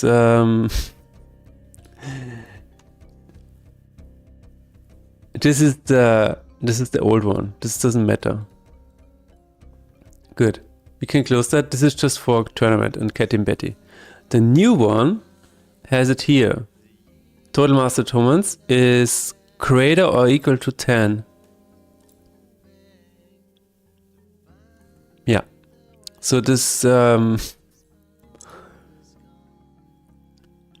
then it doesn't make any sense. Yeah. Then it doesn't make any sense. That's a difficult one. We can of course set it to 9. Tio. And try to win a run. Yeah, let's try that. Okay. Total mastered atonements. If it is mastered to true. Uh-oh. I feel like Oh, no. What is this error? We have run creator gets stats for difficulty.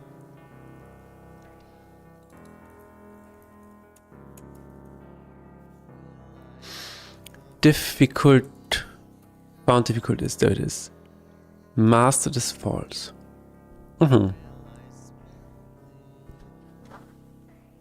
You know the bug is random and Philip goes, uh-oh.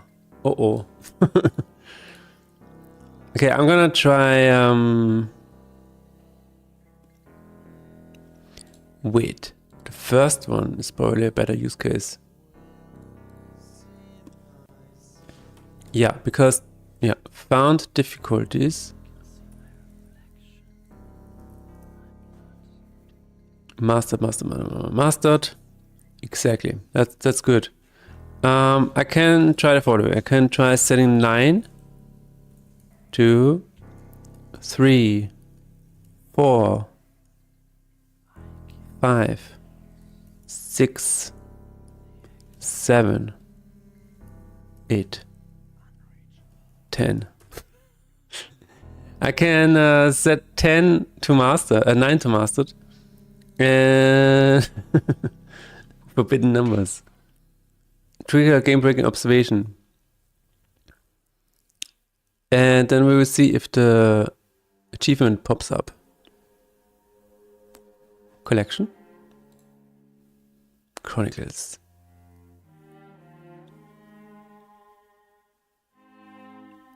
It's also what is it called?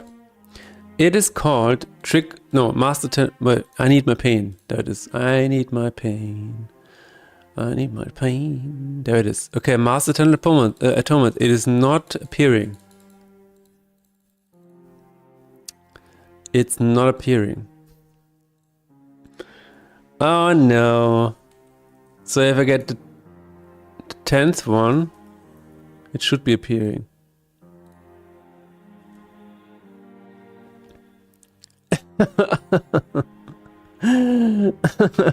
My god. So now it should be... I need my pain.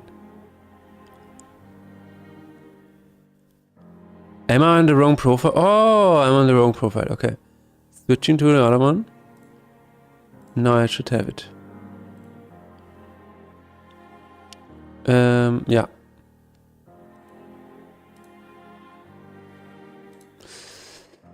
Nein. False.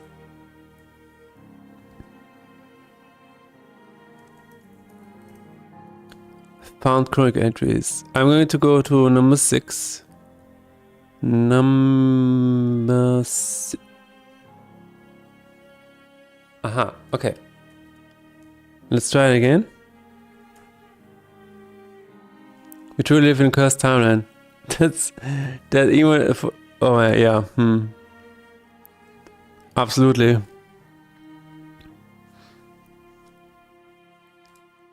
Collection Chronicles. I Need My Pain is not done.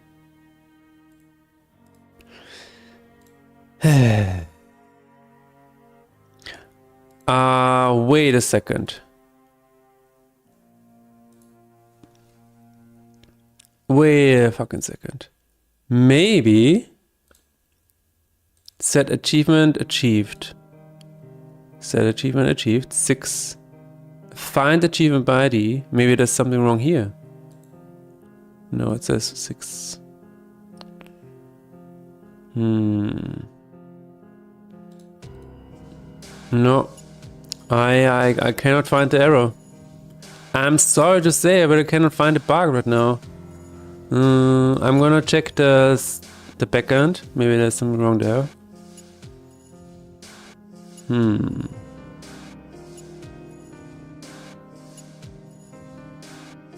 Edit Steamworks settings. Starts and achievements.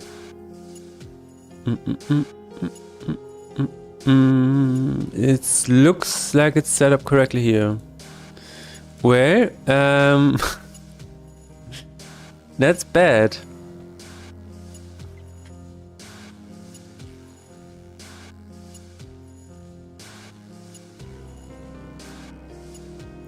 if you only had 9 mastered and that achievement popped,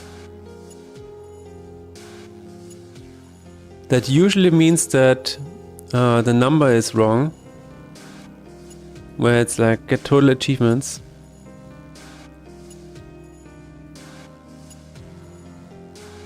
Yeah, get total mastered atonements is bigger or equal to 10. So there is no typo here.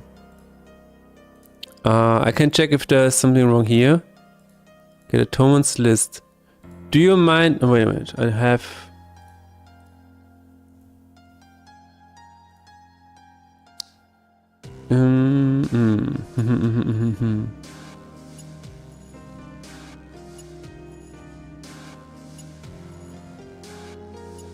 Okay, the only thing that I can think of is if there's some way that a duplicate entry happened where it says this is twice. That might be a possibility. Maybe it's because you're using Windows 11. Yeah. Huh. Can you send me the file? Wait a minute. If you go into the local low app folder,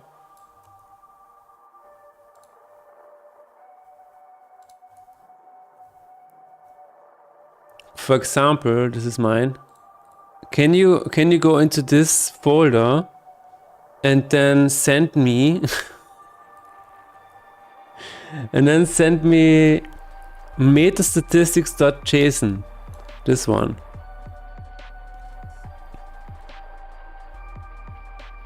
Assuming that you're playing on profile number 1. If you're playing on profile number 1, send me these two.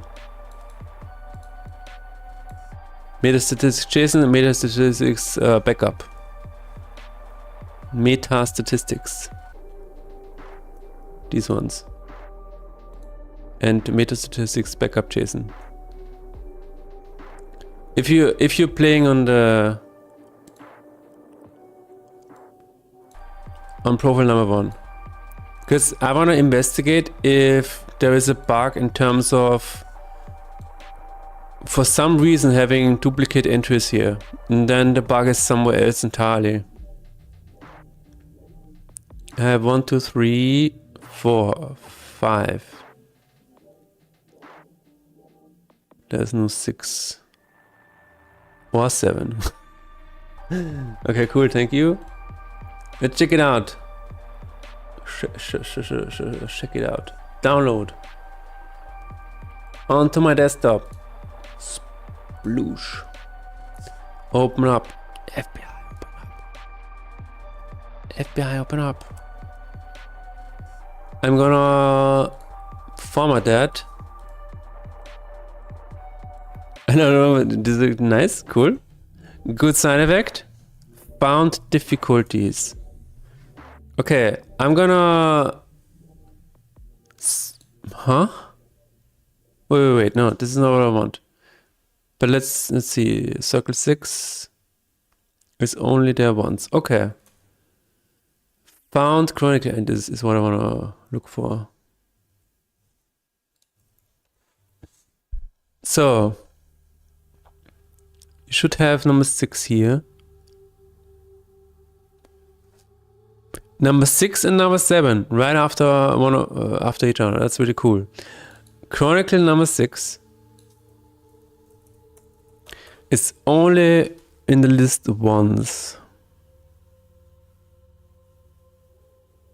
Okay. Found difficulties. Let's see. You have mastered 1, 2, 3, 4, 5, 6, 7. 8, 9, 10, okay, 11, 12. Yeah, this, I mean, I know this was after Okay. So no duplicate entries. The mastery seems fine.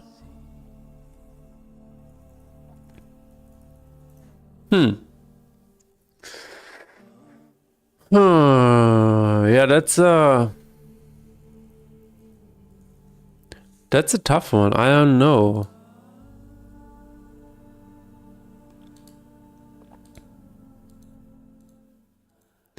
What I can try is I can set up my profile so I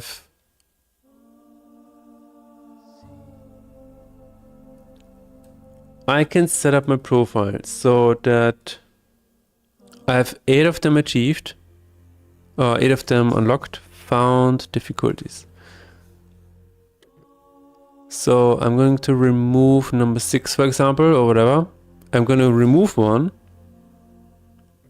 set 8 of them to mastered, play a run with an additional one, the 9th one, with 4 other ones, and then end the game, like win the game, and then see what happens. This is probably the way to test this. It's probably the way to do it. I just learned that you can access localhost with just having local data into command line. Yes. It happened when I closed the game after paying the 9th one and open the game the next time. Okay, let me think this through. It happened when you closed the game after obtaining the 9th one. Like I'm trying to see where this could occur as an achieve.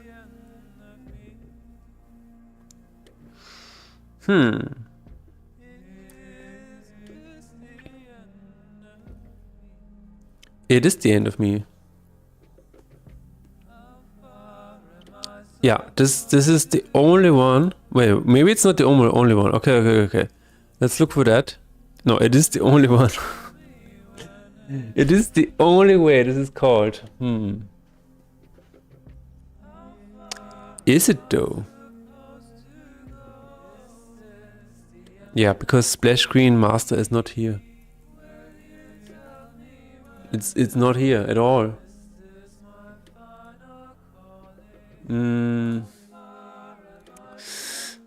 Weird, very weird. Because this is not in the game anymore. That would be insane. If that is here, I am going to look for it, but I don't think this is here. Type. Yeah, no, this is not in the scene. Yeah. Okay.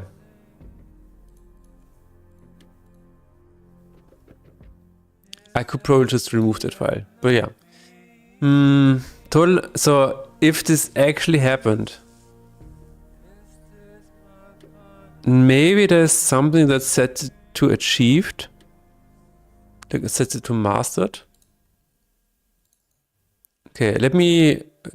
This is update difficulties.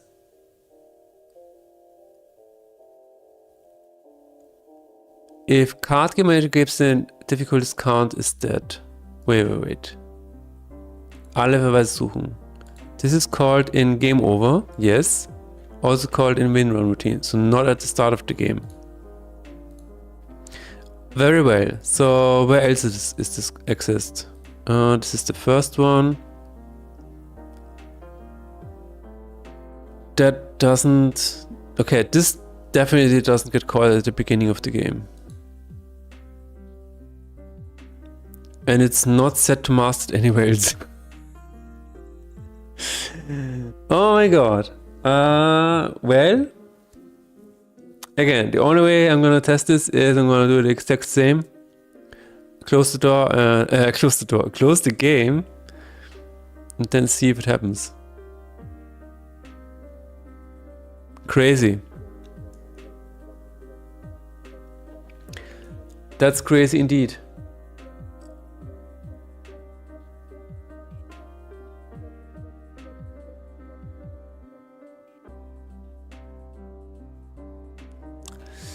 All right.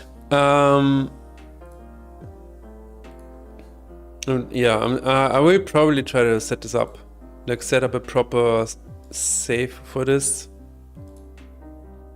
But I cannot see an obvious bug. There's no way to replicate it, yeah.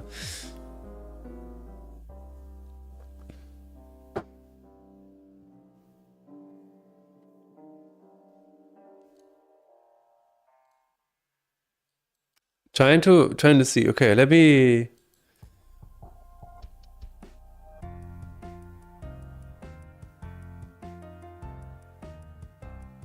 start custom toolments.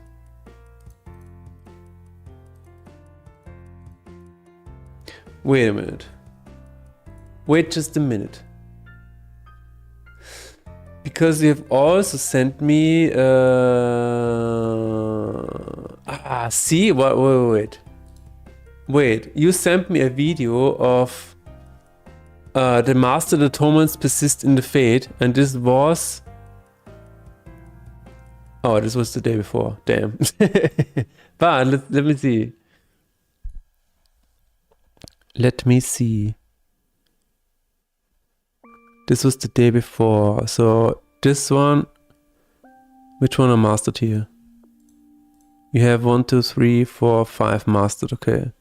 And then you probably have played these, right? 1, 2, 3, 4. Those are the 9. Those are the 9, right? So in theory, if I because these are 1, 2, 3, 4. No, wait a minute. 1, 2, 3, 4, 5. Yeah, no, that's true. You have 5 mastered here already, and then you play another run with 1, 2, 3, 4, 5, and these are the additional ones that would get mastered. And then you have 9 in total.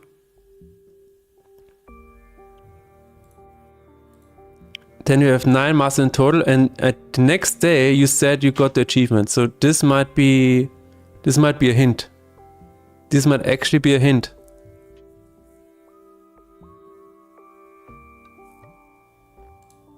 Because maybe it counts this one twice or something like that. Which again, I don't really know why, but maybe it counts this one twice.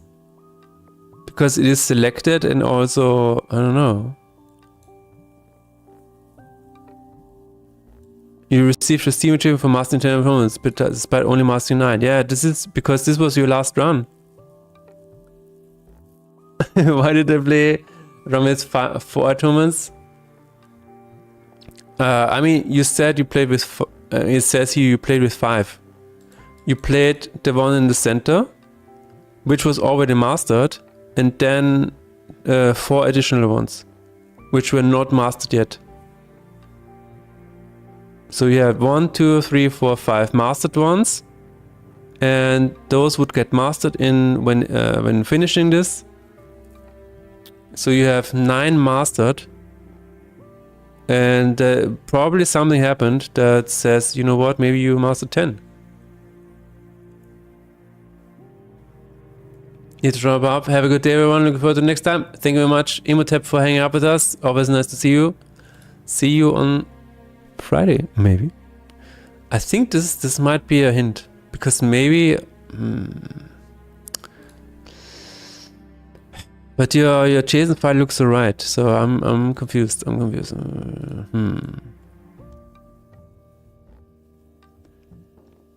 I am confused.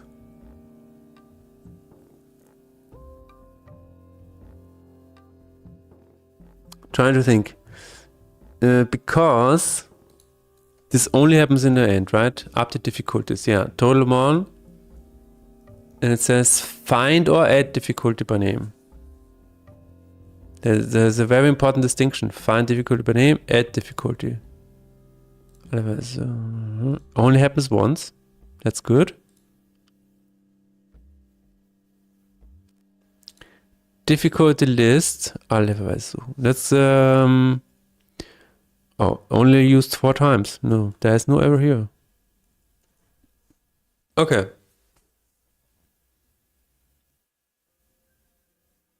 Well, I'm gonna set it all up, and have a run exactly the same where I'm just gonna write it down. Hold on 1 second. Set up a run where 5 atonements already mastered and use 1 mastered atonement plus 4 unmastered atonement. Win the run, close game, reopen game,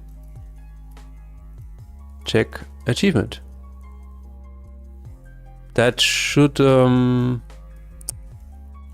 give us no achievement, right? But if it does give us an achievement, then there's a bug. That's it. Weekend! Not for me. Tomorrow holiday and took Friday off. Nice. Yeah, tomorrow is a national holiday once again because I don't know. People don't like working, I guess, in Austria.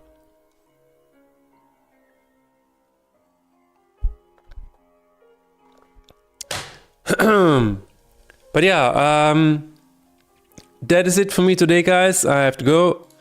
Thank you very much for hanging out with me today. We had a lot of progress and a lot of good discussions. We also talked about the news. It is Steam Deck verified and I'm going to Thailand in the end of October. We're going to raid Mad Chirpy again, because that's what I gotta do. I just got back from cooking. No, you are my heart verified. Nice. Anyway, I will be back on Friday, and until then, I wish you a very nice week, guys. Have a good time, right? Do it for me. Bye bye.